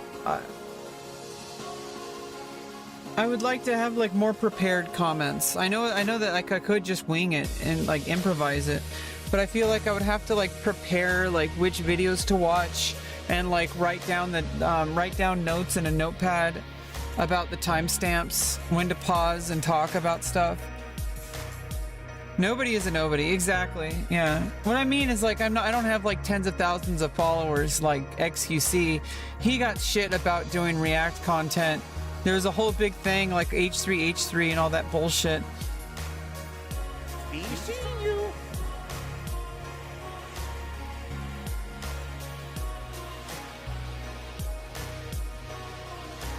I mean, I'd like to have like a Google Doc with like a queue of like videos to react to.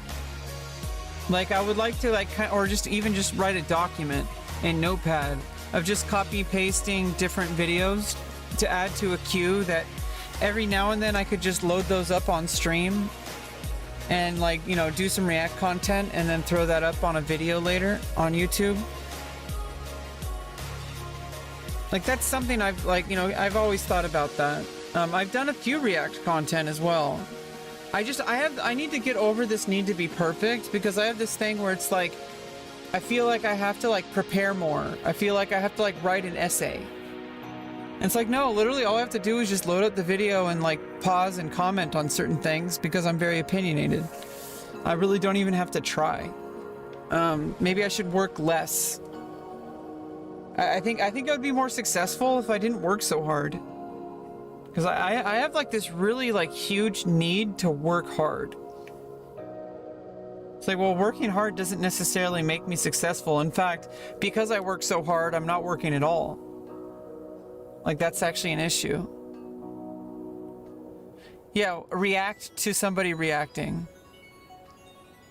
Yeah, like I could react to like Asmongold and XQC and Hassan. That'd probably be for the best because they say a lot of things that I think I want to react to. I usually do. Sometimes I literally pause the video and I react to it as if I'm streaming. That's how you know you need to do it like on stream. Like I've literally done that. Like I was watching like Destiny or Hassan or somebody, they'd say something, I'd pause and I'm like, well, actually speaking to the monitor when I don't have my microphone or my camera on. I don't have anything, I don't have OBS open. I'm literally just pausing the video and explaining what was just said out loud. I am fucking nuts, man. I think it's a sign of intelligence though. Because I know that I'm like nobody's listening. It's like I'm just trying to say it out loud so that like maybe I could do React content in the future. I'd solidify the concepts. Because nothing is just in a vacuum. Everything kind of continues off of the past.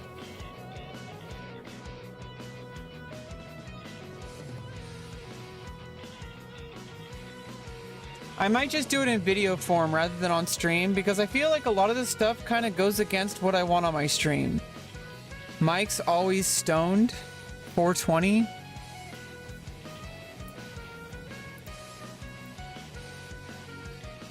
Mike's always stoned. 420. What a name, man. You talk to your cat? Exactly. I mean, you're not crazy if you're talking to your cat. Because your cat's a person.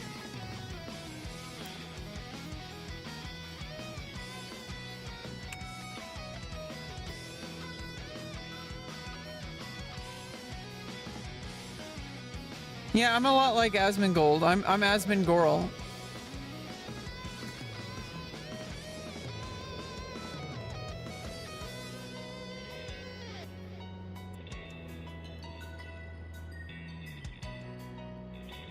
My cat listens to me. No, your cat's just waiting for you to feed it. It's like, okay, let it out, Paul. Okay, let it out, so then you're gonna eventually feed me. Your cat's such a master manipulator.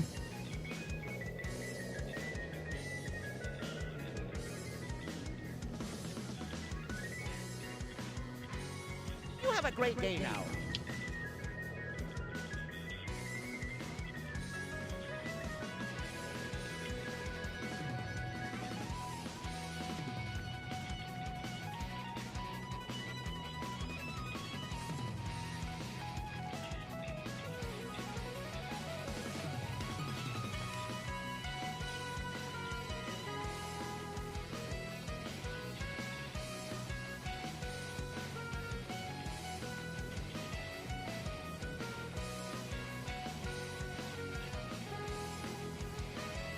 Yeah, sometimes, I don't know, like I said, I don't know how to explain this. I have absolutely no idea how I can actually do anything until this surgery happens. It's pissing me the fuck off. Like this whole concept of just doing react videos. For some reason, I just can't even imagine myself doing that. It's absolutely infuriating that I feel so stuck that I can't make any content whatsoever. I can show up to play video games, like that's the very least I can do. It's frustrating the hell out of me. I feel like a total fucking loser. But it's fine. I'm doing the important IRL stuff. That's what matters. IRL is what matters. Content doesn't matter right now. IRL is what matters. Anything that takes away from IRL is a failure. Yeah, I'm gonna take the pressure off, exactly. It's a writer's strike season. I'm on strike. Copium. No, I mean, it's just, I feel so lazy. Like, I feel like I should be working harder. Like, I should be doing React content. Like, I should be doing, you know, my OnlyFans. Like, I feel like I should be. But I'm not. Because I can't. Like, I'm just too, it's just, I don't want to get fucked up in the head again. When I'm so close to, this important surgery, you know? I can't risk it. I can't risk getting depressed. I'm a different kind of a depressed, but at least I can deal with this one.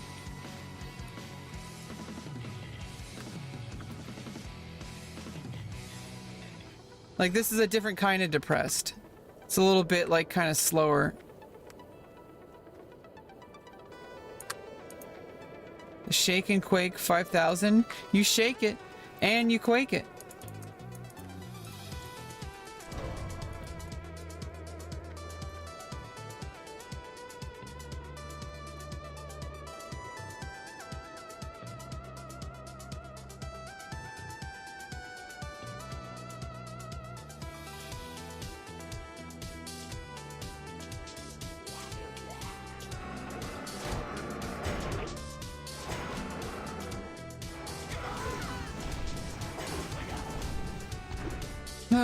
Yeah, the writers are on strike, so that's why nothing is happening, except everything is happening.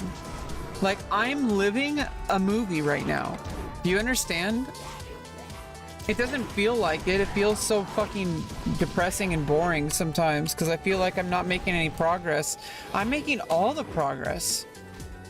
That's what real progress feels like. It doesn't feel like anything.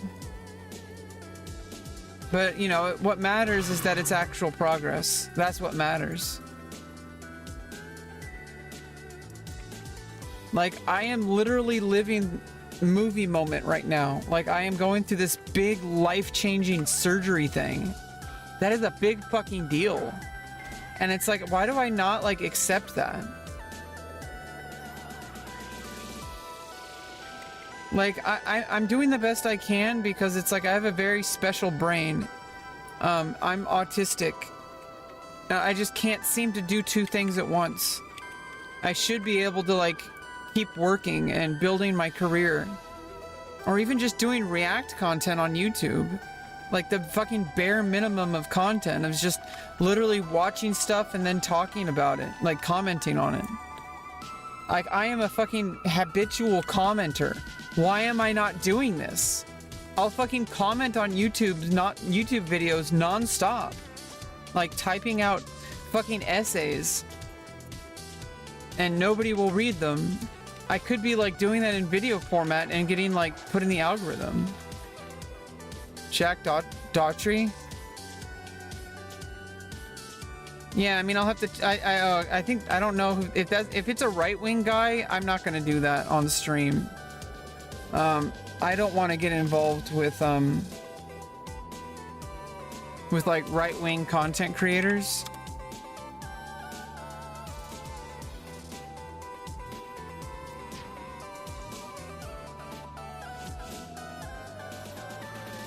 Oh, he's a prank and marker flipping content.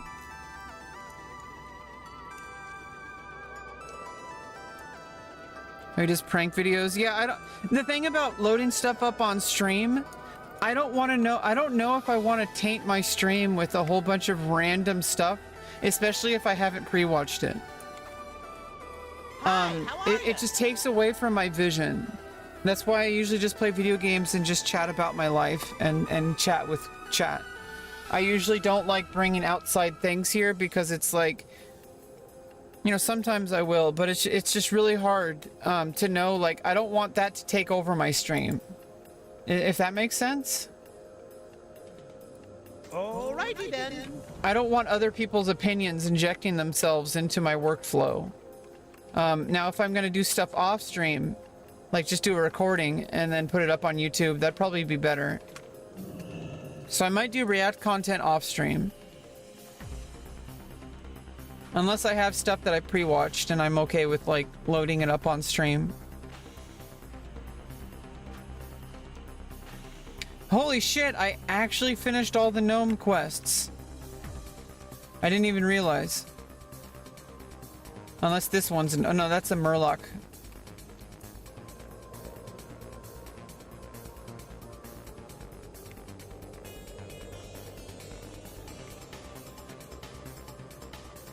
I'm not good at things. Yeah, I feel like I'm not good at things either, but actually it's like when you're good at something, you don't even have to try to do it.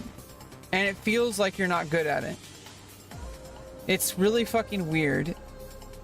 It's a really fucking weird phenomenon.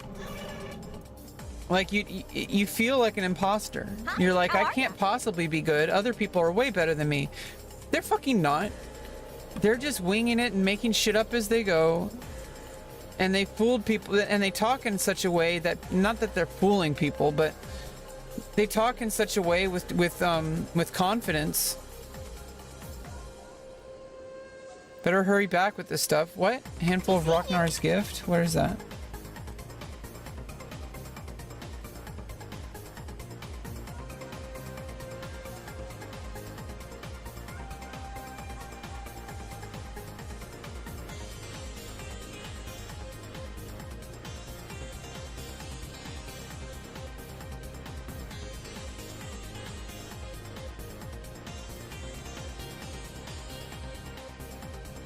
Just a few more things. Is that time sensitive?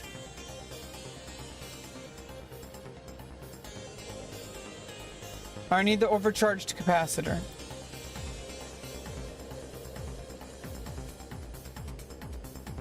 Where?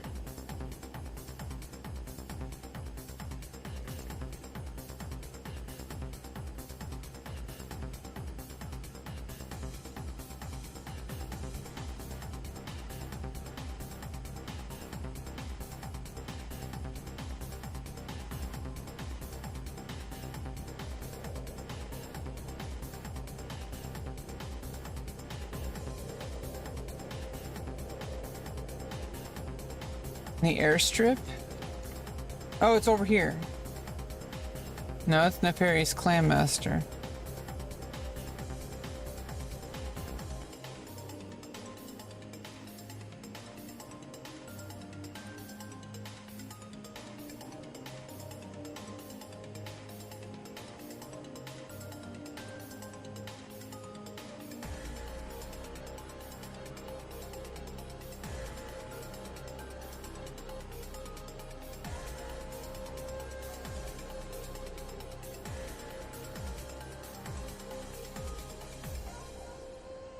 Where the fuck is this?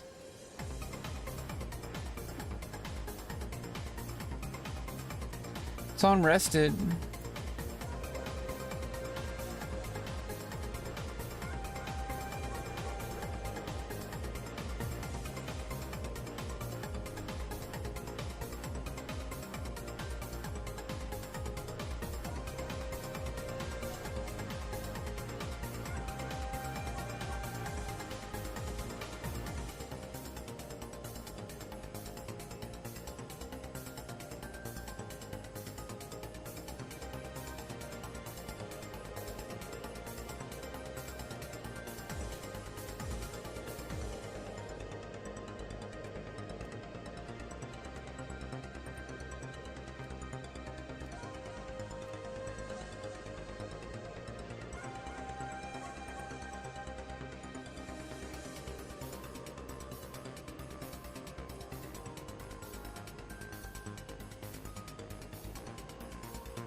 Yeah, I don't know.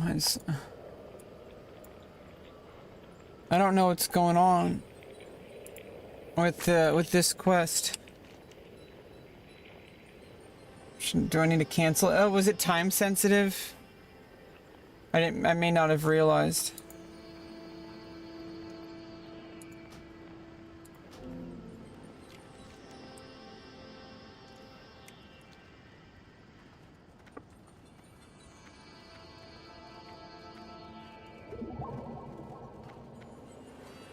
Pleased to meet you.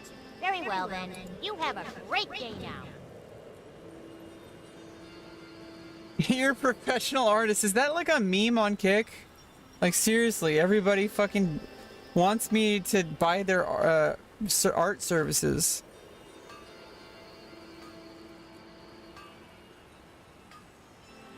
Oh, he's like an influencer that just does really shitty things, yeah.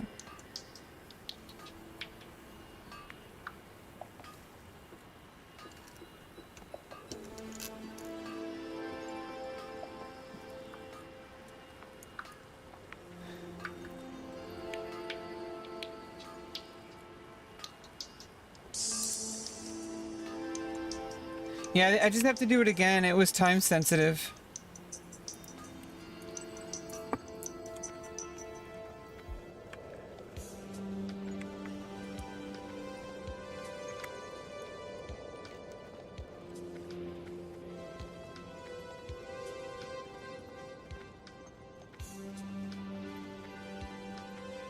Need like this overcharged capacitor.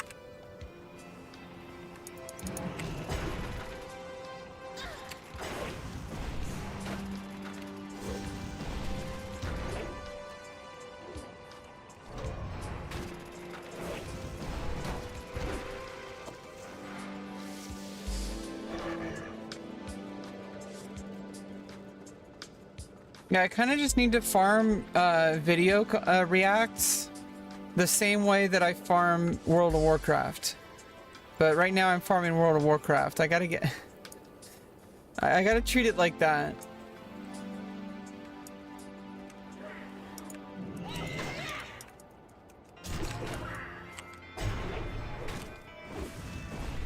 Honestly, it can probably do well in the algorithm. We'd have to set aside a very specific, I'd have to set ahead of time, like, to do a stream like that. And honestly, like, I don't know if I have enough viewers to really do that. So I might just do it off stream at first until...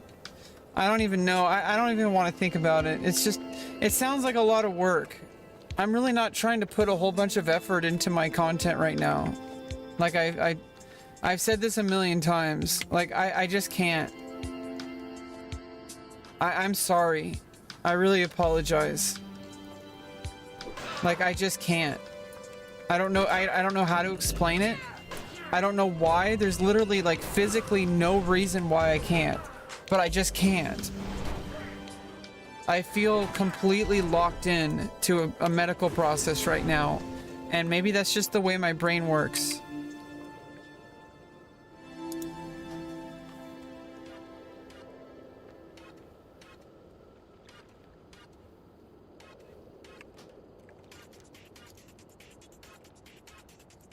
Yeah, I think I like glitched out that entire quest.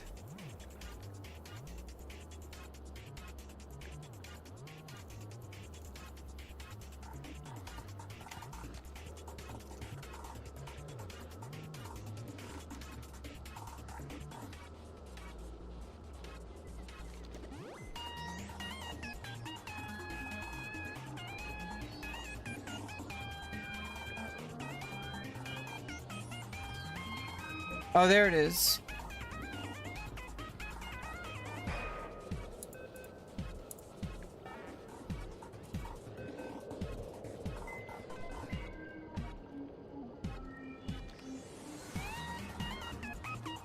Wrath of the Glitch King.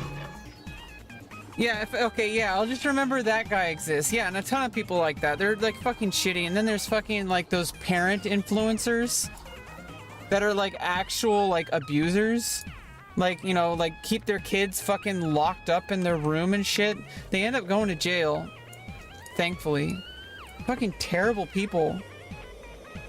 Or people like, and I don't want to like bring this up, so I'm gonna like put this topic to bed. But then there's parents who use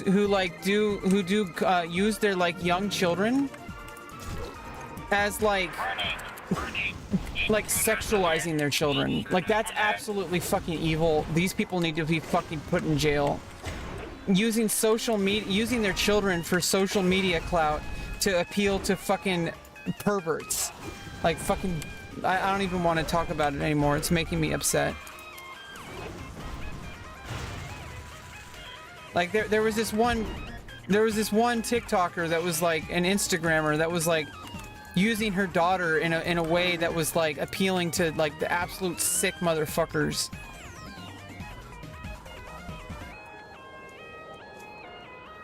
And they are sick. They need help.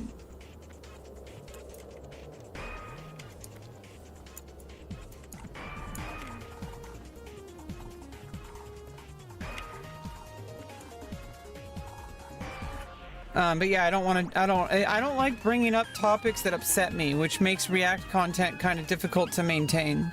Because a lot of the times, when I'm watching stuff off stream, I'll just stop watching a video if it upsets me. But if I'm doing stuff on stream and I'm reacting to content, I kind of have to finish watching it. I don't really have to, but like, you know what I mean? You kind of have to. Especially if I'm watching it for you guys. And anyone else who might come along. But like right now, like I said, I have like a huge plan. My stream is not supposed to be a content creation farm right now. I'm not able to farm. I don't have that kind of viewership, and I know you're here, and I haven't forgotten about you. But it's just like, I hope you understand that as far as Twitch and streaming goes, you don't really have an option to farm content if there's really nobody watching. And I'm not saying nobody as if you're nobody, because you're important, and that's why I'm talking with you. But as far as content goes, it's just not worth it.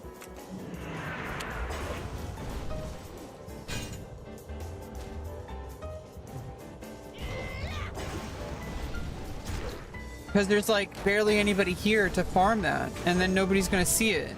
I mean, like if it's a video on YouTube, people might be more likely to see it because it's like algorithm driven. Especially if I'm reacting to someone like Asmongold or XQC or somebody, or like Hasanabi, for example.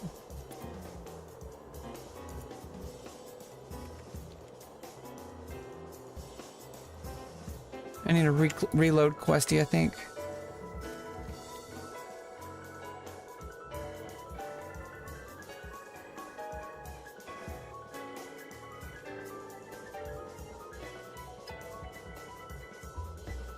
So I mostly just do stuff as I feel like it because I'm not really making content. I really don't want that kind of stress when it's not really going to help me too much. My content that I need to do to actually grow a career has nothing to do with Twitch.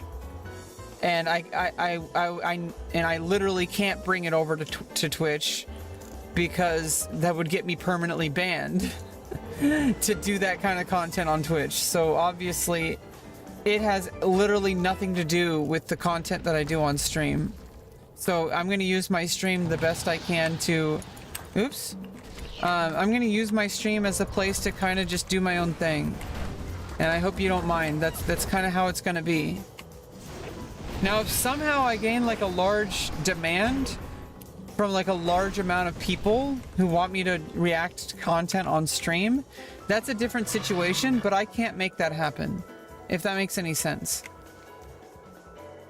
Not without growing my other thing, at the very least, because that would at least get my name recognition out there.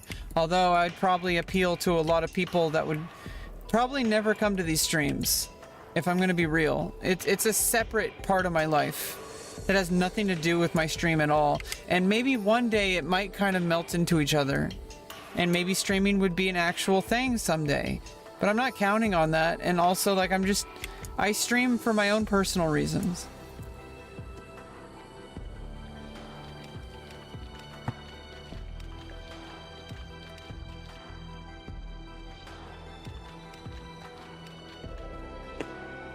My bank alert saying that it charged the 20 cents for the bag fee when I went grocery shopping yesterday. Where the hell? It's not tracking that third part.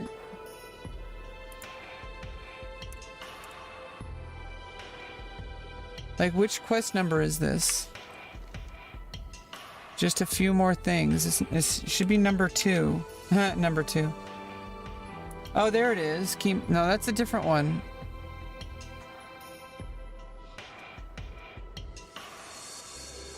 It's not tracking just a few more things anymore. Like, where is it?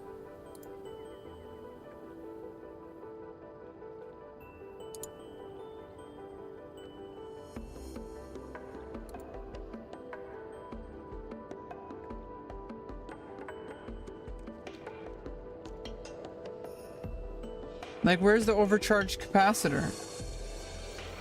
The southern border of the Magnetar Den?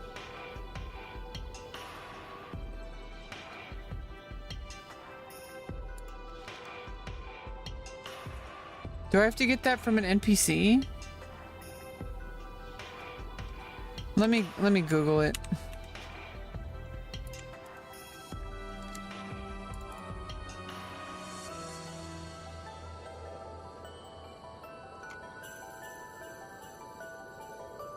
Crafty's tools. Rocknar.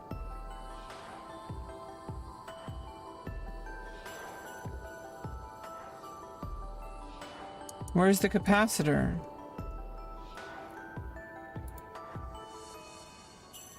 Do I have to get this in Dalaran? I have to buy it.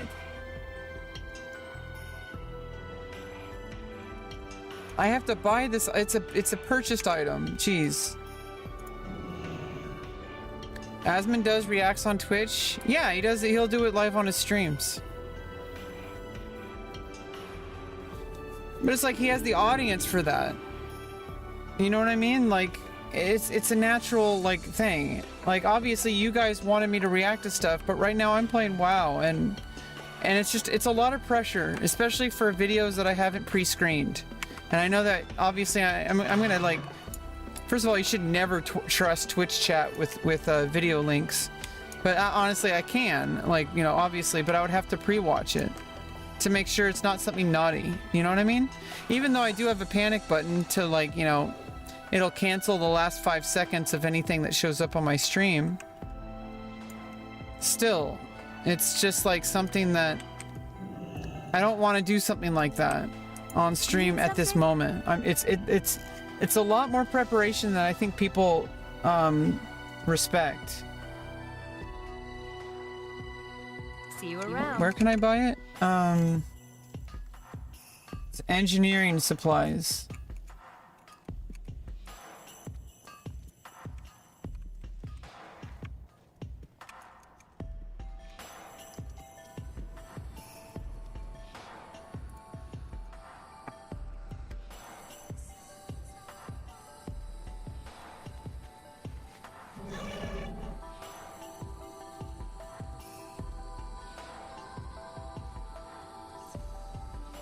Or is it from the innkeeper? What?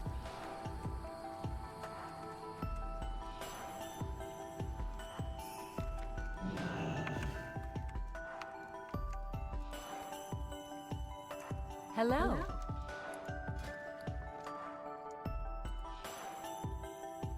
See you later. Oh, was I looking at sell?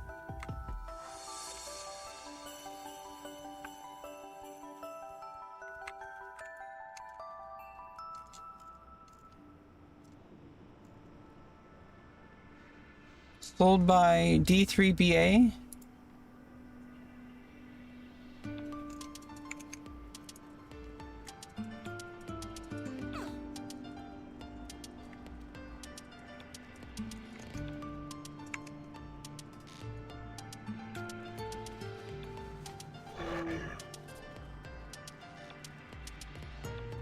Yeah, I'm gonna do what I want to do.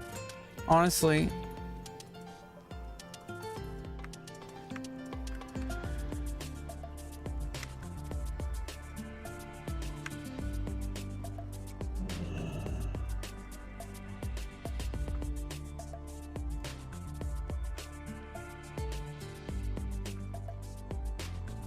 Like, of course I could be doing more to make content, but I really don't think that's very beneficial to me in my life right now. I'm not making any content on any platform whatsoever, except for just playing World of Warcraft and chatting about stuff. That's barely anything anyway. I know it's important to me though. Not really doing anything for my platforms. And I understand that. I'm not delusional. And I know I could be doing more, but can I really? Like, I don't think so. I actually don't think it's very realistic at this moment.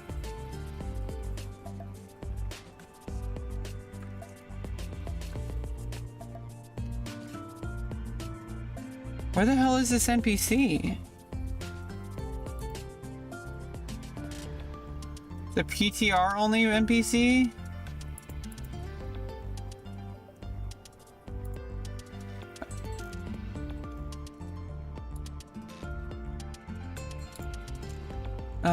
It's dropped in... Like, where the hell? Engineering supplies? And someone says it's available and it's a PTR only? What's PTR?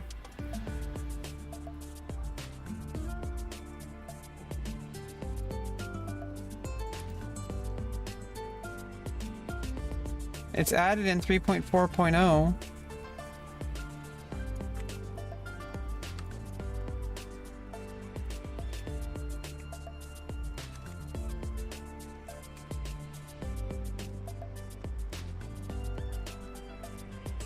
Public test realm? Oh god. Unless that was an old comment.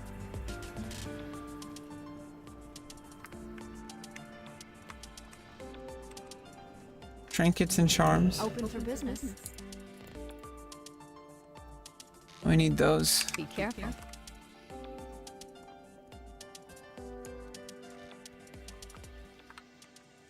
mean, either way, it's an engineering supply. So I need to find where the fucking engineering supply... Where the engineering supplies are.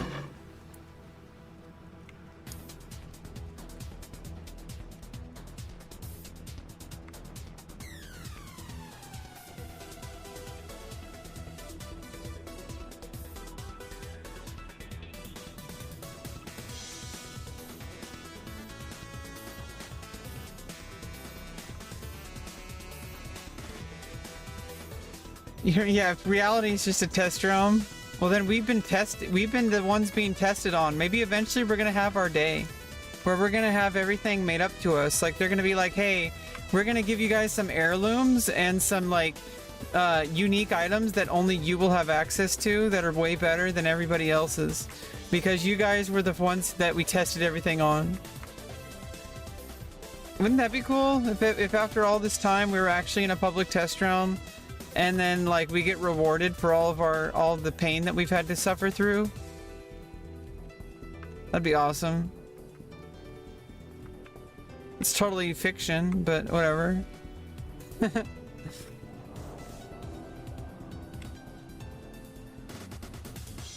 Where's the engineering alley?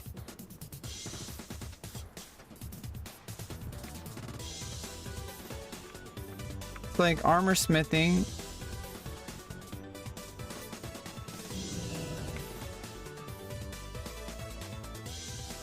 We'll get a special title that doesn't mean anything. Exactly.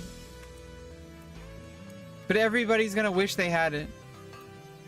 And maybe they're gonna give us gold. Because they want us to like do stuff. We're gonna have name recognition and then people are gonna give us opportunities. So I am the lore master, Rebecca Well, Lauren. You need something?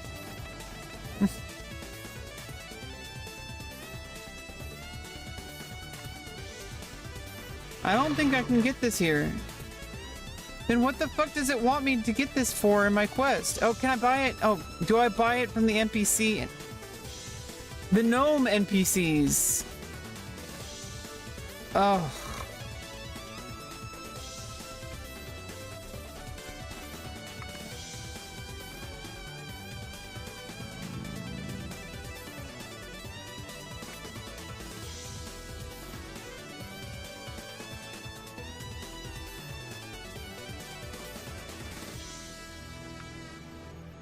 Now I've lost my way entirely. I don't know where the hell I am. Where's the innkeeper?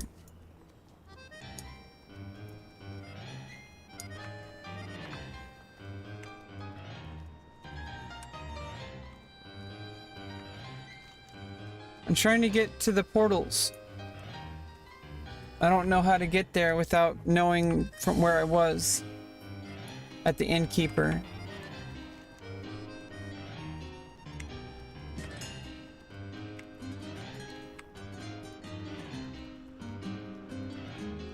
Yeah, the NPCs are making the big bucks. Okay, here we go. No? Wait, what the fuck? Oh, that's a side entrance.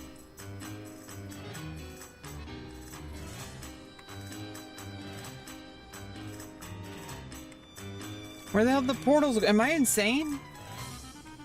What the hell happened to all the portals?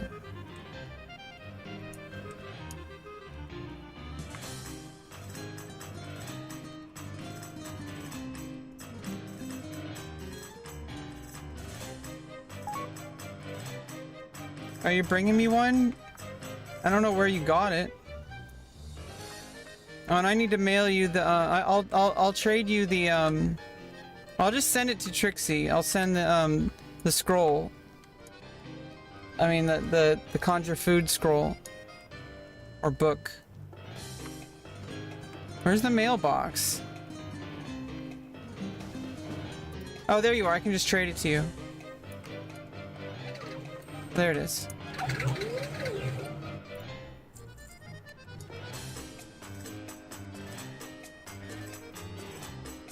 Yeah, an RPG where you manage all the NPCs. Yeah, exactly. That sounds like basically every mobile RPG that claims to be the best RPG ever made, but it's actually just lame.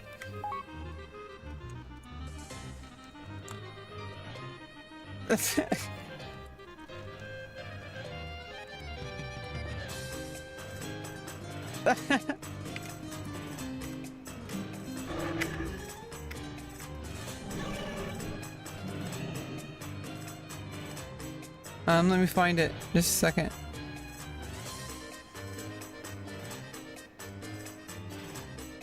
Where is it?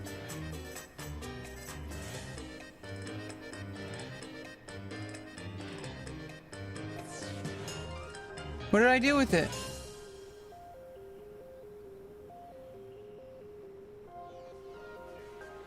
Oh, there it is. Yeah, conjure food.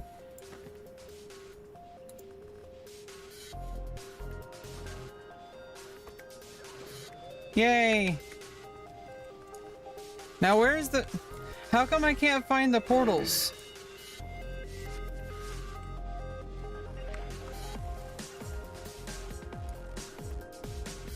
Where the hell are the portals?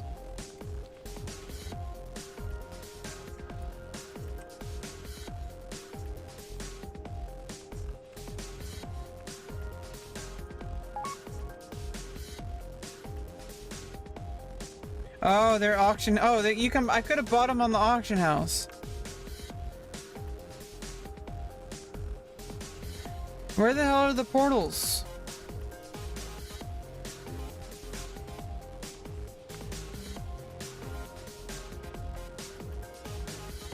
Looking for love in Dalaran places.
Am I just losing my fucking mind?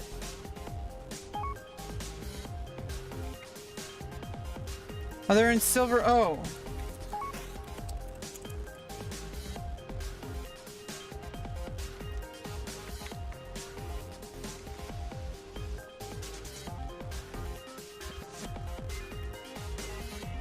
I'm dumb as fuck.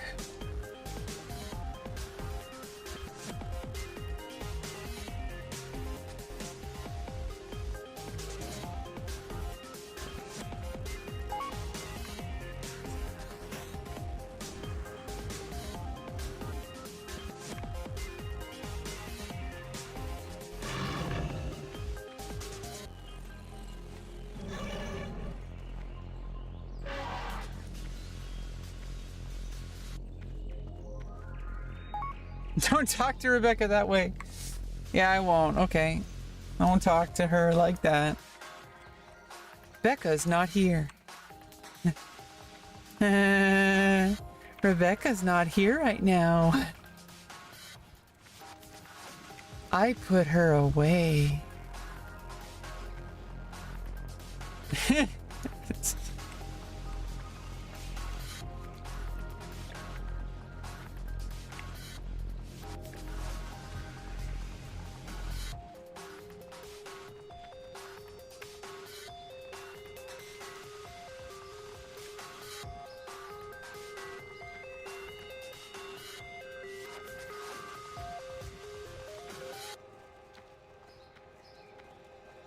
I don't even know what my alt name would be. Like if I had like an alternate personality where I like had some kind of mental illness like that, which shouldn't be stigmatized either, but obviously in like a movie version that's like really creepy.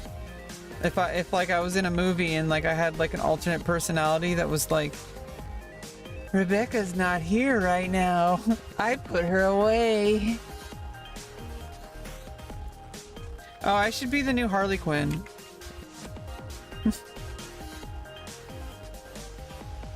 And then make her canonically trans.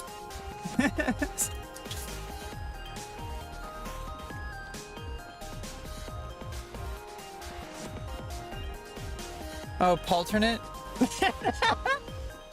That's funny as hell.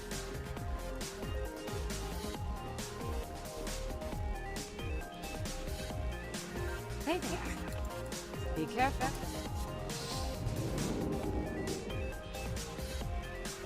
There's a subculture on the internet that is absolutely convinced that Eris from Final Fantasy VII is actually trans. And they were like, their reasoning is that like she's like connected with like all the queer culture in like in Seventh Heaven or whatever, in the slums, like not in Seventh Heaven, I guess, but like she's like involved with the cabaret people and all that kind of stuff, and how she's like really involved with all all the queer culture in Midgar, and that she's actually like just this like really pretty trans girl.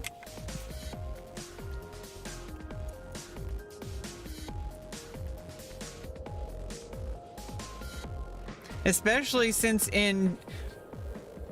apparently in the Japanese fan base, she's actually considered more masculine too. Like I even though she's like feminine as fuck, but that's like a Western culture thing. But that has nothing to do with like, I mean, because plenty of women or men can have masculine or feminine characteristics. That's a different thing entirely. Final Fantasy VII? Oh my fucking god. I still haven't played the remake. But they haven't even finished it. I think did they release the second part already? I know they did DLC. It was from Fringe? Oh shit, Walter and Walternate. Yeah, Fringe, my dad watched that for a while. That seemed like a really interesting show. But didn't it get canceled?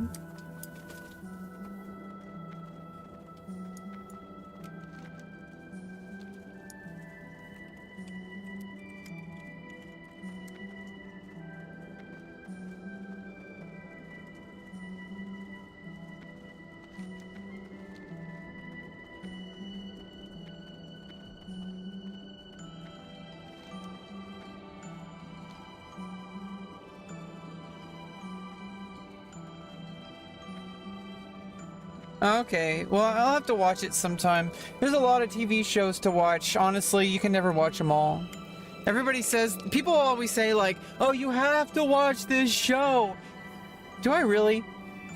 like, do I really have to watch it? Or you just want me to watch it? And what would even happen if I did watch it? What would that actually do? Do I unlock a new quest or something? Like, can we go to like Disneyland after or something like that? Like, is that the quest line?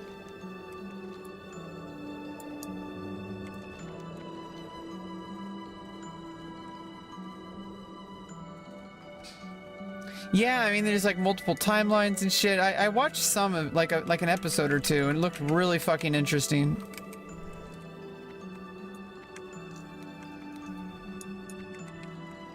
My, you're a tall one. Very good. Be seeing you. Off and away. Oh, there's another gnome quest. We still haven't finished all of them. Slay the Magnetar while the blaster's effects are still on it. You have a great day. Oh, god damn it, you moved too far away from me. Good day to you. Very well then. Off and away.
Oh, Xenogears, by the way, the music that you're listening to, Xenogears is a really good one that if you haven't played that one, I really hope they like remake it or something and then even like finish the next chapters. They were gonna, what they were gonna do, if you've ever heard about this tragedy that happened, I never played through all these, so I mean, I don't want to like say it's a tragedy in that sense, but the Xenosaga series, which I have both Xenosaga 1 and 2 on the PS2, and I have I have an AV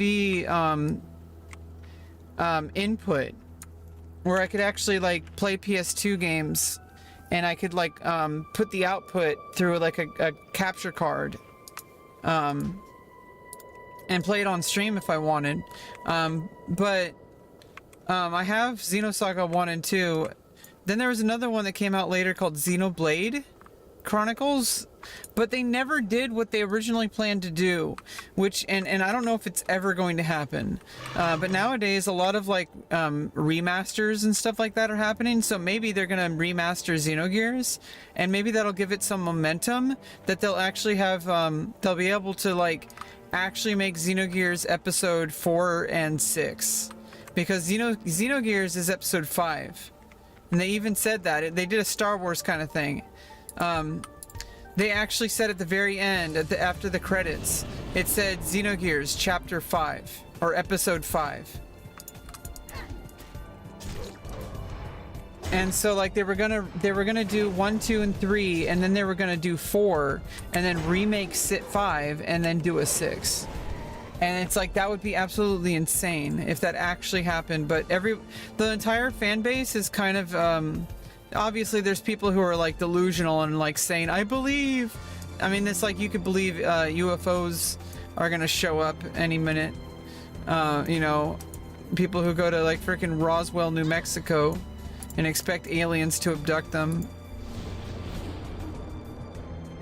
Yeah, PS2 was like a great thing. I remember when it came out, it was a really great, significant time in my life, growing up. And like video games were, and I know I'm like not that, why did I turn into a gnome? The fuck? Did I accidentally use it on myself? Or is it just, that's an effect of the blaster?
Ah, it made me smaller.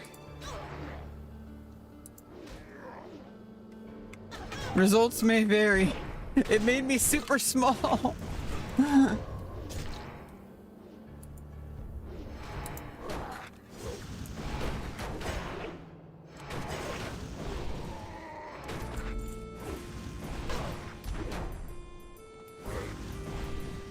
Six, 666.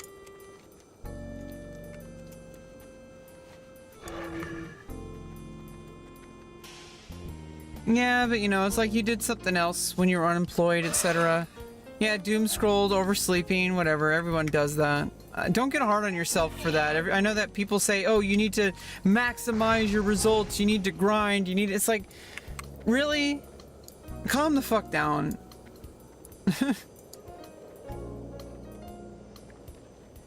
Like, would you really have been able to take advantage of that time? Like, there's a reason why you did all that. It's because maybe your brain needed some rest.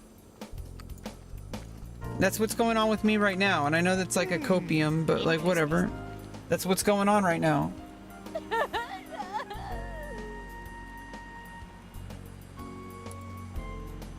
Be seeing you. There's another quest.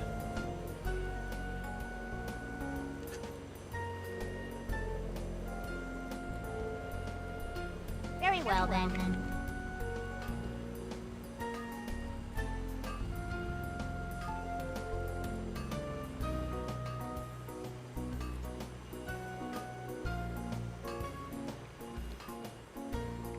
Yeah, I'm actually gonna log out. Oh, I should just Hearthstone.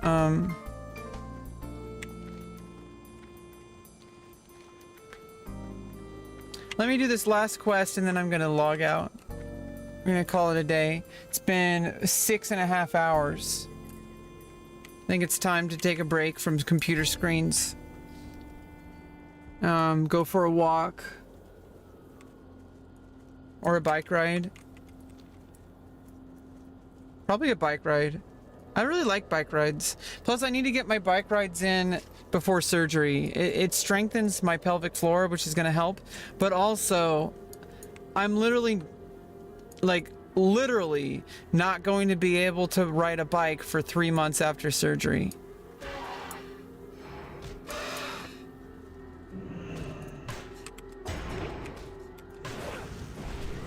What are these ghosts?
No, maybe. I'm gonna like take people's clothes.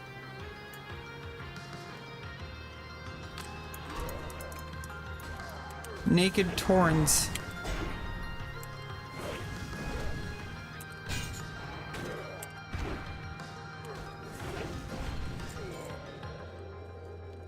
Naked orcs. It'd be funny if he was wearing a thong. And it was like pink and frilled.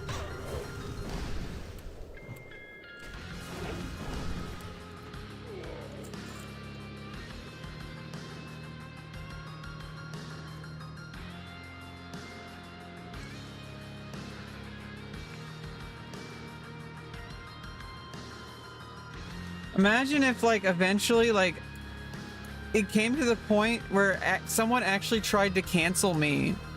Like then you know the internet's fucked up in the head. Like probably like the most like compassionate, empathetic person you'll ever fucking meet. And if somebody was trying to cancel me, like calling me racist or something because they're reaching for some really fucking convoluted bullshit that has nothing to do with anything that I said because people are mentally fucking ill, then you know, then I'm gonna know I'm successful. When you start getting canceled on Twitter, like, that's it. Like, that's how you know.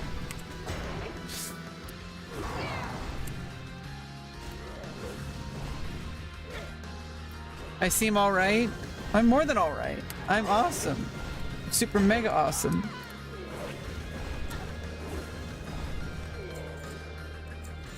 Now let me tell you about Scientology.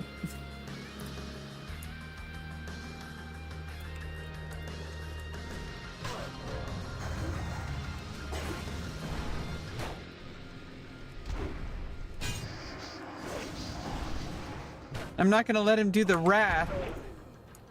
In Wrath of the Lich King.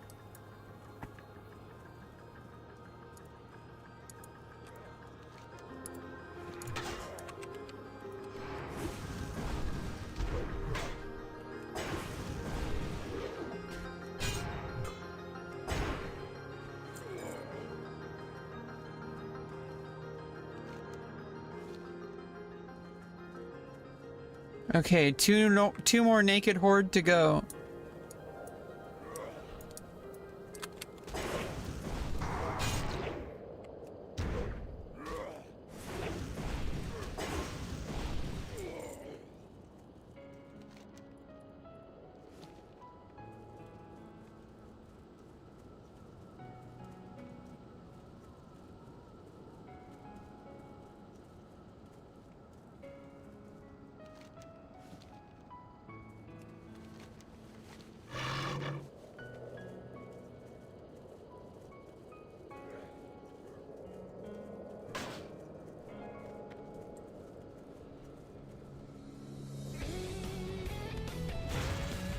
Or would it be really fucking ironic if at some point, and this has already happened kinda, especially on Twitter, we're like a super like SJW type on social media calls me transphobic and that I don't know what it's like for the trans experience. And I'm like, should we tell them? I'm like, really? I mean, I guess I'm passing at that point. My, you're a tall one. Be seeing you. If somebody just accuses me of just being a plain old cisgender hetero white female that they can cancel on Twitter for being super basic, I'm like, really? Like, you know that I used to have a dick, right? You have a great day now. I mean, I'm like anticipating the day that I can actually say that. Like it's kind of crazy. It's kind of scary too. I'm gonna be very real with you. It's a little scary because this is permanent. It's a one-way ticket, and that's important. And it's a good thing that it is. I need to move to the other side. All things are possible with the internet. But you know, eventually, you know, it's like, at what point do you say, okay, this isn't gonna magically solve all my problems, but this definitely needs to happen because otherwise I just won't be able to move forward with my life. And it has nothing to do with whatever comes, like anything, good or bad. And it's most likely gonna just be very good. But good or bad, I just have to do this. And it just is what it is. And I wish people would get that. And a lot of people do. But sometimes people don't. They're like, why would you want to cut it off? And I'm like, that's the wrong way of thinking about it. Think about if somebody cut off your dick. That's how I feel about having a dick. If that makes any sense. Yeah, it's step one, exactly. That's exactly it. How can I move forward if I can't even stand up? That's what it's the standing up. Ironically, I won't be able to stand up anymore. Which is good, because I won't pop any surprise boners anymore, which generally doesn't happen anymore after switching to estrogen. But still, you know, I don't have to worry about surprise erections. They are really embarrassing and they cause a lot of dysphoria. I don't want to have some kind of bulge happening in public, especially. It makes me feel very uncomfortable. That's never going to happen again. It's going to come along with its own baggage. Obviously, I have to look out for camel toe. But, you know, I also have to, like, you know, hygiene is a thing, and yeah, and also, like, I have to, you know, you know, obviously, I'm not very, like, intimately involved in having sexual partners, but part of the reason is because it's still in this shape. Like, I can't move forward with anything in my life because it's holding me back. I don't feel like I can pursue relationships. I don't feel like I can work, especially in my line of work, which involves people worshiping that part of my body. Like, I need to completely, I mean, if you want to think of it this way, I'm rebranding. Not that it's ever happened to me. Yeah, surprise bulges. It's not even about surprise bulges. It's just like you constantly feel that, like, I'm a very hypersexual person, and I generally have it under control, and I definitely behave myself. It's not like that. It's just I don't want to feel uncomfortable at the very least, and I definitely don't want other people to be uncomfortable. But in any case, it makes me uncomfortable if I have the if I try really hard to make sure everything's tucked away and hidden. Yeah, you're not level 80. How you're supposed to pursue relationships? You have to unlock that at max level. Right? That's another way of looking at it. Like, this surgery is like level 79, and it's the final quest that'll get me to level 80. I still have a lot of fucking work to do at level 80, but it gets me to level 80. That's a good way to put it. That's what this surgery is. It's the final quest that dings me to 80. You have to be max level to wear the max level gear. I don't have the gear, but at least I can wear it. And like I said, it's all going to be brand new. It's going to be an adventure, and at some point I'm going to be able to explore it publicly online and share it with people. And I'm really looking forward to that. That's the end game. But it has no, I mean, I could do that technically now. People absolutely worship that body part. But it makes me so uncomfortable that I have like bouts of huge depression. It makes me not able to function. And I can't do that if it's my job. I need to stop until I can do it again. I mean, I love the work. I just don't love that part. I don't love the gender dysphoria. Gender dysphoria has absolutely ruined my life in so many different ways. And I can do what I can using medicine. And at least it's getting me to level 80. You know, there's still a lot of endgame gear to grind, and I guess I'm not even best in slot. I mean, I'm gonna have a slot. It's not gonna make my life easier in and of itself. Having a vagina is not gonna make my life easier. I know there's a lot of people, especially the incel types, they think that women have it easier. But if you're a woman, especially if you're trans, it's like living life on hard mode.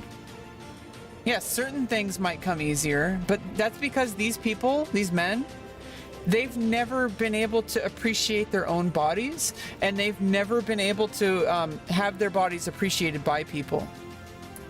Oh, and I missed you, Terry J, but thanks for the follow. Was that the person who was like a bot advertising their art services? Yeah, that was the professional artist. If I need anything like banners, logos, mascot emotes, yeah, let me pay for that when that's like literally the least important thing for me to do for my career. Like, let me do that.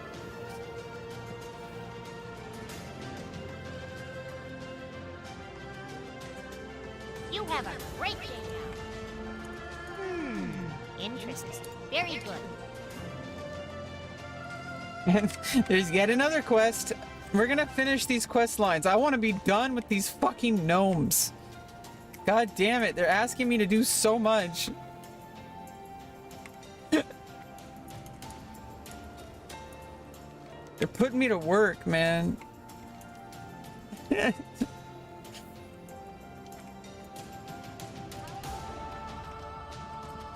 Warsong orc disguise? Wait, what?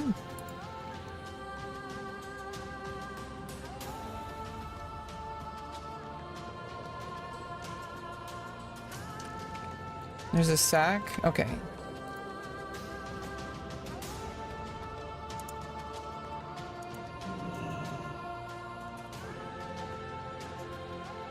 Can be used within Magmoth and the borean tundra. Okay.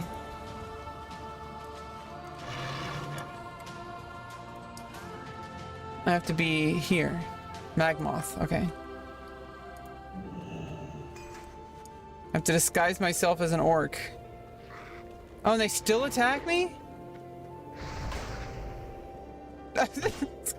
I would think that, like, the disguise was so that I can walk past the enemies. Yeah, I know that some people think that somehow having a vagina or having tits, like, makes life on easy mode. They're so fucking delusional. It's ridiculous. And it's also, regardless, being trans. Some people actually think that being trans makes you popular. What the fuck are these people smoking? I have no idea where anybody would get that fucking idea. It's like living life on impossible nightmare mode. But you don't have a choice. And you know, the sooner people start realizing that, I think the sooner that things can start to change, ironically. Maybe it would be less difficult. I think it's getting there. It's just really slow. And I know I complain about this a lot. I do try to take responsibility for my own welfare. I don't like to make excuses. That's one of the things that maybe people will accuse me of. I've had a lot of people in my life accuse me of making making excuses. But if you actually know me very well, you'll know that, like, making excuses is like the least thing. It's like the most. It's my biggest fear is making excuses. Not my biggest fear, but it's a huge, like, I want to do everything possible to take personal accountability. And some things are just out of my control, and I have a hard time accepting that. I have a really hard time accepting that I can't do anything to fix something, because I want to say, well, I must have done something wrong. Maybe I just need to improve. But sometimes that's not the case. And it's like to a detriment. Like trying to improve something when there's nothing broken. There's nothing wrong. Like I'm taking responsibility for something that's not my fault. And that's kind of what I've been working on in therapy for the past 4 years. It's very difficult to overcome. And maybe one day things won't be so hard. Maybe one day, like, things will just work out for me and I won't have to work so hard. But until then, I have a lot of work to do.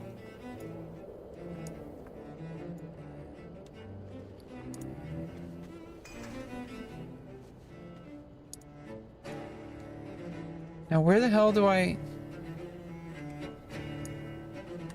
plant the banner? There's no obvious looking. Oh, right there. Oh no! Oh, it's water. Okay, that works.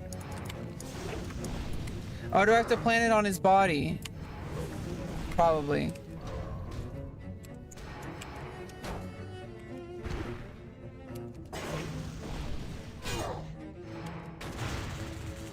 What was the disguise for? I don't get it. Like, it wanted me to wear a disguise?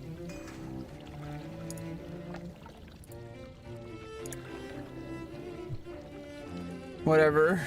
I don't know what the disguise is about. Why does it want me to wear a disguise?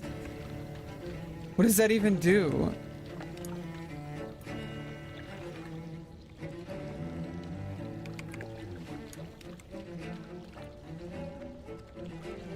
The look and smell of a warsong orc. Pleased to meet you. Off and away.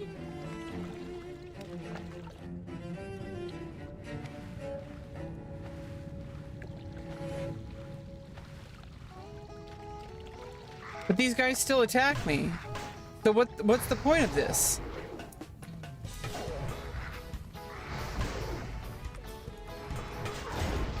If they still attack me, then what's the point of the disguise? I don't get why they gave me a disguise. It doesn't make any sense at all. Therapy terrifies me. It's really hard to face yourself. You have to be ready. You have to really want it. It's not pay to win. I mean, you have to pay money for it, but you know, luckily my insurance pays for everything. It's paying for my surgeries. It's saving my life.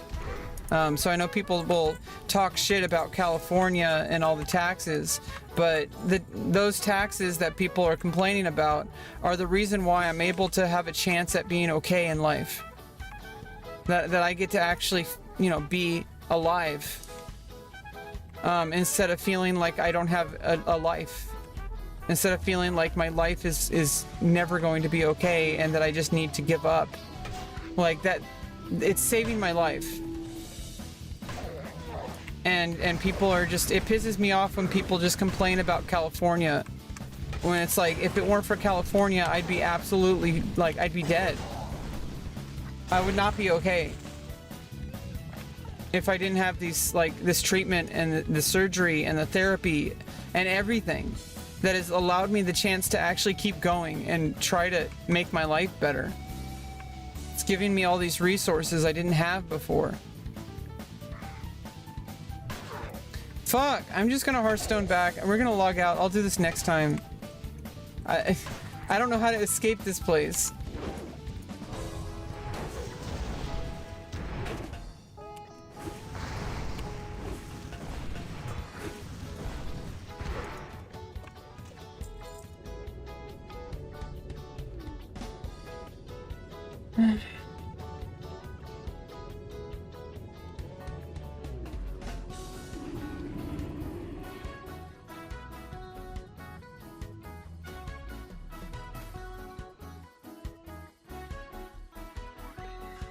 I think as far as like what the first step towards, you know, like if I'm gonna offer any advice for therapy, I think the very first step to being ready to even go to therapy, I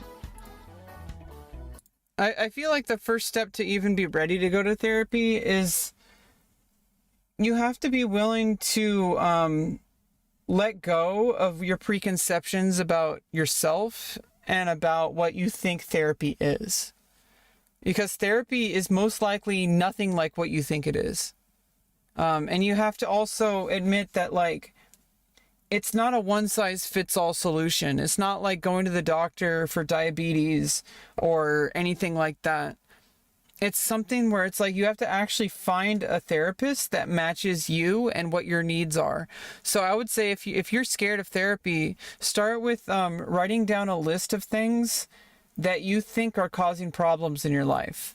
And obviously you should do this even if you're not going to go to therapy. Try to find the things that you can't solve, that you've been stuck on for many years. That's the reason to go to therapy.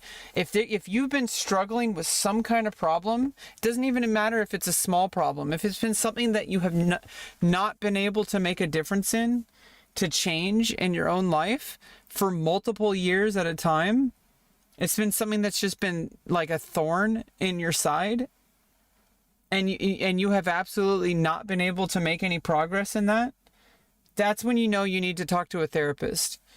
Because if it's something that you can solve on your own, you would have already solved it. And there's also problems that you don't know you have. But it all starts with, you're the one doing like maybe at least 80% of the work. When you go to therapy, you get what you put into it. And if you're not willing to do the personal work yourself, a therapy most likely won't help that much. Well, I mean, the therapist is not going to feel bad. Basically, you could even say that to the therapist. Be like, hey, like, I'm worried that we're not making any progress.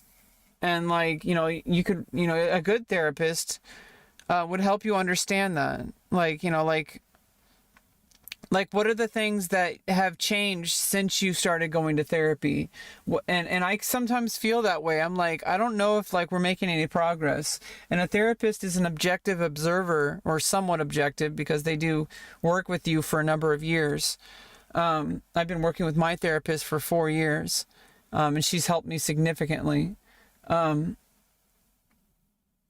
you know, your therapist will point out that like, hey, like these are the things that I've noticed about how your life seems to be improving. But you have to be willing to talk about those things. A therapist is not going to make you do things. Like, you have to be the one to bring it to the table. You have to be willing to have those difficult discussions. In fact, if you're doing it right, like if you're working with your therapist correctly, it's almost as if you could do it without the therapist. And the key word is that it's almost. Like, you need an outside observer who is clinically trained to be able to help you navigate these things. Because obviously anybody can just write down in a journal like what they need to change about their lives. But if that's not working, you need to get outside of your own bullshit. That's what a therapist is for, is when you've tried everything yourself and you can't make any progress. And it's something that's really hurting you. And some people will say, oh, I don't really need to go to therapy. I'm just going to take SSRIs. I'm just going to take pills, whatever. I'm just going to work out more. I'm just going to make more friends. It's like the thing keeps lingering and it keeps showing up in ways that you don't even recognize sometimes. And this is kind of what happened with me. It's going to, if something is actually hurting you, and especially if you're living in, if you're like kind of afraid to face it, it's going to manifest itself in very not so obvious ways that if you just deal with it now, you won't have to go through years of pain and causing pain. Because what happens is people will say, oh, I don't need therapy. And then they'll just keep living in their toxic behavior for years at a time. And then by the time they actually have to go to therapy, they've already burned so many bridges in their life. They've lost multiple jobs. They lost their wife or husband. They they may have gone to prison, or, you know what I'm saying? Like, that's an extreme example, of course, but it may be even something that, like, maybe you could have been a lot happier if you just dealt with it.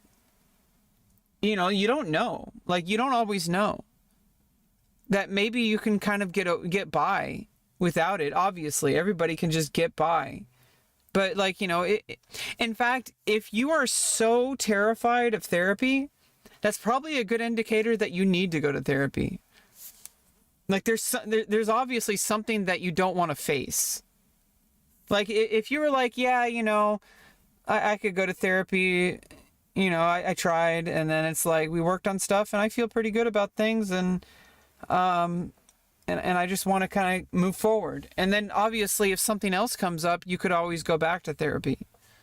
And hopefully you built a relationship with a therapist that works really well with you. Yeah, everything's great. Everything's fine. I'm doing fine. Everything's great. Look how hard I'm working, and look at all these things I'm doing that are productive. And it doesn't matter that every single relationship I have ends in heartbreak and that I'm just doing nothing but causing a whole bunch of damage in my wake. That has nothing to do with me. I'm perfect. I don't need to go to therapy. There's nothing wrong with me. There's nothing wrong with me. There is nothing wrong with you. It's just, there's this mindset that people have going into therapy that it's supposed to be because you're broken. That mental illness has this stigma that it's because you're broken and that you're sick and that you need to get better. And it's like, it's not really like that.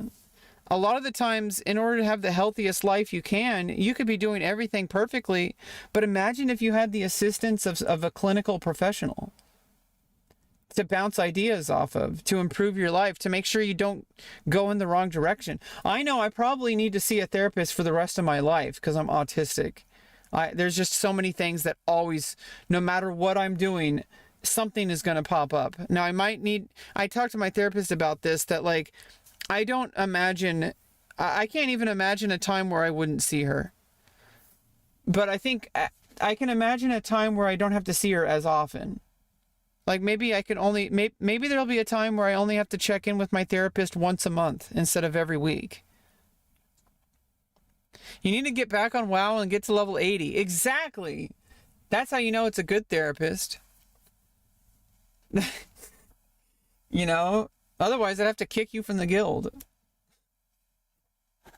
But you want to improve your life? Here, let me make that decision for you. I'm going to kick you from the guild. If you want back in, you need to give me 20,000 gold. and that's just a start. You won't be able to lot on gear for at least a year. And you have to attend every raid.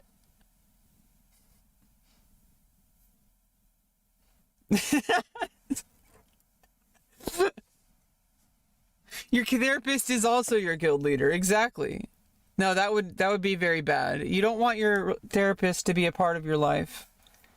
That's fundamentally what makes them a good therapist, is that they're literally disconnected from you. They're not your friend. They're not your coworker. You know, it's like therapists also need therapists, and usually they'll go outside of their immediate vicinity. Like they'll go to like a different clinic, to someone they don't work with. I would guess. Like I would guess that's where a therapist would go. Because you don't want a therapist to be somebody that you work with or somebody that you know. Like it's a very specific relationship. Honestly, like I feel like I would be lost without therapy, but I can imagine a day. I can imagine a day when I might only need to show up to therapy once a month or once every 2 months. But that's not happening anytime soon. Right now, I need to talk to my therapist every week. Like, it's absolutely necessity.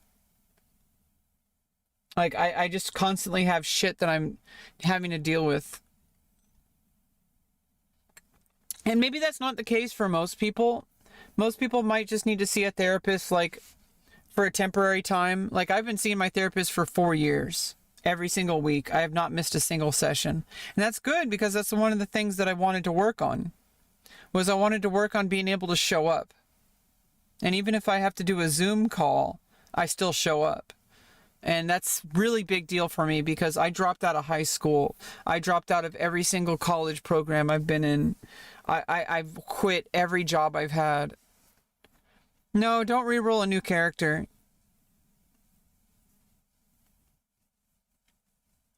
You'd have to get all those achievements again, and then you're just going to have the same problems or worse. It's very unlikely that you'll be better off. What'll happen is you'll just get the same achievements, but you'll get them a different way.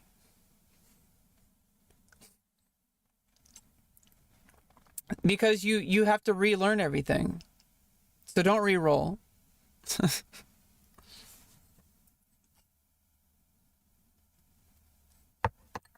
Don't delete your character. Because when you delete your character, it deletes your account, and all your account achievements are gone. And it deletes your memory of it. And you don't know if you can make another account or not. We don't know that. This company that this MMO is in, we don't know how the game works. And if you delete your character and re-roll, you might not even get to play anymore. You know, so don't delete your character. Keep going, because you can always fix most things. There's some things you can never fix. But that might be okay to an extent. You know, you might be able to make something work. I think the MMO is a lot more expansive than people realize. I feel like we need to just always have hope that life can be better, and that there's something that we can do to at least make some kind of difference. Yeah, you're waiting for Paul Classic. Well, I'm on Rebecca. That's current retail, okay, and it's really exciting. I don't want to play Rebecca Classic, because it's actually, that was like a previous game that had a completely different name, and it had a completely different life. Like, I don't ever want to do that again. I don't want to ever be who I used to be. Yeah, some changes. I mean, I'm still fundamentally me. But at the same time, I'm really excited to see where Rebecca goes. I really don't want to go back. I want to go forward. I mean, that's part of, you know, with me, at least I have this very rare thing that most people never get to have, which I have an actual physical and like spiritual and social transformation to mark a huge shift in my previous life and my current life. Like, I literally, like, switched my body chemistry. My biology has changed. My brain chemistry has changed. I've had reconstructive surgery. Like, most people never have this. Like, and I'm gonna have like a one final surgery that's like gonna reconstruct and basically just give me a second chance at life to finally be happy, or at least be like, you know, at least getting me to level 80 so I can start endgame. Yeah, I got a respec. Like, I didn't roll a new character. I got a respec. And it involves an entirely different... I mean, some of the gear I can wear. Some of the gear I can still wear. Which is fine. You know, that's actually a plus. But I've had to grind entirely new gear sets. And it's better. And it matches the new spec. The old spec fucking sucked. It's been nerfed so fucking hard. And ever since that one update...